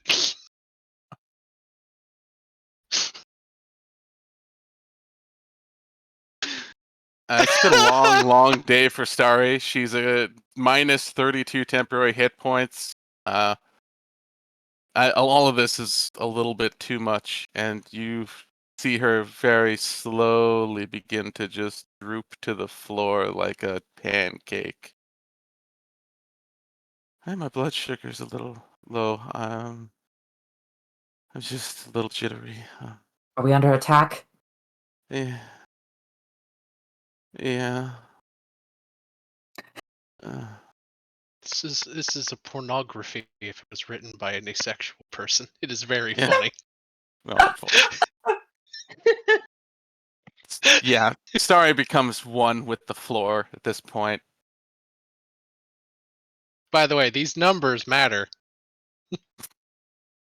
Huh? Numbers, numbers, numbers, numbers. The numbers, Yeah. Mason. What do they mean? Ugh. Numbers. They repeat, but they also don't. It's a code. -1, It isn't. -6, -1, -6, +2, They- -1, they- -6. They don't repeat. I will tell you that much. There's a code in here somewhere. I'm not. There gonna is get a it. code in here. It entirely involves the poem. Would you I'm like to attempt to dyslexic as solve it? all shit. Good luck, Cassandra. Starry is actually a low sugar fucking pile of potatoes on the ground. This is all you, whatever's left here. Oh wait, disregard this last one. This last three, because I skipped a number, and the order of the numbers also matters. It's 38, 4, 18, and that's the last one. So the numbers in sequence are 35, 31, 29, 20, 5, 7, 2, 17, 36, 1, 21, 1, 30, 35, 10, 25, 10, 26, 19, 38, 4, 18. That is what the book says. It is the key to footsteps in the old poem of Archfree Carol. Then you guys, from your memory, gave the information of the poem Jabberwocky by Lewis Carroll. And then the key, the find the sense within the nonsense, and then this sequence of numbers. That is the puzzle.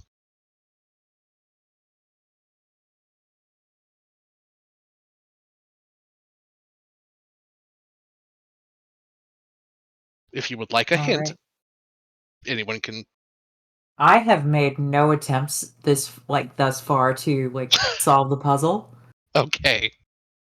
In character, Cassandra is just like, okay, you know what? We made some great strides today. We're gonna pick it up tomorrow, All right. or maybe All a right. month from now, because it's too dangerous to think about this thing for too long. Okay, that's fine. Maribel, you have been at the bar this entire time, getting sloshed. And I will just assume that that Cassandra drags poor Starry to her room with no sexual implications or overtones at all. Starry might steal a kiss and run away. That's go. fair. Hell yeah. Whatever happens between the two characters behind closed doors is their business. But Maribel. Oh no, she literally does that and will haul the fucking ass out of whatever. All right, Cass, you're standing there. Starry gives you a luck. peck on the cheek. Perhaps it was a part of her spellcasting, as she is one to do. And then zooms off. Fucking gone. Wait, would it be on the cheek? She hesitates before putting it on the cheek. Do you turn to look at her? Starry, do you think of something that can be extremely Mid-sentence, she distracting? just kisses you on the lips and looks at you in a panic and fucking bolts. Brilliant. That is very distracting. I'll be thinking about that for weeks. Please kill me, Sam. Sam, fucking kill me now. No. Kill No. me. No. I wish to die in game. Starry is so toast. All right, GG. No. Good luck. No. I Go refuse. get him. Go get him, Becca. No. But I refuse. No. I solved your puzzle. You did? Yes. How do I get them to not be together but also kiss and not have Cassandra pick up on it? That is not the answer to the puzzle. I What? appreciate the attempt, however. Nunny. Have you actually solved the puzzle? No. Okay. I'll Maribel. I'll work on that during Maribel's scene. Sure. If you need a hint, let me know. Because this is a genuinely complicated fucking puzzle. More than I intended it to be. And I Oh. may have fucked it up. So By the way, Becca, I You- don't see the map on your screen. Oh, Did it that's go? awkward. your chip has also Yeah. disappeared. I'm gonna put your music back on chip because I don't like it without the background music. Oh, there we go. There we go. Now that's fixed. Thank you for letting me know. I didn't realize. So yeah, that was a cute scene. Both of you have innuendo spiration.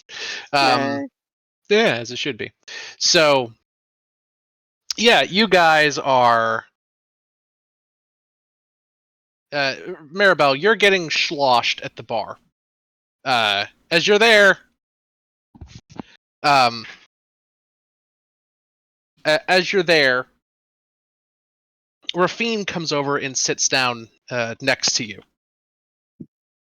And she says, imbibing, are we? Yeah, that's become mostly because of the spell thing. You know how it is. Oh, Jetmir's influence. Mm-hmm. Yes. Yeah. His intoxication is infectious, isn't it? I mean, Ooh, I like this I vibe. guess it's fine. I mean, it's not like we're doing anything right now anyway, so it's fine. It's fine. Anyways, what's up? So, I just wanted to come by and see how you were holding up. I heard the tongue lashing you gave your friends. Most deserving. But, if I must say so, only slightly hypocritical of you. Is it? Do tell. Mildly. You were wielding the Book of Vile Darkness, and you are lecturing them on the moral stances. Do you not see I did the mention slight that. irony? Yeah. Yes, I said it while I was lecturing them. because you acknowledge something does not make it any less hypocritical. Yeah, but at the same time, it was more me mentioning that we shouldn't be doing half the things that we have been doing. And I said that I've just done basically with that stuff. Like, I can't do it. True enough. You know, the funniest thing happened before Angelo did what he did. He came to me the night before everything happened. The fight, all that. He told me something about you, and something about your past. Mm-hmm. You're looking into contacting the Cabal and the nightmare demons therein. Well, it is kind of the only lead I've got. Yeah. She nods to you. That's concerning. I've heard things about this Braid woman, and I know a little bit about the Nightmare Realm. Yeah. I don't envy your task, I'm and there. there might be something of interest to you that you should know. Oh yeah? What's that?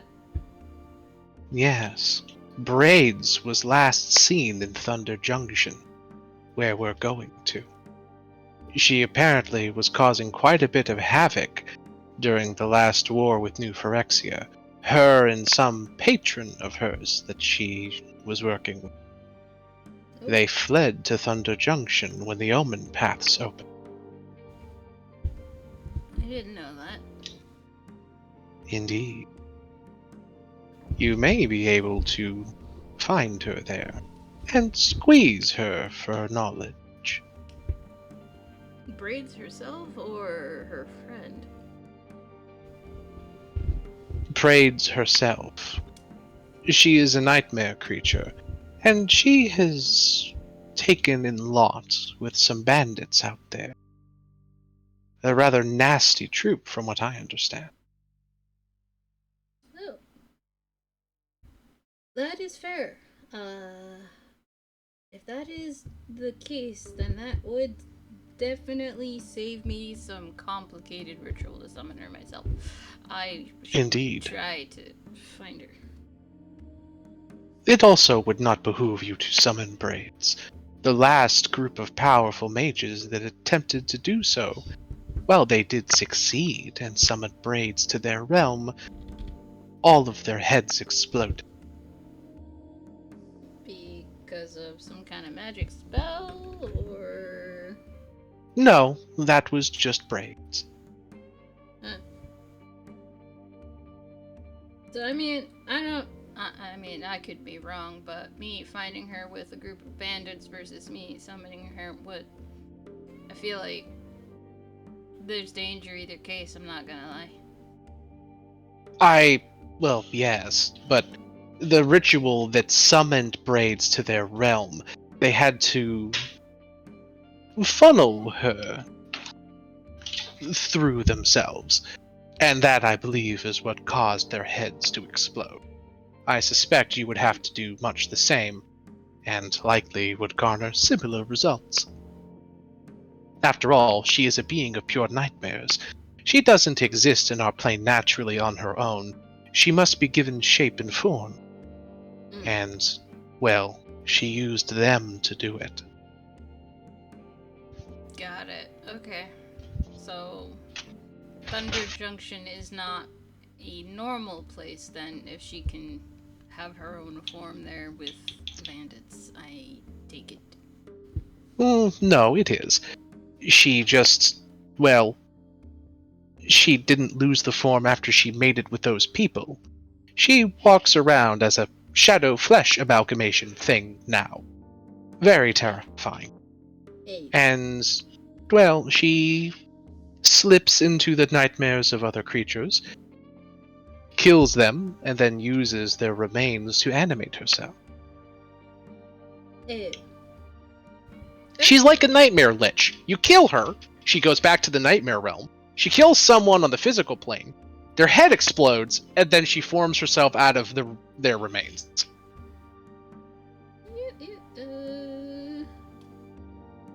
She's gonna think about that.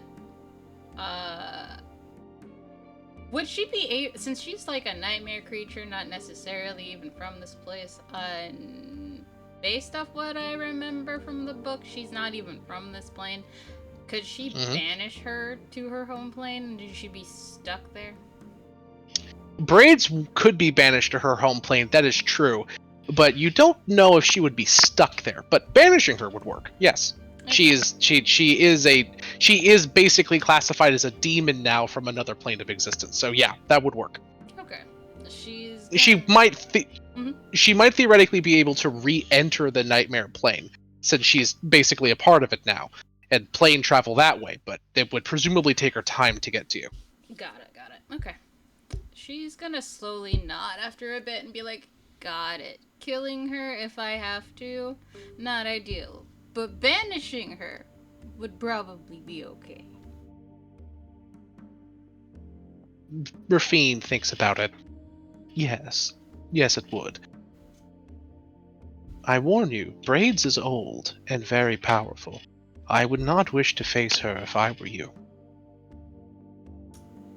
Fair, but at this point, I have faced slime titan thingy mabobbers. I have literally got my hand, she looks at her stub of hand, ripped off by a god, and now I have to deal with Braids. I feel like this is a pattern and then I can't escape. I'm not gonna lie. Potentially, she says with a shrug. Yeah. It is unfortunate that you have to deal with this creature this way. But, well, it is what you need to do if you wish to save your sister and your family's home.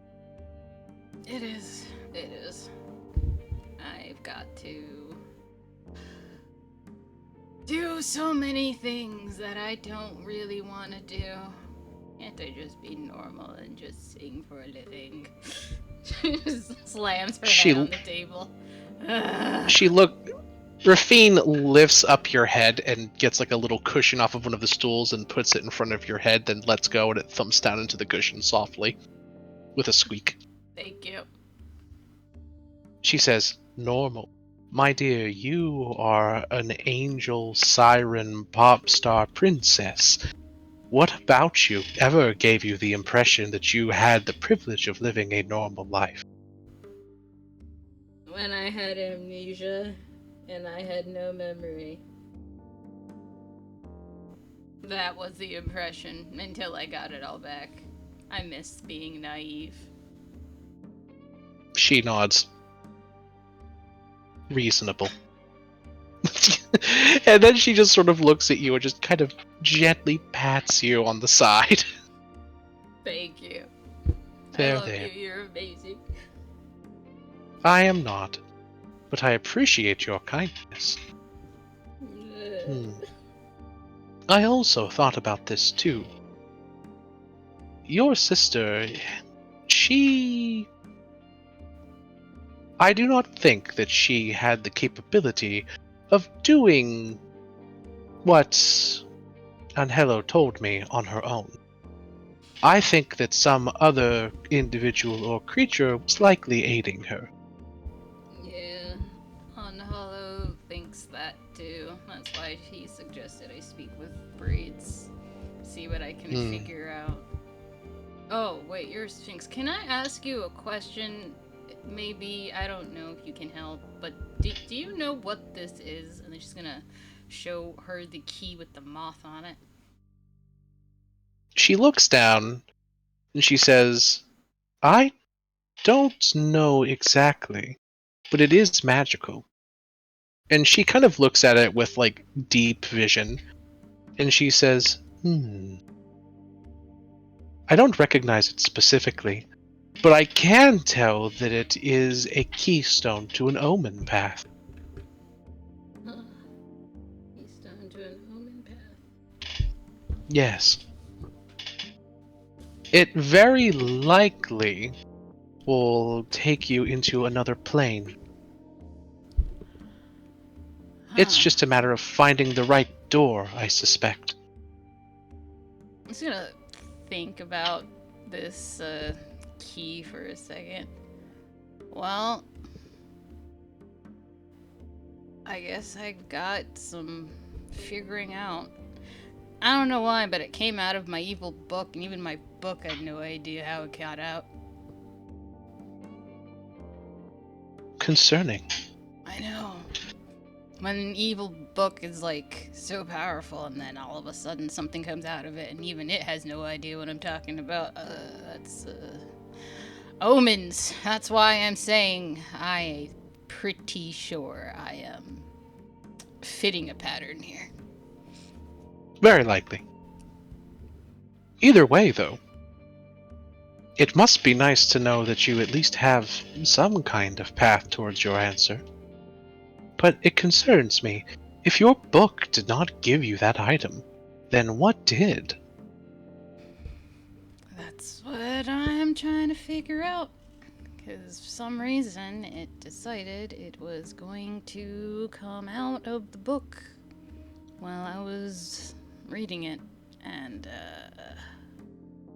yeah. Were you looking up information on your sister or her realm during that moment? Yeah, I was. She kind of tilts her head to the side. Perhaps then it was some creature I was or reading about some... braids in particular. Concerning. She looks at you. That does not bode well for you. Nope. No, it doesn't. But I'm willing to bet this thing might have something to do with braids, or braids might know what it does. Potentially. But I do recognize this. She kind of points towards the back end of the key. That moth imagery is familiar to me. I remember reading something about a creature that uses that as its symbol in one of the books in the old Capenna libraries long ago. But, well, those are gone now. The only person that would possibly know anything about it would be Angelo, and he is dead. Any chance, what is that guy's name that is now in charge of... Xander? Xander. Maybe Xander might know. That seems likely. If anything, he would know more than Angelo himself. Potentially. I certainly could ask. It's worth a try. And Xander, I think, owes you a great deal. Tell him I said so if he gives you any trouble. Okay, I will tell him. Thank you. You, I'm assuming, are going to go speak with Xander. Yep, but on the way, she's gonna also talk to Anello. You talk to Angelo. Angelo is you go into your little mind palace, and Angelo is in there. He's sitting down and he's drinking a shitty martini. It's sitting across across a magical stool from fucking Obnixilis. Obnixilis is just sitting there pouting, upset, also with a shitty martini, refusing to drink it. Oh, I love that. She has like a little mind palace, just collect people in there. Anyways, I thought it was funny. I love it. I hope it's less flavor, more canon. I love it. This is canon. Yes, perfect. Thank you. Just be like, hi guys. You pop in. Yeah. And Hello looks at you and waves and like magically pulls up a stool for you. It's like a pitch white void that's not been filled out yet. It's still in its infancy. It'll develop itself more based upon your actions and the people you collect if you get any more. and Obnixilis just flips you off. Why are you so mean? I'm sorry I had to kill you, but you were being an ass. You are not. I am. I didn't You are wanna. You are drunk. Yes, I am. Yes, I am. I love that. Get a point of Maribelspiration. Get a point of get a point of drinky-spiration. Drinky-spiration. No, drinky-spiration. Drinky. And Hello looks at you and says, "Adorable. What brings you to our little abode, boudoir, our platonic friend shack?" Obnixilis looks at him. He says, "If we were not mental manifestations of ourselves in this place, I would disembowel you and feed you your own intestines. I love you too." She's like, just the fact that this is a mind palace. Let me try something really fast, and then she's gonna think really hard on Obnixilis and like try to like conjure a heart pillow to just form in front of his lap. Just be like, you conjure a heart pillow form, and it does pop into existence, but you're drunk and having a hard time concentrating. So it looks like you took a heart pillow and got like a really, really low quality JPEG of it. Like it's pixelated, it's fuzzy,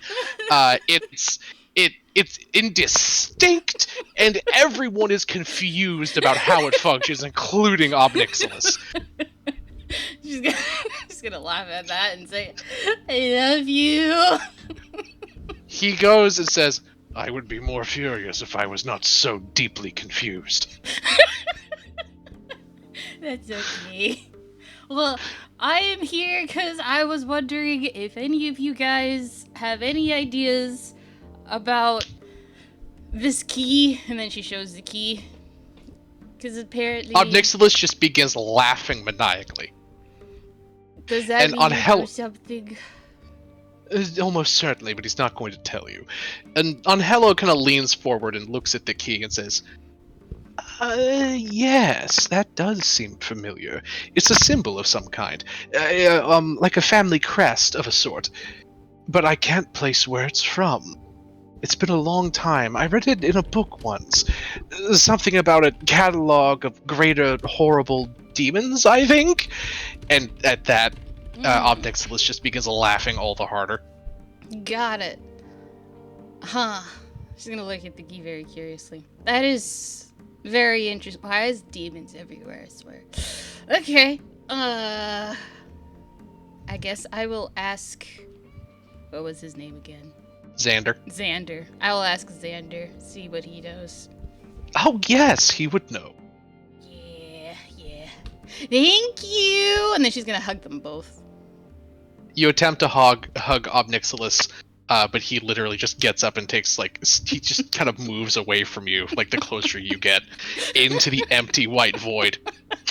She's like, oh, you're so mean, but I won't make... you know what, one day you'll allow me to give you a hug.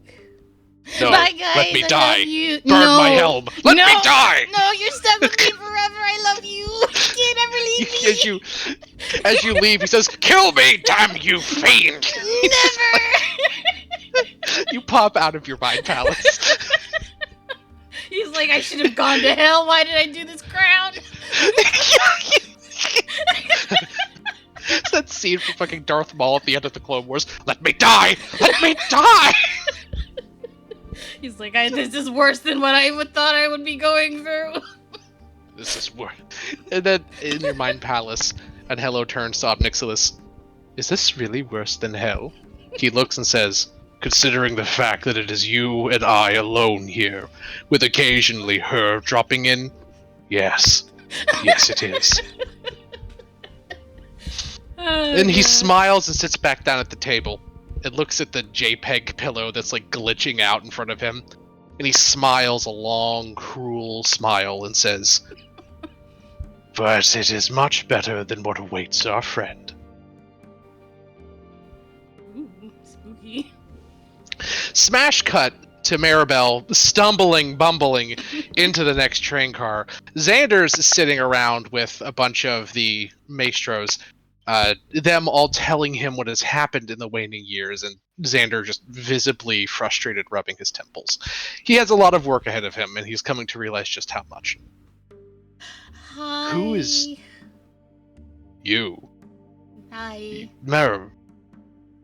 And he just kind of snaps his fingers, and everyone kind of files out, leaving you two alone in a luxurious car. Sorry to disturb. I have a question. No, please. I'm glad you did. I needed a break from that. Sit. And I would offer you a drink, but I think you've had enough already. Yeah. I think I Would you like some coffee? You know what? I've actually never had coffee. Can you believe that? Yes, get her some coffee. Someone shuffles in the room who was there invisibly. Thank you, invisible person. Now, you have a question? Yes, I was talking to Rafina asking if by chance she knew where this thing is, and she said maybe you might know. And she's gonna show the key. Yes, I do know it. But I don't think I should tell you. It's information best left. How did you even get this? So, long story short, evil book gave it to me while I was reading about braids, because braids is my hint to figuring out what happened to my little sister, who was able to make a nightmare come true that consumed my whole kingdom. That all checks. Yeah. And yes, braids would certainly be able to tell you exactly what this is and wherever it is that you need to go. This is a symbol of Vagavoth. Vagavoth? Yes. That's kind of a cool name, not gonna lie. Who's Vagavoth? An elder demon, one of the first. Man, why is it so freaking Where are these demons coming from? Okay. They come from the pit of darkness. Specifically from... Wait, it doesn't... They come... In your realm, they come from the abyss. We call it the heart of darkness. It is the core of all evil, where all primal negative energies originate from. Vagavoth is a child of the Dark Serpent, and a herald of nightmares, specifically night terrors. He represents horror and terror, but also one's inability to remember it. Some cultures worship him as a scion of death and a farrier to the afterlife. Others see him as a bestower of visions and wisdom, and leaving those who experience it the onus on discovering their meaning. But mostly he is just a elder demon of nightmares. Trapped and sealed away for a long period of time, but then he was summoned forth from his eternal prison by a powerful psychic. Oh. Oh, that's freaking great. How long ago That was sounds that? very familiar. Yeah, I feel like, how long ago was that? Hard to say. Vagavoth's imprisonment was thousands of years ago, but the dreamscape that he existed within, the realm of nightmares and terror, well, its time doesn't pass normally. For us, it was several hundred years ago. For your realm and wherever you are from, it could be much longer than that, or potentially even much less time. Again, the flow of time in the Dreamlands is... kind of wiggles his hands Yeah. left and right. Yeah, things get freaking weird in there. Okay. But Vagavoth is a creature that is rather unique. He was weakened horribly when he was trapped inside of his prison, and when he was released, from what I understand of how ancient demons work, he would have been in a crippled state. As such, he needed to feed on the nightmares of other creatures.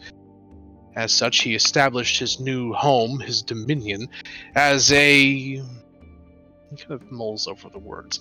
A playground, you could say. Where planar travelers would come in and be trapped. Once there, they could not leave, and they would experience all manner of horrible nightmare. Therein, he would feast on their fears and ultimately even their souls when they died. Maribel, this sounds a lot like a domain of dread. Yeah. She's like, that sounds really, really bad. By the way, above board, this is based off of a Magic the Gathering set called Duskmourn, House of Horrors, that I literally just described almost word for word from the set's description. It is coincidental that it functions almost identically to a Forgotten Realms domain of dread. I am connecting the two, and it is just a domain of dread. I mean, is it coincidental since, was I think so. And then, I don't know.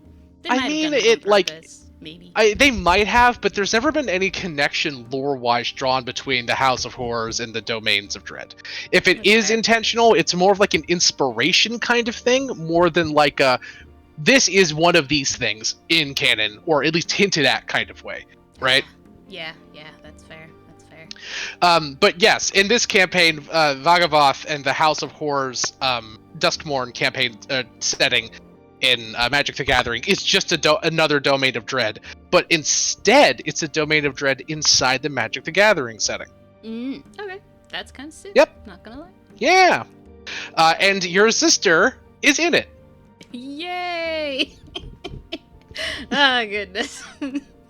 Yeah, Maribel, this is all clicking for you. And I'm explaining this to you as a player because Maribel, this is just coming to these realizations now as a character.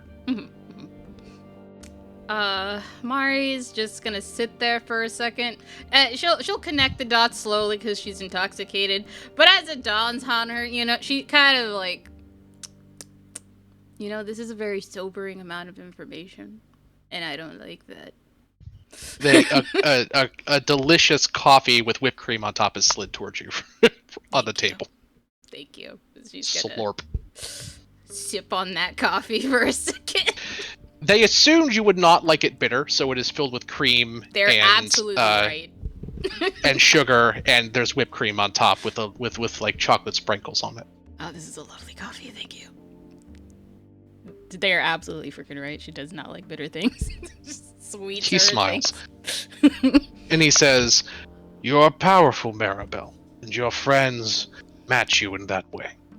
But Vagavoth has eaten and destroyed people as great as you. His house of horrors is terrible, and I do not recommend you go there." I mean, I can understand not recommending it,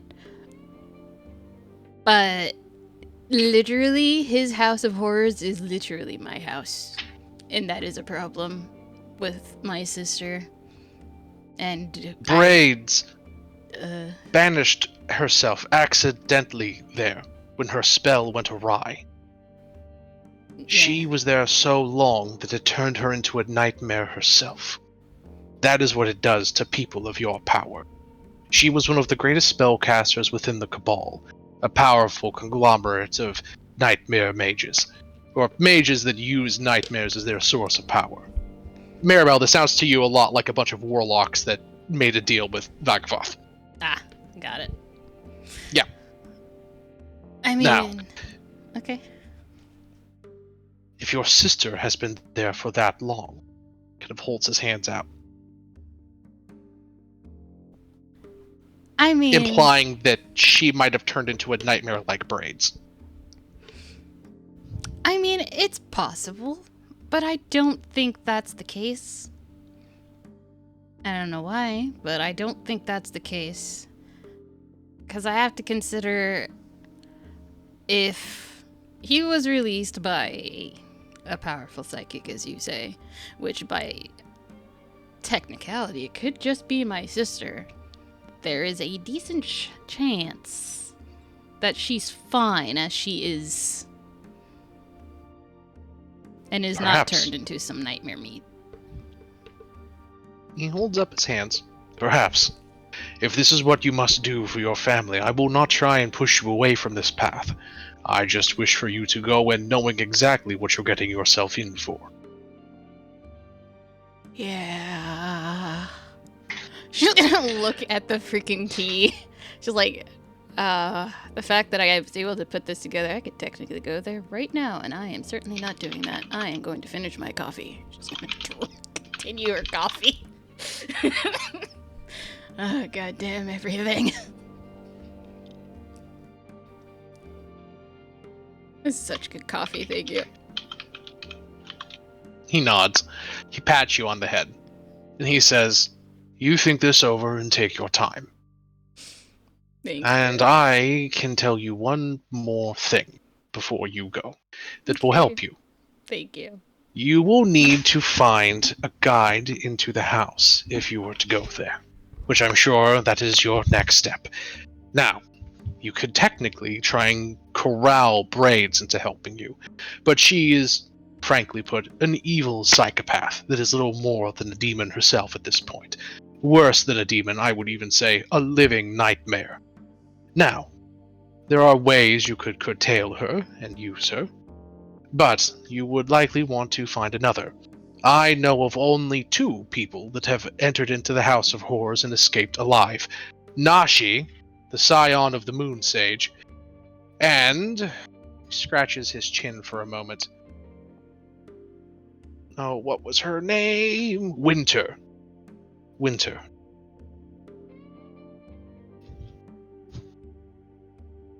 Nashi, last I heard, was back in his home of Kamigawa. And Winter was in Ankomet. And Braids is in Thunder Junction.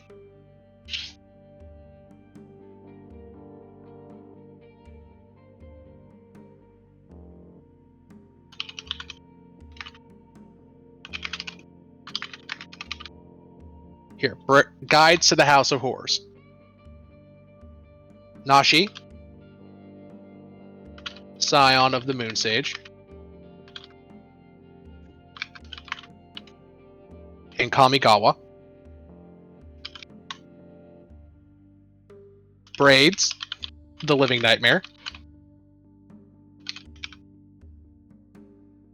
Thunder Junction, and Winter, the misanthrope.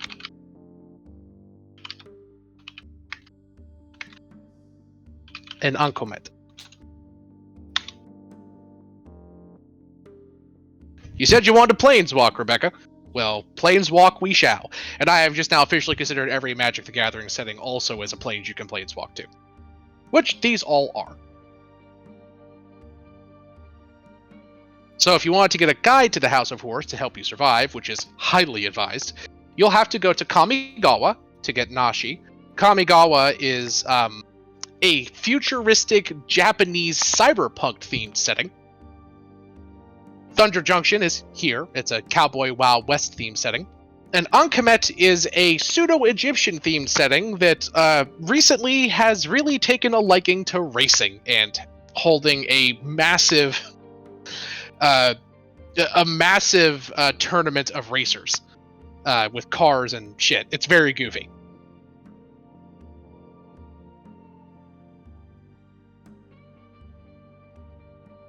So that's what you've learned. Cool.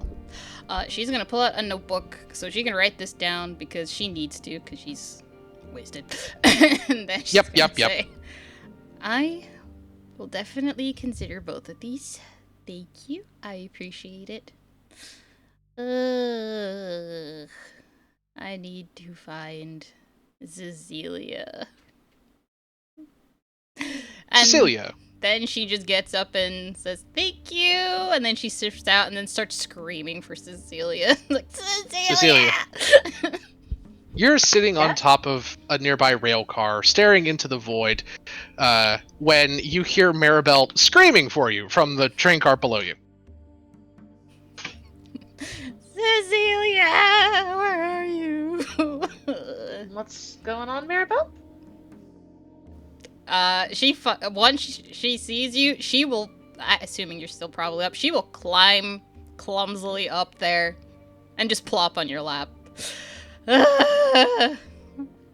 Maribel plops on your lap. Yep, like, I found much information and I am sad and concerned and I don't know what to do. I got my real little sister. She is, wait, what do I mean by real little sister? You know what? My biological little sister. There we go. She is potentially in cahoots, either likely on accident. She was 8 years old at the time, with a demon, and she's in a domain of dread, and then she's like in a house of horrors, and I have to find a guide, and I don't really know what to do.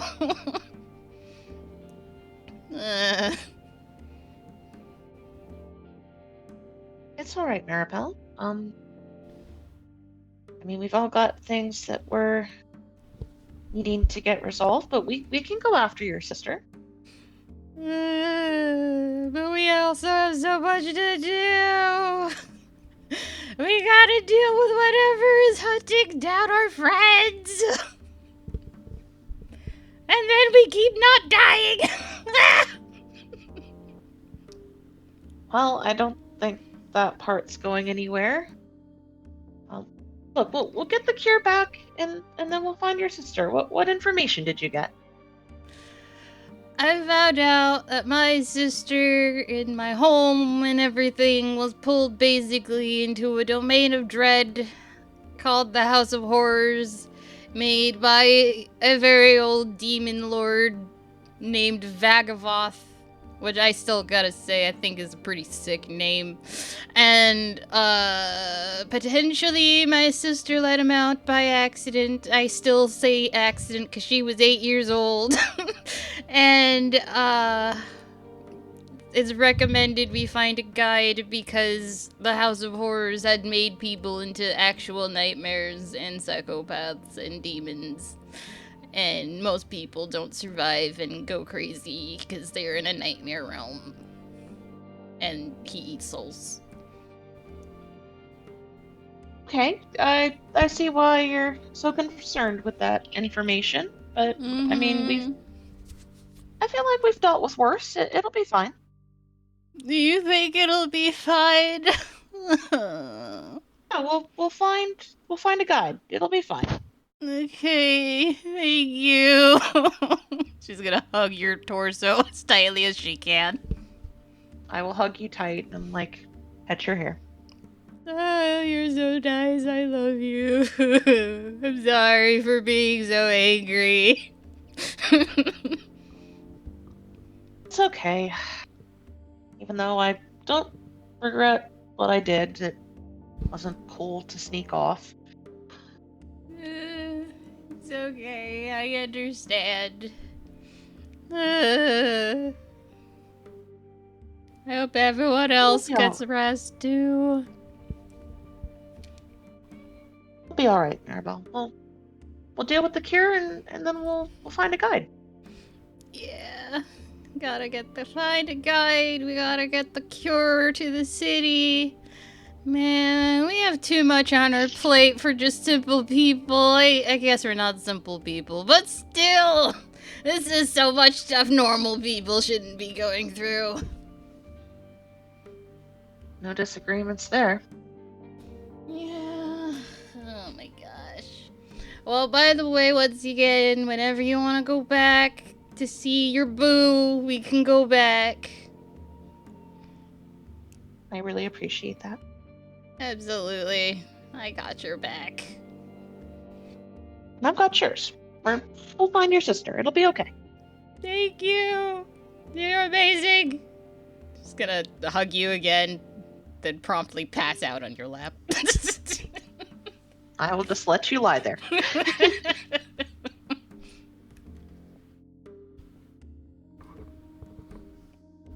Somehow had Okay. a bunch of coffee and sugar passes out not that long later. Look, man, alcohol is stronger than coffee and sugar chemically. It is. All right, so Oh, yes. I'm missing. For some reason, I saw the comment from Emil, find sense within the nonsense. Yeah. And I remembered that as part of the tools to solve the puzzle, but it doesn't appear to actually be a tool to solve the puzzle. Probably definitely not. Yeah. It is. Oh god. Wait.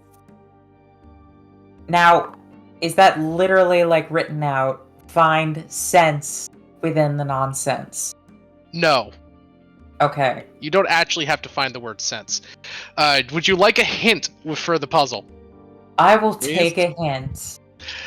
You notice that there are the number of entries in the numeric chart that I gave you and the number of lines in the poem are the same.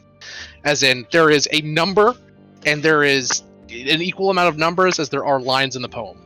I counted the lines and I did not come back with 35. Or I think I came back with less than 35. No. Count the number of numeric entries I gave you, and then count the number of lines in the poem.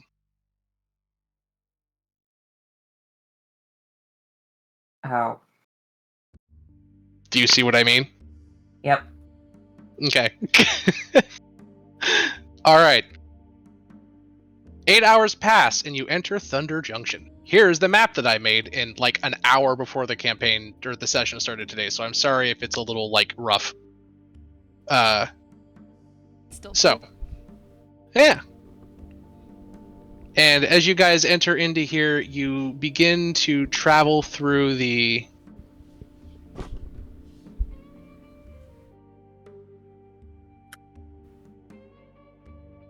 Deva also thinks Wait, your what? map looks cool.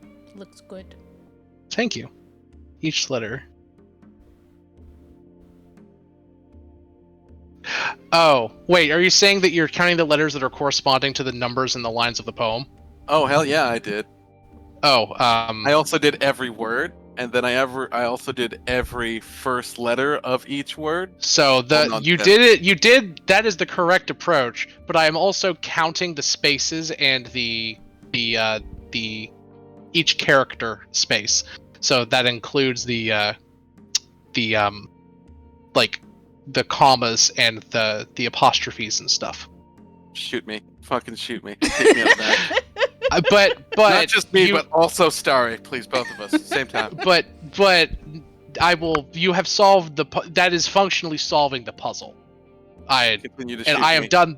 have done the work of that for you. Empty the magazine. Stop that. Oh God. Here, would you like me to? Here, I have Not my highlighted. puzzle. I will just send you this. 1 second. Where's my fucking snipping tool? Snippy. Here. By the way, Starry hands you the answer, Evie. If you would like me to give it to you, because it is a complicated as fuck puzzle, but Starry literally figured out the key to it. I will copy this, and I will actually just make this into an item so you can see it as like a handout. Because that's what I should have done to begin with. Just make a handout. Ooh, handout. Yeah, I'm just gonna put it in handouts. Oh my. Okay. I do What? not see how the hints of like counting the steps. So I And- did not count each and every single comma and space, apparently. yes. So if you go 1, 2, 3, 4, the 35th entry over, in the first line, it's S. It's the last one. right. Troves. Then the next one, if you go Toves. 30. Post. Huh? It's Toves. The slithy Toves. Toves, whatever. If you go over 31 on the next one, it's an E. Then the next one is not 29 over, and it's also an E. I'll show you. Just 1 second. Starry returns to your door at some point with a piece of paper with mad scrawlings and then runs away again back to, I don't know. The I need to cargo open up- bay? Hey, Sam? Yes. I'm gonna kill you? Yes. There are 34 characters in the first Wait. line. Wait, what? That's not what the program that I use says. Uh-oh. Uh-oh. Uh-oh. Why did it say 35? Whoops. Don't blame me. Blame Microsoft Word for counting the characters. Microsoft Word, we're taking you out back. I'm sorry. Old Lassie. Deserved. Office 365 has been garbage for a bit. It is. Old Office Yeller. I am so Yep. sorry. Mm-hmm. Here. Blame Microsoft Office Word, not me. Never Where the blame fuck- the sweet Sam. I would hope not. I try my best. And I was proud of this fucking puzzle too, Oh, but I fucked it all up. Or no. Word did specifically. Curse you, Word. You tried. Fucked it. I trust paper and pen, that's fair. Murder the GM. No, Diva. No. I You mean, it's need them fair. to continue the story.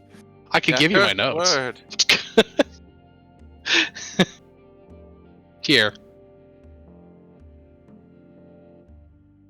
Oh my God. There's things in there. There are. Things.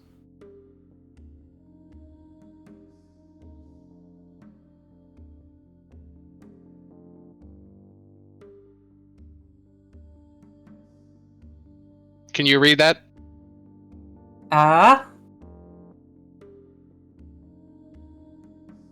See. Cat. It's pronounced Hakatha. It's a location in D&D.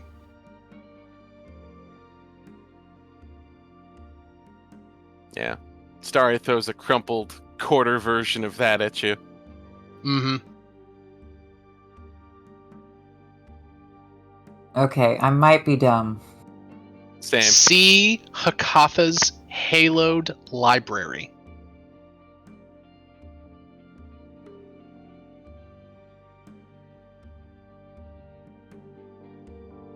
Okay, there we go.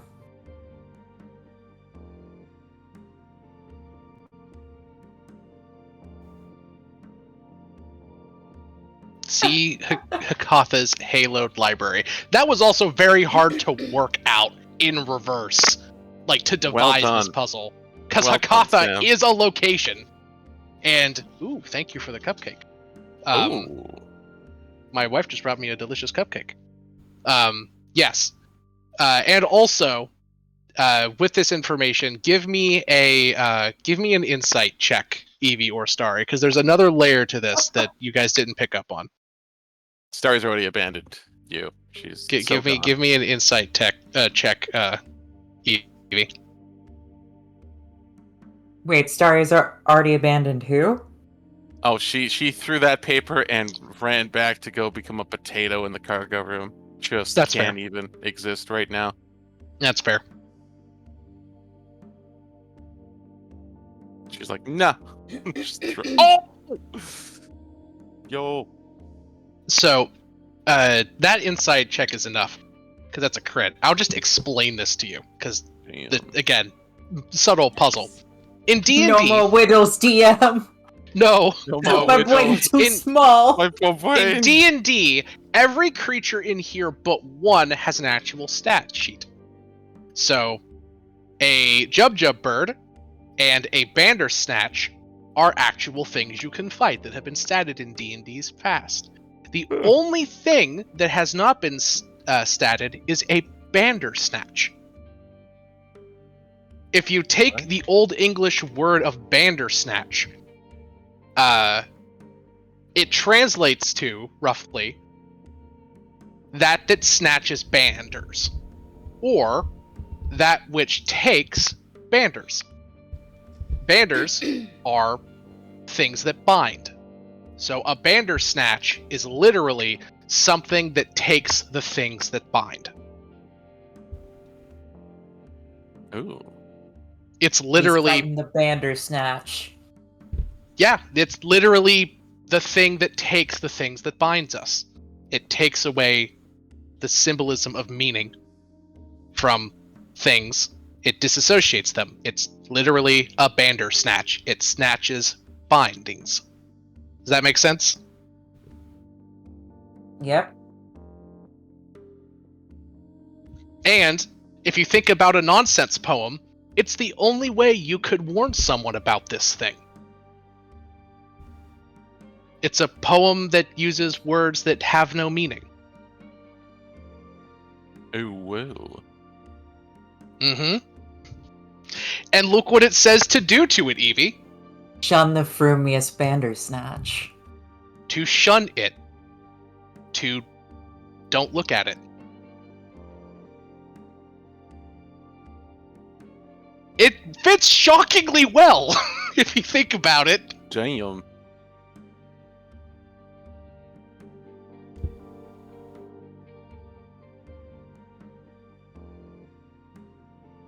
So, deep cuts all around. I'm gonna find this old bastard. By the way, that's a real poem. That's from Lewis Carroll from fucking forever ago. Yeah. It's part of the Alice in Wonderland lexicon. I studied this. Really? Yeah. Language arts or whatever the fuck, 31 or 33 or some shit. Yeah, I actually really like nonsense poems. I find them to be very amusing. I did that like 10 years ago. And also, it fits hauntingly well to Evie's monster, which wasn't even intentional. Mm-hmm. Like, I went through and was reading this poem, and I'm like, oh my god, that fits so perfectly. Wait a minute. Oh. Did Starry earn a kiss yet? Go with no. Damn. Well, didn't you get it?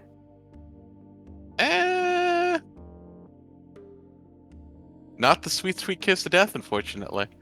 Mm-hmm. And also other things. I mean, look. Has to be one delivered by Cassandra, but that is neither here nor there. True.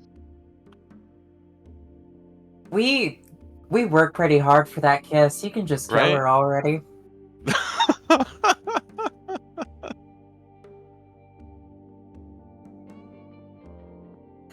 We'll leave it to next time. You guys can Damn think about it you! and ruminate for your characters.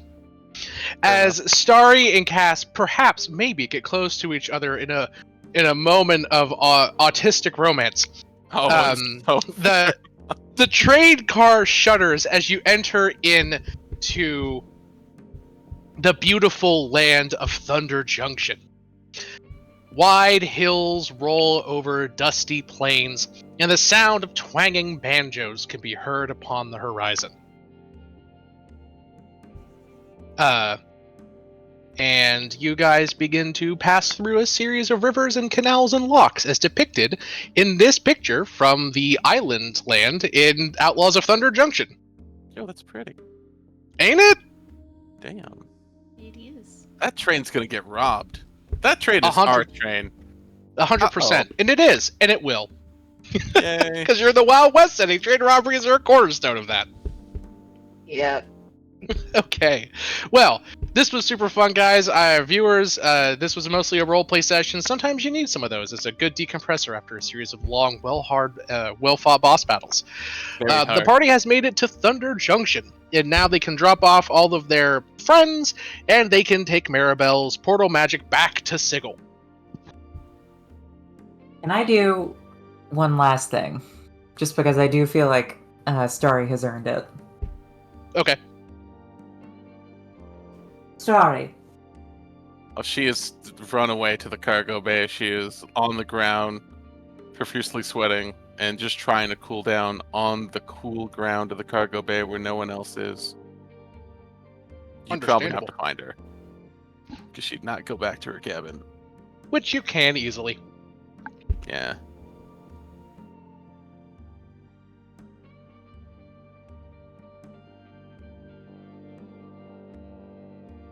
Very easily. Yeah, There it might you be are. macabre, but you can definitely find a trail of Starry blood. She's still very fucked up. Minus 32 max HP and all that, and down to 62. Why are you still messed up? I literally left my angel to just heal everybody. Minus 32 maximum HP. Oh, the max. That's right. Yeah, and you also spent the long rest doing hard, complex logic puzzle work. She did not rest. She does not get a long rest after this.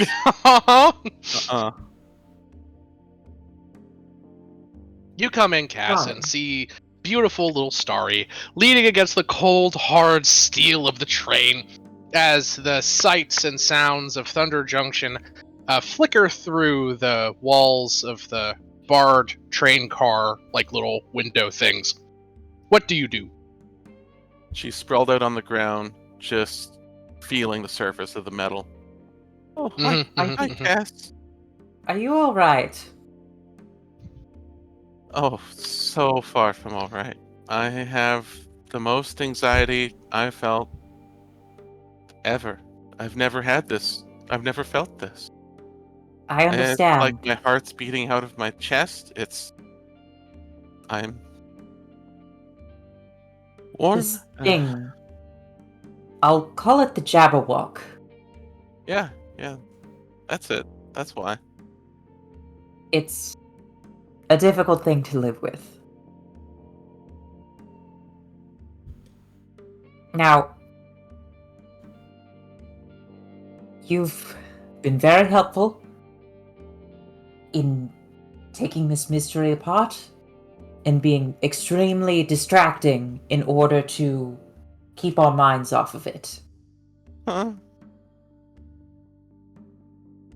And you seem to do this a lot as a sign of affection as well as a means of giving your protection to someone.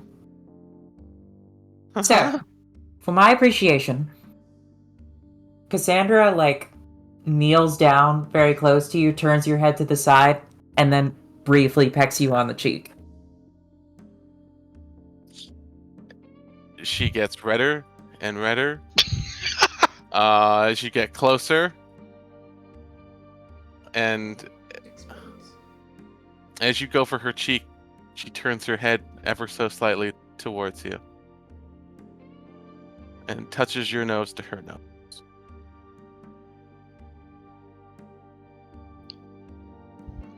and then they Am I doing it smooch. wrong? Huh? Am I doing it wrong? You turned. No, you're not. You're not. You're very. I don't. I don't. I don't. I don't. This isn't. I don't do this. I don't know, but You do this all the time. I don't. Hush. That's And then she magic. turns your head back and then kisses you on the cheek.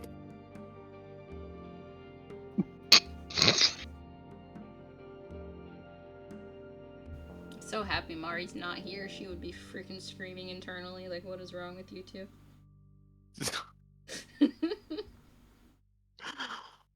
Thank you, Sandra. Good The night. The tension's mostly gone. Thank you. You'll learn to night. live with it in time. Huh? What? Tension? Uh-oh. I've had these feelings for a very long time, Starry. Do you mean about the puzzle? About the Bandersnatch or the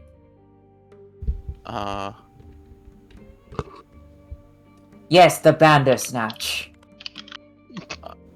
I don't really feel anything about the Bandersnatch, but I really enjoyed the time that we shared together solving whatever we solved. I hope you enjoyed that time too. That's the spirit. Yeah. You're the best, Starry. You're the best, Cassandra. Have a good nap. Rest well. Yeah, I'll just be here on the floor, the cargo bay. Don't mind me. I need to just zone out. I have a photo of this. What? How do you? What? What? We all have to witness this photo, clearly. Huh? What? I wish to see this photo. What? Did you get I have a AI photo of this. to watch the stream and like just start producing images? What is No, this? I'm just that good. What? Oh yes. This is gonna happen when Starry's on the. Oh, what if we just Where's had the on picture? this? Where is this picture?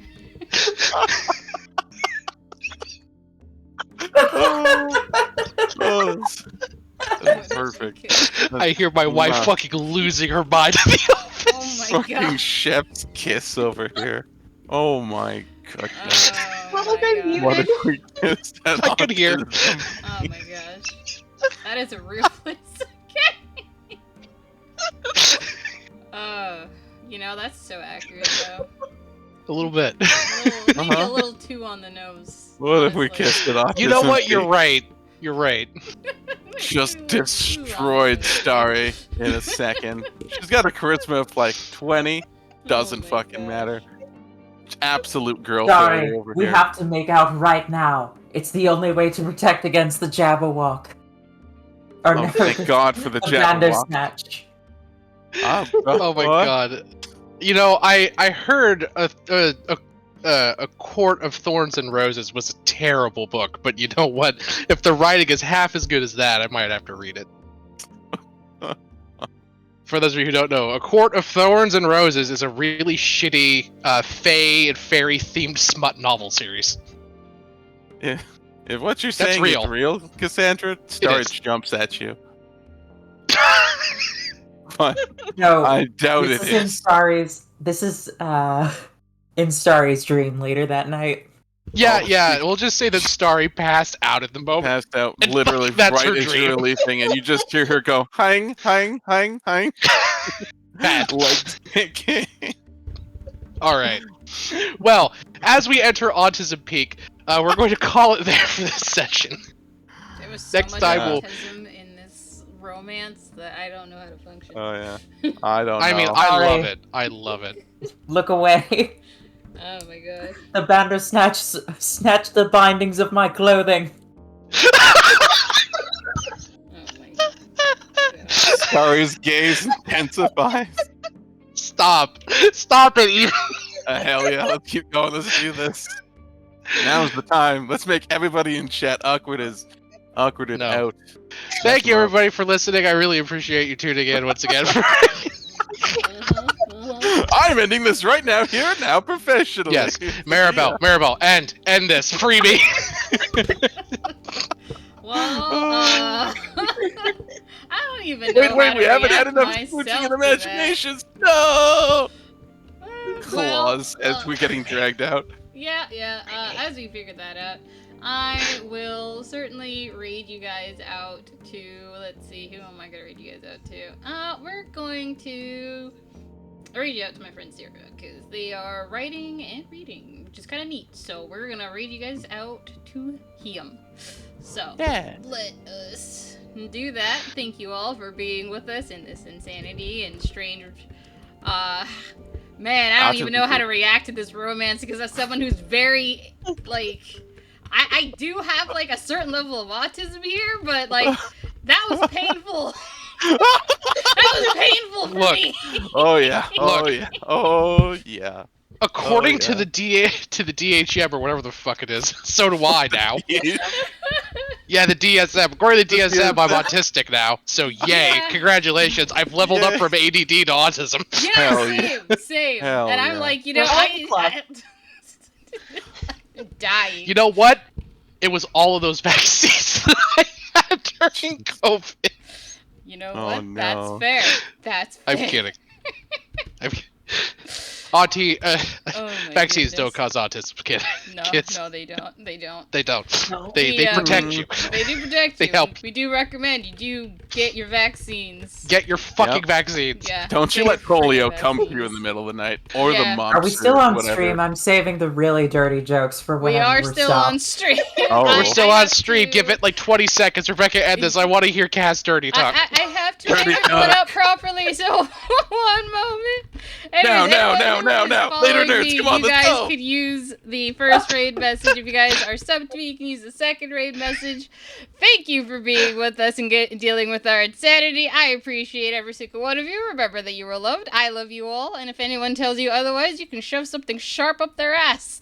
Because What? you are loved and appreciated. And if anyone says otherwise, I hope they die a painful death. Anyway, get 'em. What? I said that if anyone says otherwise about them not being loved, I hope they die a painful death. Because You Okay. cut they are out at the loved. beginning part, and all I heard you say So was much. Sharpie up your ass. Oh, Right I up think the that's butt. just you. Yay, violence. Thank you, Velvet Yes. Swine. Wait, no, it Yeah, wasn't cut just off me. for everybody. We're endorsing violence today. Indeed, I and butt endorse stuff. violence. Don't actually be violent though, because that's illegal, Don't and be then violent. I am We not ain't doing that. responsible for the actions not- that you take. But you know, Exactly. yeah. She doesn't Your endorse love and care violence, for you but she all, does please don't endorse violence. putting Sharpies up your ass, which might or might Well, not be an I internet mean- trend.